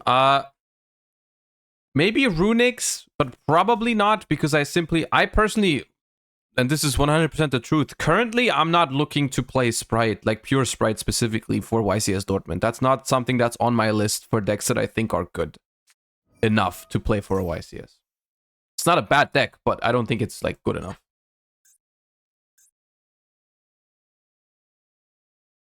So I don't plan on doing that. It's not bad by any means, but I don't consider it like a top tier threat. How about for higher sprite Runick? I think Runick decks in general, you know, like I know I'm biased. I love those decks, but I think they're okay. Maybe I'll try those.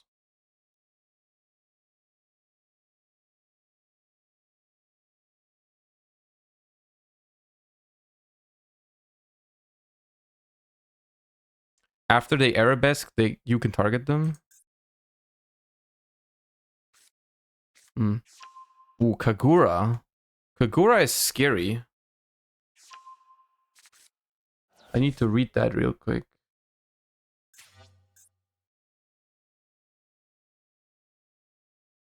Then you can apply. Bro, they destroy my entire field. No, they have 2 equip spells in the grave. I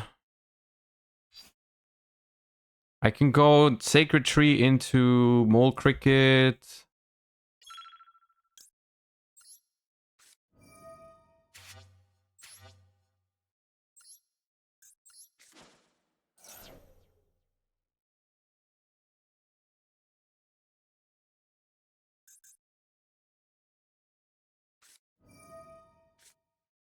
Okay, that's annoying.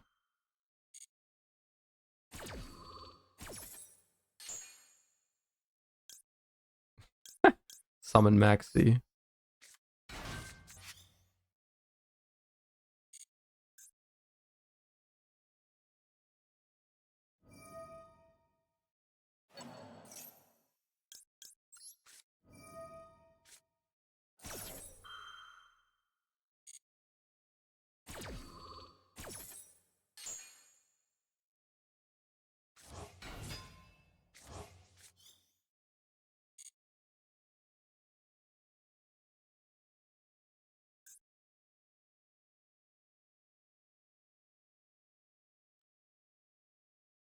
What's the cost for Kagura? You still need to tribute shit? Like levels? Yeah, they still need to pay the cost for it, which is weird. End of the main phase. Okay, we live.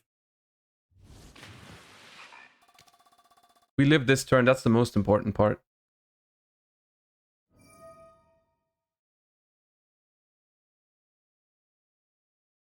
Whatever they bounce here doesn't matter that much. That's not even like good for them, I think. Oh, okay. Donner is a problem. The fact that our extra monster zone is clogged with the Link monster is a problem.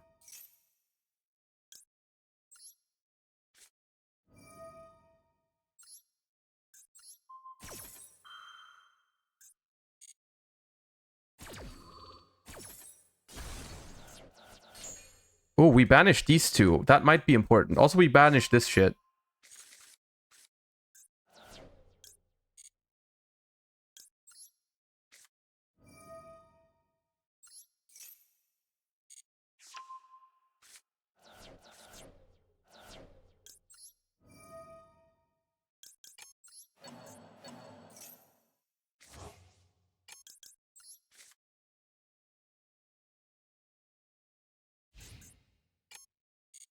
Wonka Christ. Okay.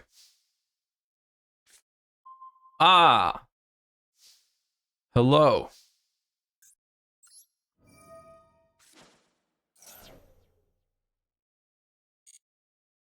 Do I even have another tree? No, I don't. That's fucked up.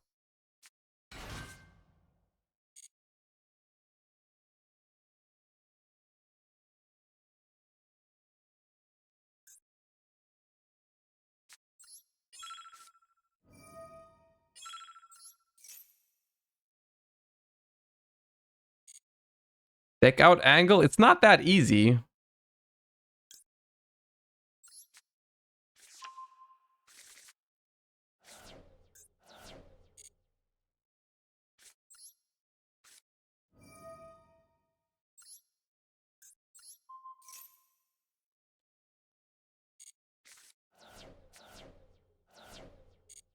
The biggest thing is I really need to get rid of my own Donner.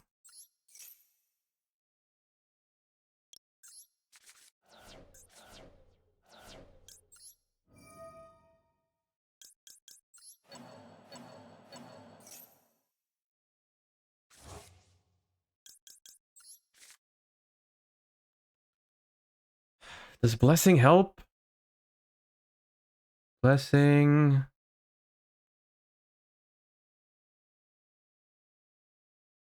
Lucaris.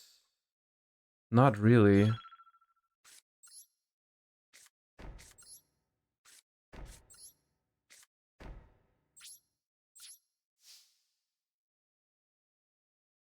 I have way too many cards for Exiton. Baguska helps, but they can probably just out it. Let's see.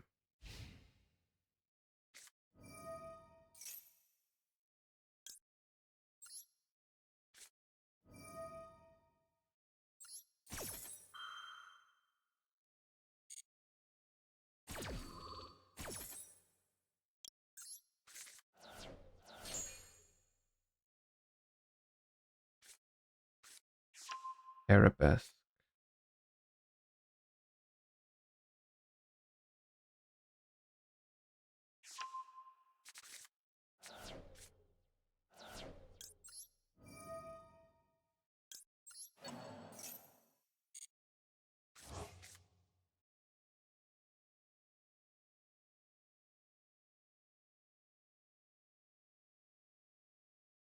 So next turn we deck them out. We just need to live this turn.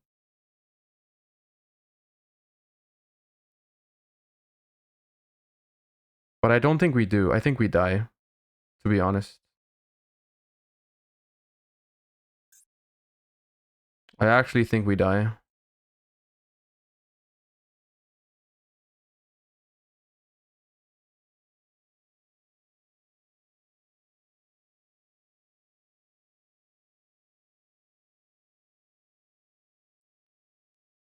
Oh, that's frustrating.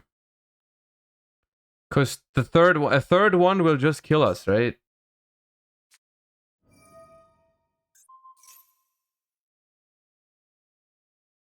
Oh, that's enough. No, it's not.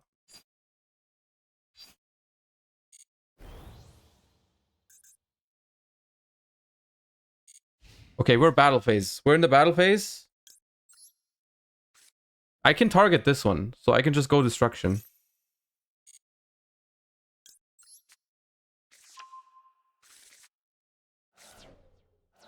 Oh. Woo. That was closer than I thought it was going to be.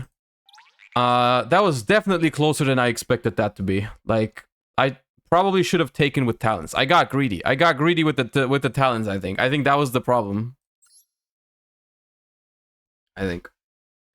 Did we give up on ninjas? We did not give up on ninjas. I wouldn't phrase it like that. We just quit while we were ahead. I looked at the deck in the morning today and I played it. I think I played it a lot better today and we had some fun with it. We ranked up and then we called it a day and quit while we were ahead. I think that was smart.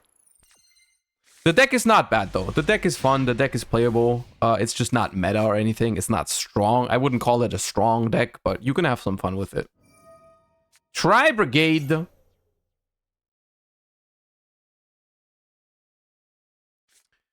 What does Harpy Lady do? Harpy Lady is once per turn when a spell card is activated, you can bounce a monster, which is pretty good, I think, for a deck that doesn't have a battle phase. You think dinos would be good in TCG with Misk at 3? They would probably be, yeah. I don't know if they would be meta relevant, but they would be a lot better. And I think Misk is very ignorant, so I'm glad that I actually am glad that Misk is not at 3. I'm not a huge fan of dinos as a deck, but I don't know. It seems to have a huge community, but I don't really love it that much. Okay, so we went Fractal, add Keras, and now we go Starter. Okay, that's a pretty good hand. Fractal Starter is a pretty good hand. We'll see. Thank you, Sleepy, for the 5 months. Appreciate that.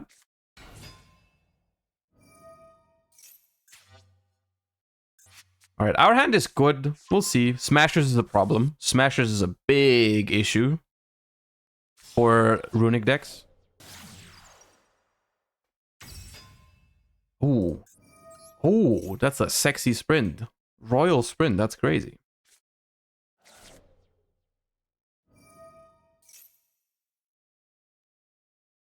Dinos topped Cancun and no one said anything. I also did not realize that. I also was not aware of that.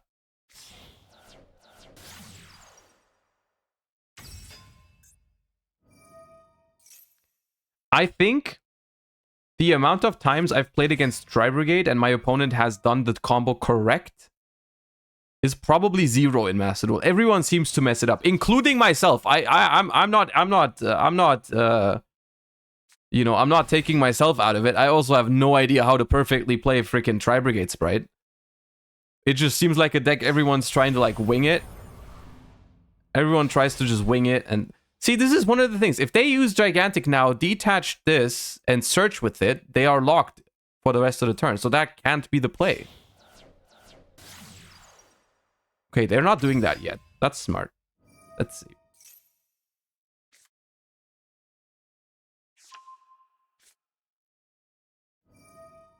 The thing is, this can't be correct, because if I had Nib, they would have already, like, they would be screaming right now. Alright, we got Kit. Kit effect. 2 again. Is this double Dragon Lords now? Yeah. Okay. Okay, so what I would do here is probably Gigantic, Detach, Sprint, summon like Red or Carrot, and then you make IP with Kit and Gigantic, and then you trigger the Bear Brum when you link off the Gigantic.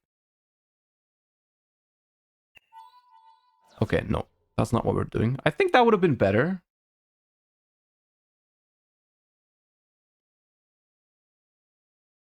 Oh, they can't link it off, right? Okay, never mind then. See, I'm chatting, just like everyone else when it comes to this deck. But I'm just thinking like, okay, now, how are you gonna make this Revolt live? Huh. Did they heart make Perigete or Bearbrum? The Keras summoned this. Oh, they link summoned Ferrijit. Yeah, they can bring back Ferrijit. Okay, so my hand is nice, but their opener is respectable. Let's say it like that.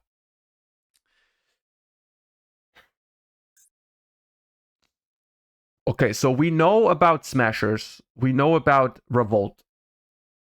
The other card, most likely Imperm.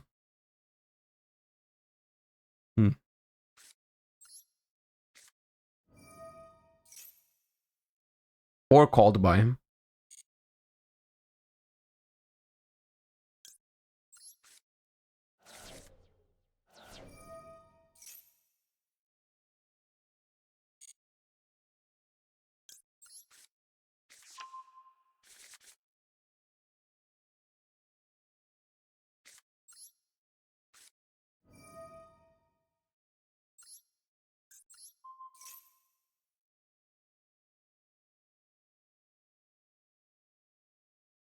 Let's see what we hit. And let's see if they care enough to negate with Carrot. They care enough to negate with Carrot.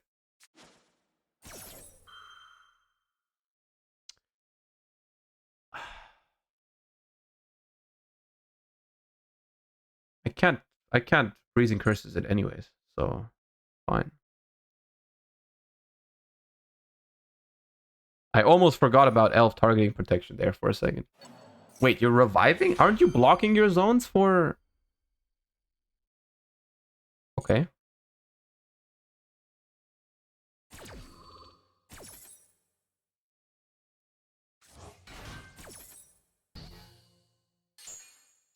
Okay, then.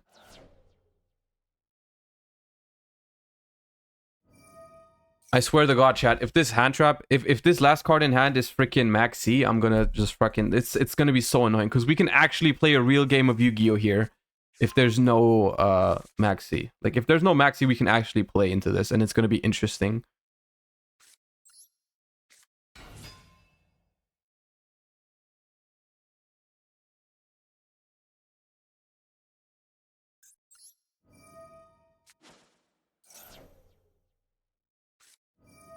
That's the same thing. That's just as bad. Oh, man. Yeah.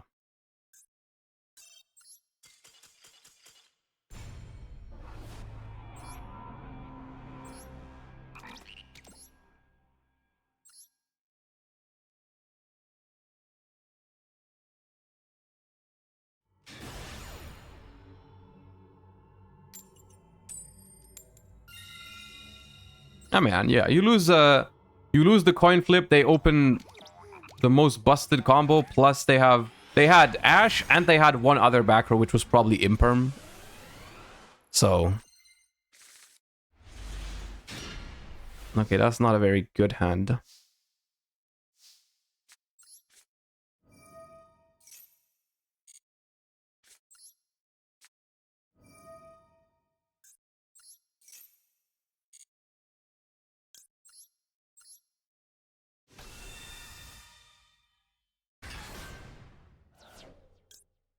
This one we're gonna risk it. This loses to Ash very hard, but we still have Max C, and if the Max C at least resolves, then it might be okay, but... Okay. Just don't draw Fountain. Just don't draw Fountain.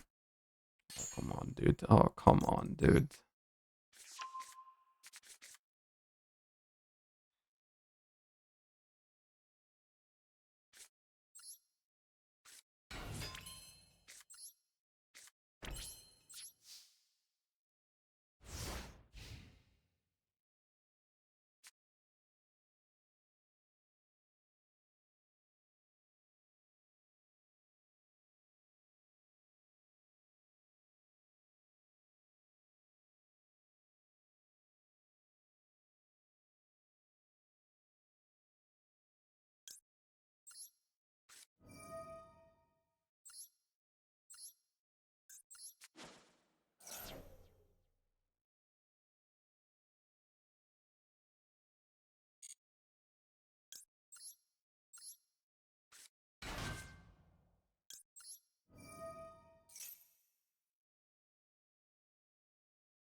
Alright.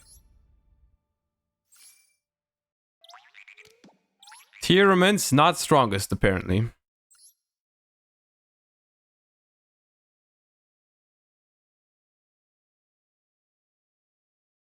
Tierrament's weakest. How much has your gameplay improved since you started getting coaching from Twitch chat? How much has the quality of this joke improved since you reposted it for this first time?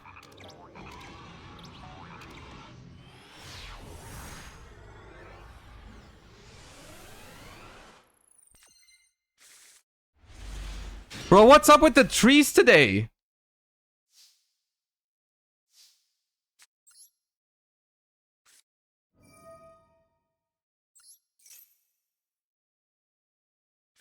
Well, yeah. Obviously.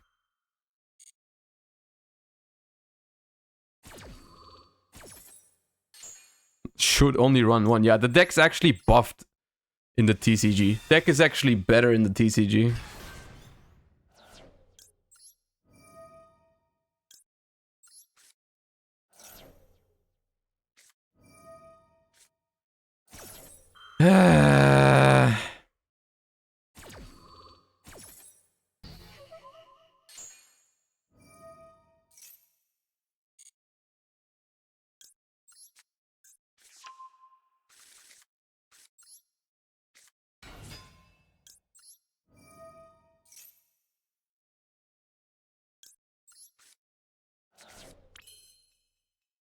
Do I set this tree?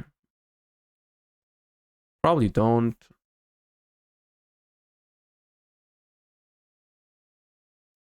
Probably keep it.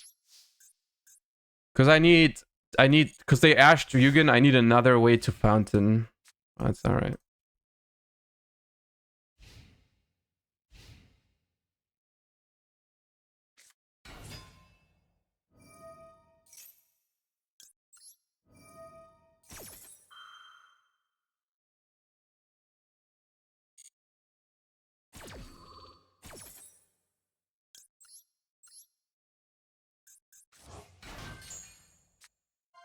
Reboot. Ah, they always hit. Oh, happy memory too, dude. That's disgusting. Ah, do we die? We might fucking die.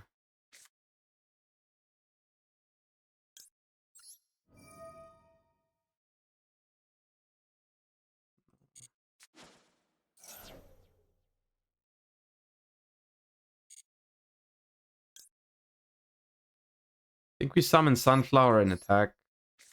It's dangerous. It's dangerous to summon this in attack, but yeah.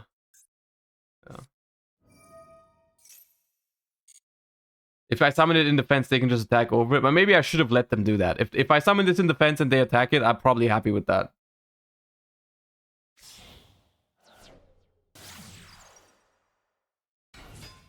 Oh. Right.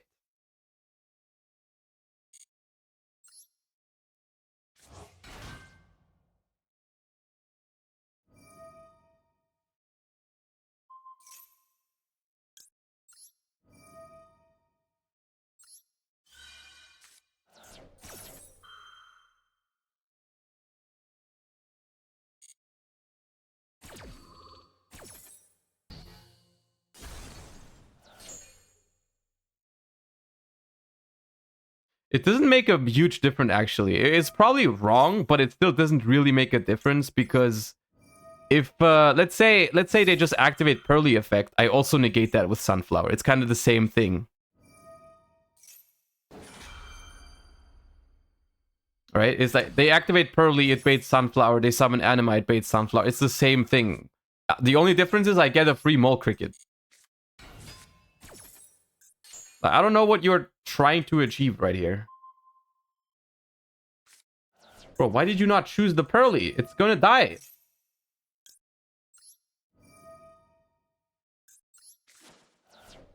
I swear, people are still not reading freaking Naturia cards. It's insane. Yeah, it's actually crazy. All you need to do is open one Naturia card and people are literally crumbling. Like, they just lost to Camellia. That's it. Camellia killed them on its own. Like, literally, Camellia committed murder on this person.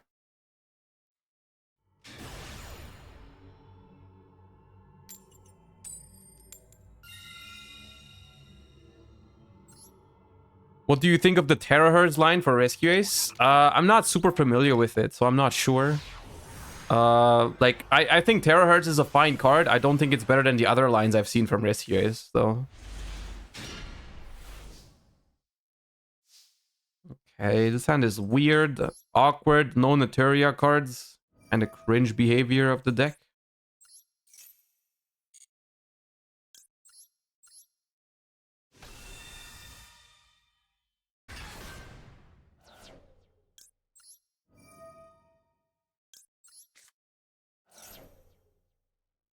I actually don't mind that.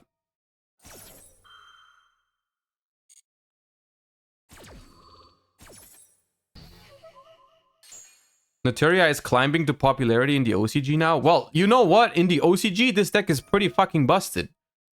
And I still can't believe they refuse to use it. It's very good in the OCG.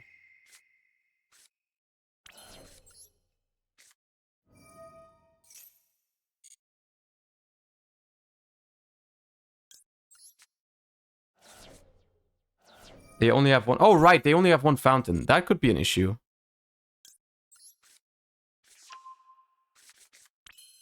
Do you have an idea of which deck you'll be playing for Dortmund? I have an idea. I haven't finished it yet. I'm not done with like building my deck for Dortmund, no. But like, I have a couple decks that I like more than others. Let's say it like that.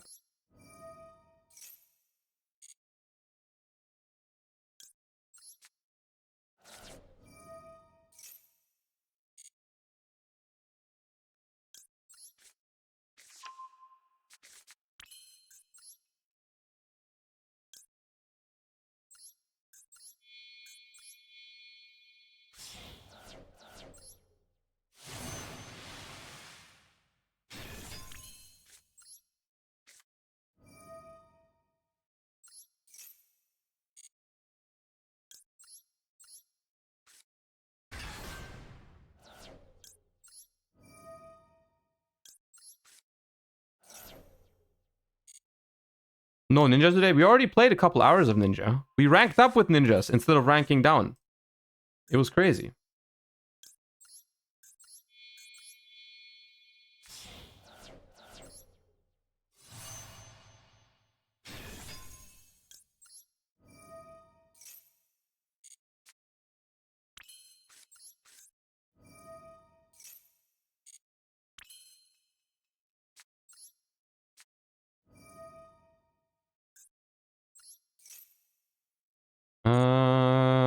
Gary.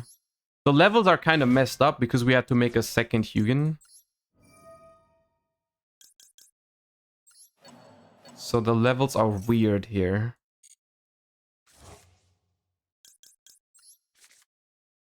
Hmm. Hmm.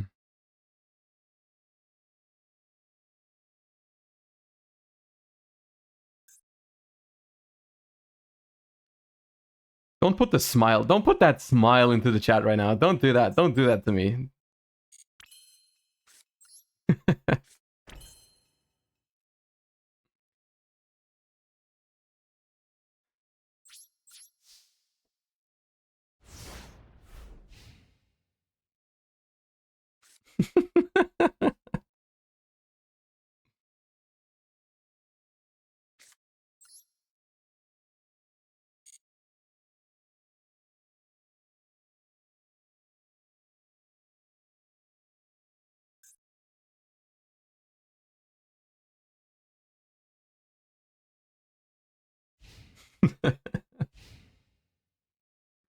Thank you for the 7 months, small. Appreciate that.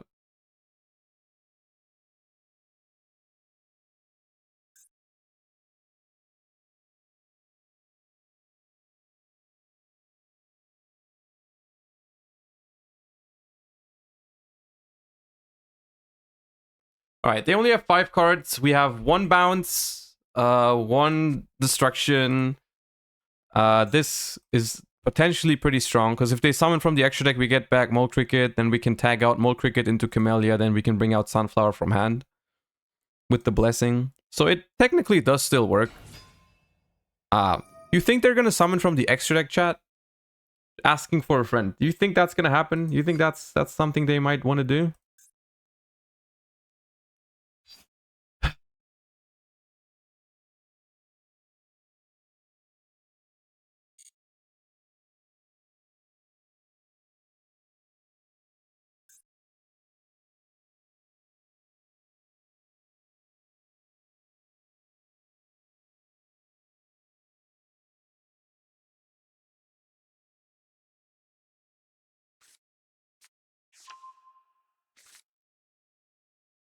No, Robina, please. Oh my god.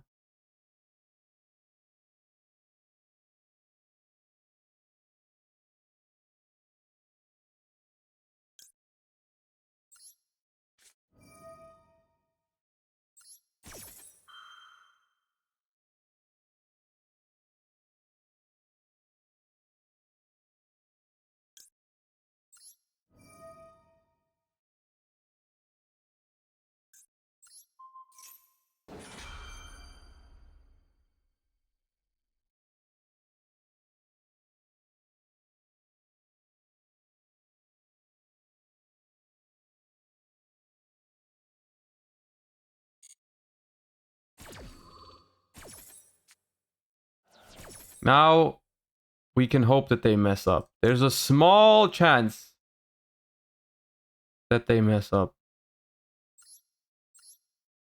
VT Gary, thank you for the tier 1. Oh, I just, oh no, you gifted it to Sunflower. Never mind, I take that back. I take it back.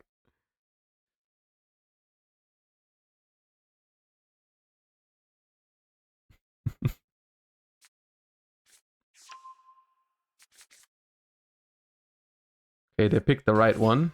That's bad.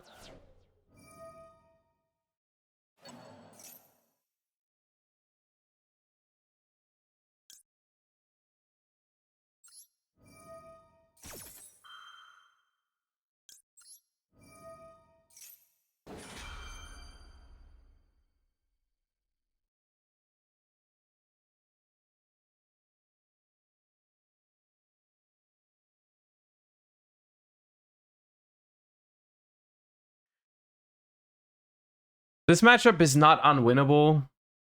Even if they draw like this, there's like a world where we can win. That is very cringe. Yeah, I think we dodged that. Recycle this. Recycle one tree. Wow, we need so many things that we want to recycle. Hugin. Nah, Hugin is fine. We don't need another Hugin. Do we? Well, we might. Yeah, we might need another Hugin.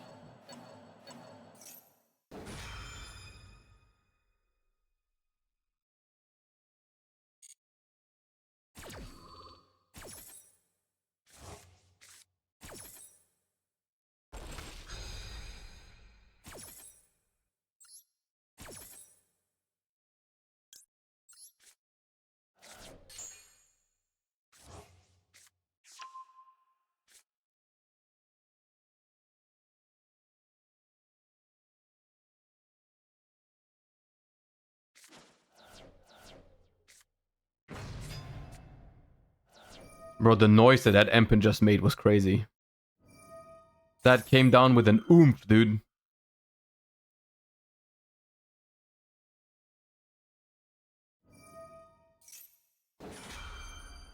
Is Empen limited? Empen is limited. That's crazy.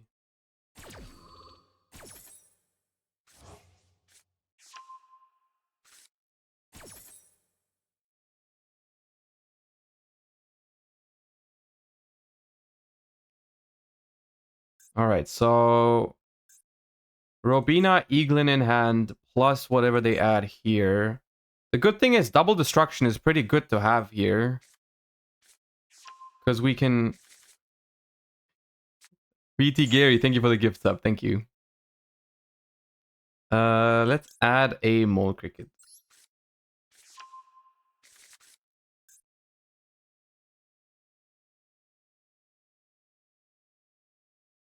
So the Dreaming Town is main phase only, right? So even if they set multiple cards, I can pop one in the end phase and then pop one in the draw phase to hit this thing. Oh, they even use Empen. Okay. Why would you use Empen? I guess banishing a bird from your hand doesn't really matter. Yeah. Wait, 3! We didn't know about that. They just gave us free information. Nice. Thank you. Okay, so... Trap. Only 2. Please, only 2. Oh, please, not... No, okay, can't be a third one. There's both birds in hand. Yeah. Alright. End phase. We'll go with that.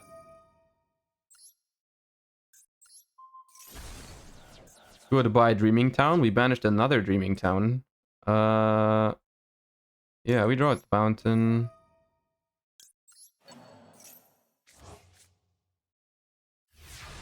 Alright, a completely dead Flashing Fire has been drawn.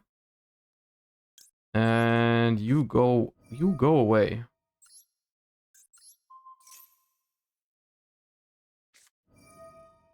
Okay. Well, we hit the wrong one, but okay. What did we banish even? Nothing important. Okay. Yeah, we can win from here. I'm pretty sure. DJ Truckcoon, thank you for the 6 months. Appreciate that. Thank you. Okay, map in hand, bird in hand. Do I have more Runicks? I have one more Runick, so I shouldn't draw here. Okay. All right. First things first. How do I out Empen?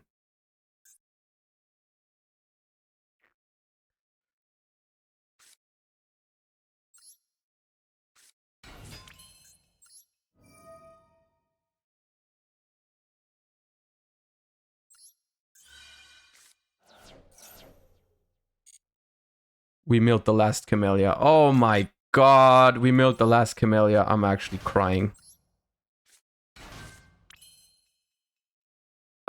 God damn it.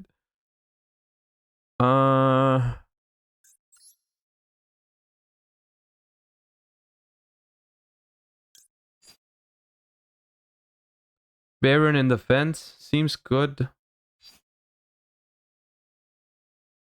But they can just chain block Baron until the end of time.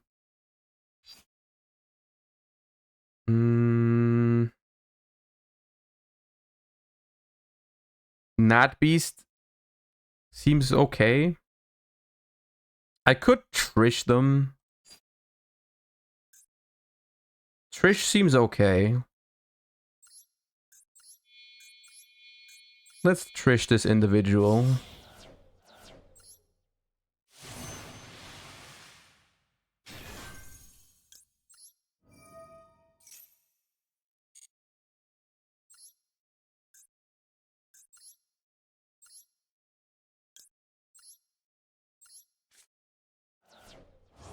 Let's hit the monster. Easy.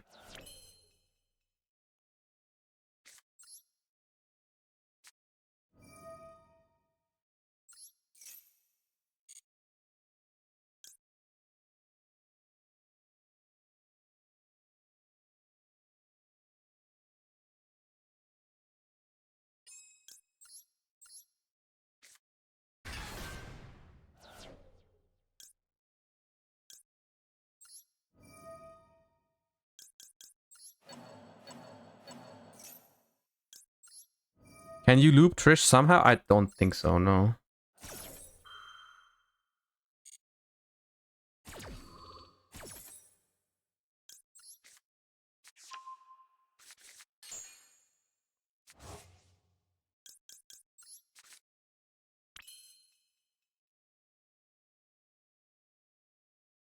Okay, so they have map in hand. How many birds are banished? 1, 2, 3, 4, 5. I can actually try to run them out of them friggin' birds. Hold up.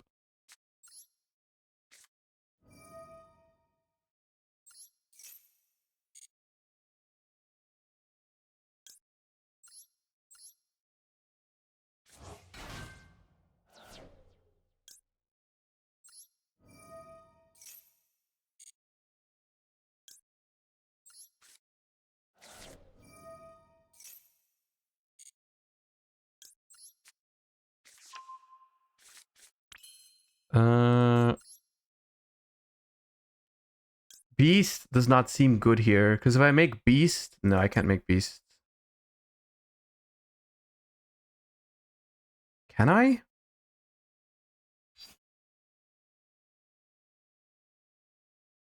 Beast. The problem is I can't make Beast plus Baron.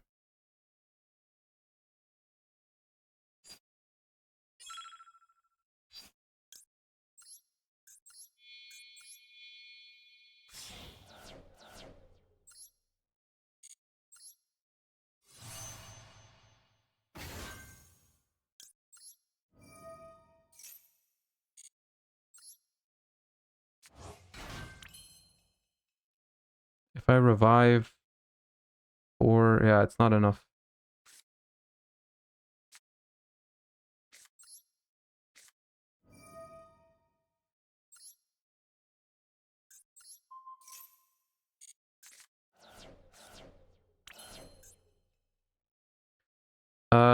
I think between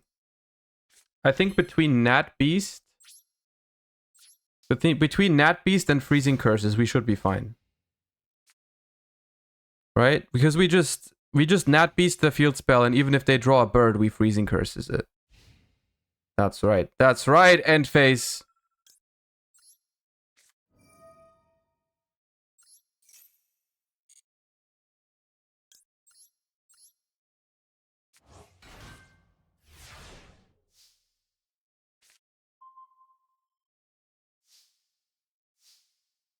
What can I even make? How is this? This is 49, 63, 63, 79. This should be game if I didn't miscalc. If I just normal summon Camellia.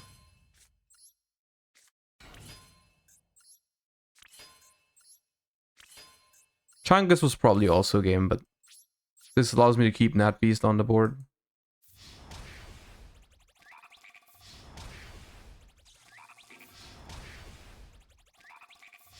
Yeah.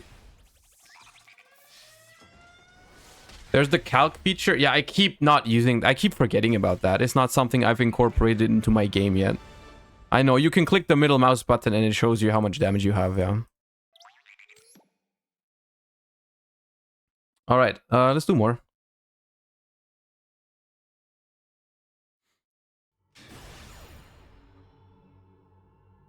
Can we see the list? It's not on the Discord. I can show you after this game, yeah. It's not that much different from what I used at Worlds, though.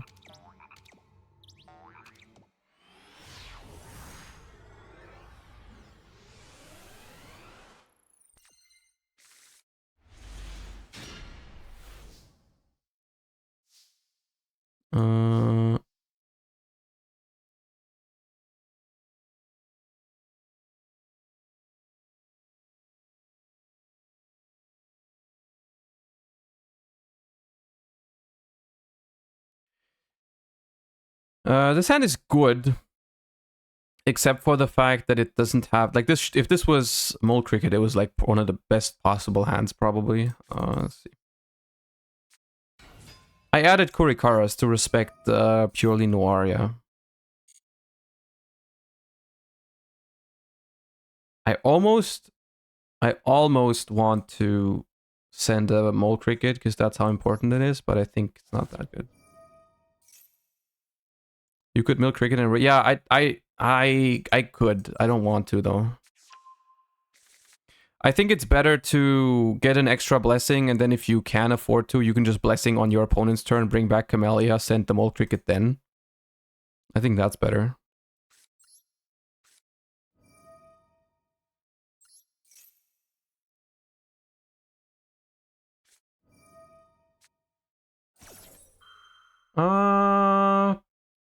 Fine.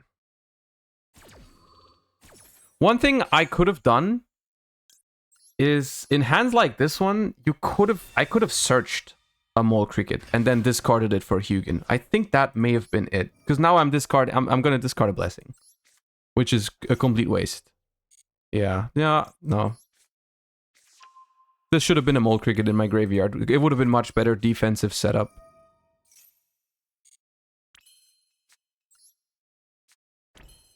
Yeah. Dizzik, thank you for the 10 months. Appreciate that. Thank you. Welcome back. Appreciate the support, everyone, today. You've been amazing. Thank you. Appreciate all the subs, all the follows. Thank you.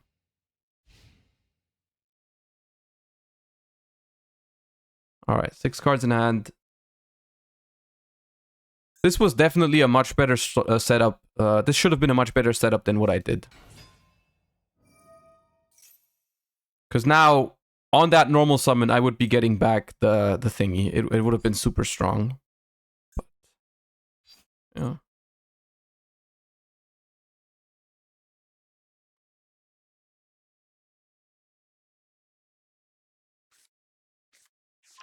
Stray Pearly Street. Okay, we have the best possible, I think, 2 cards against Pearly right now because we can use Destruction. I'm honestly almost tempted to not use it here because if I do use it, the street stops me from using Flashing Fire, but hitting my friend Pearly is so juicy.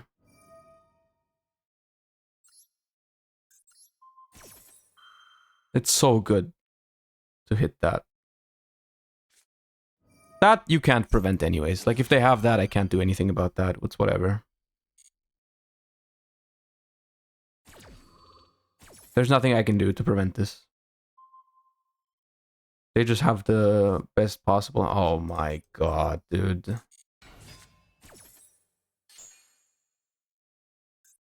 Yeah.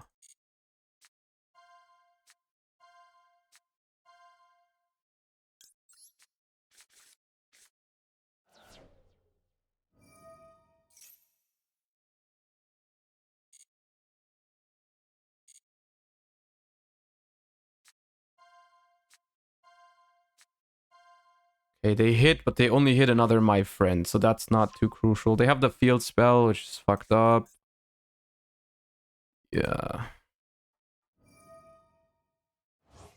The thing is, I'm not going to complain about this game. They have a really good hand, but I'm not going to complain because our setup should have been stronger. Like, this is on me. We should have had a Mole Cricket into a Sunflower, and Sunflower is insane against Pearly.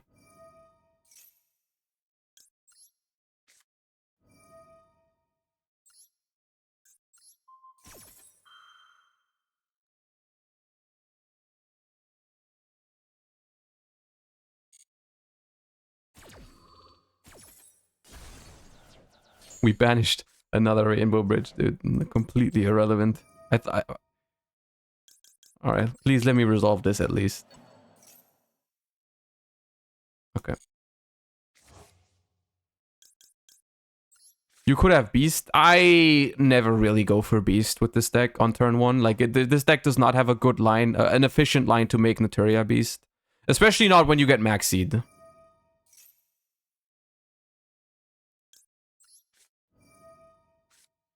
Well, this Maxi helps, for sure. You don't make Blind Beast. The reason why you don't make Blind Beast is Runick Synchro decks need a balance between putting tuners onto the field and resummoning your Runick monsters, right? And when you make Naturia Beast, you're not synchro summoning with your Runick monster. You're synchro summoning with two Naturias. You're getting rid of a tuner, but you don't make your extra monster zone open again, which is usually wrong. I think they're trying to go for some OTK. However, I don't think there is one right now, to be honest with you, because we can just synchro away our mon... Like, if they make something not be able to be destroyed by battle, we can just synchro off.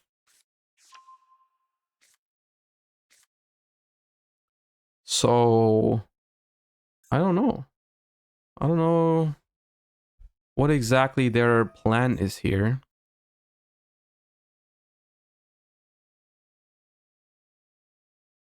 They used that effect already? No, they have not used Delicious yet.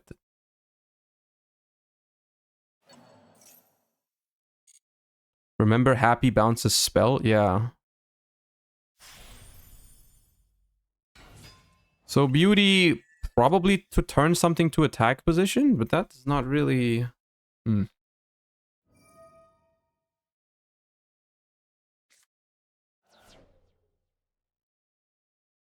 Okay, they get rid of my friend Pearly. Interesting. Wait, does that not target? Target one card your opponent controls attached. What did they target? Oh, Fountain. They targeted Fountain. Yeah, sure.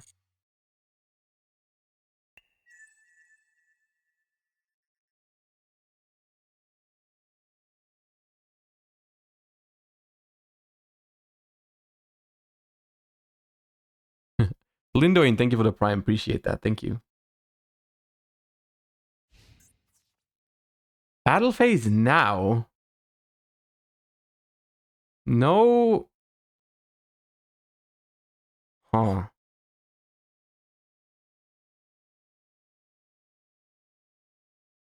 What do I know about their hand? There's another field spell. There's the Cobalt thingy, the Rainbow Bridge target. There is another My Friend. So it's... I know 3 cards in their hand. There's one unknown. I could... quick synchro here into Charge Warrior. Draw a card. Let's do that.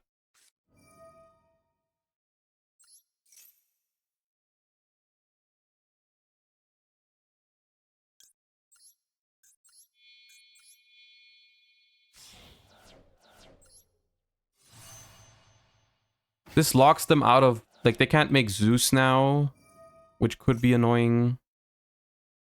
And they just... In general, they just have nothing, right? They can negate Charge Warrior. Okay, I don't draw a card, but that's fine. It's just like that. Their board is nothing right now. Their board is nothing. As long as they didn't hard draw like the purely trap card, we should be okay.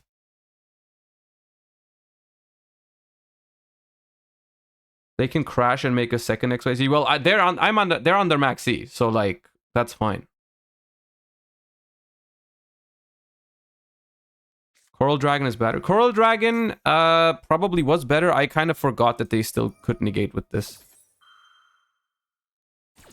Okay. 4 material beauty now. Change to the... Ah, okay.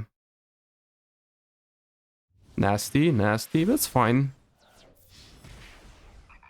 Now we know all the cards in hand, right? My Friend, Rainbow Bridge Target, and Field Spell. That's not a big problem. I mean, they make another Zeus and we just Freezing Curses it. Yeah.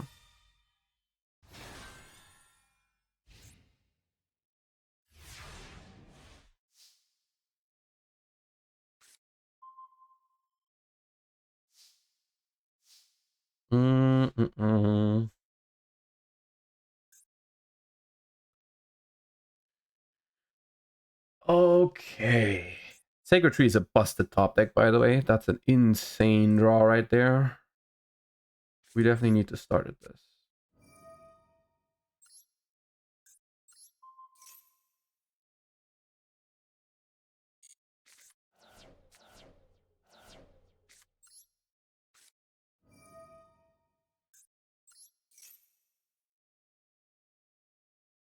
Wait, what do they have? Oh, the Zeus is still theoretically able to activate.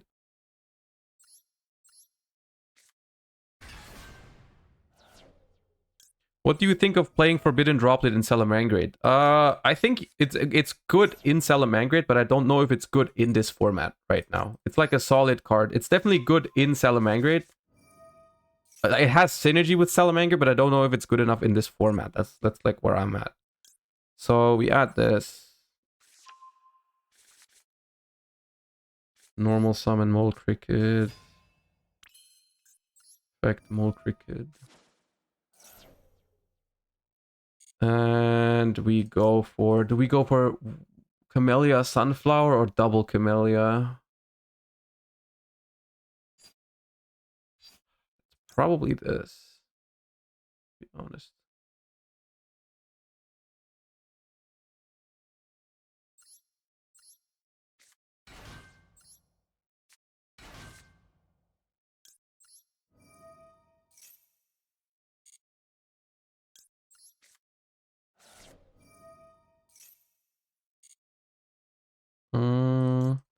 The problem is Freezing Curses has already been used, so we can't use it again this turn. So we cannot guarantee like a... We can't guarantee a Runick draw right now. If we draw a Runick with Coral Dragon, it's insane. I'm just gonna make Cyber / Harpy now. I don't think we destroy anything. Because there's nothing I want to discard from my hand. And if we draw a Runick now, it's gonna be insane.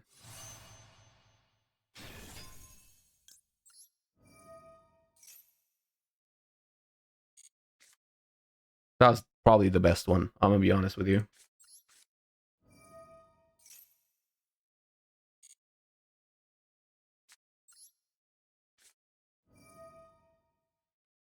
I'm gonna target this. I could target this and bounce the Zeus. The question is, do I want to bounce Zeus? Do I really want Zeus to be back in the extra deck? I think so. Yeah, I think so. Bounce Zeus. Oh, they could have chain blocked this by activating Zeus, by the way. They didn't read Cyber Slash RP.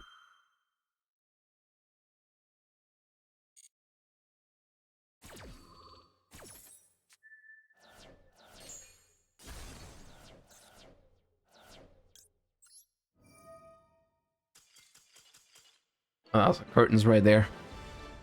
That was curtains right there. Yeah, this deck is still really good. It's still really good. Like, yeah, this is the list. This is the list. Why bounce Zeus? Well, I don't want to bounce the Pearly, because that just goes back into their hand. I don't want to bounce the Pearly, and I wanted to clear both monsters, right? I didn't want the Pearly to stick around, and I didn't want the Zeus to stick around. So this way was probably better. But yeah.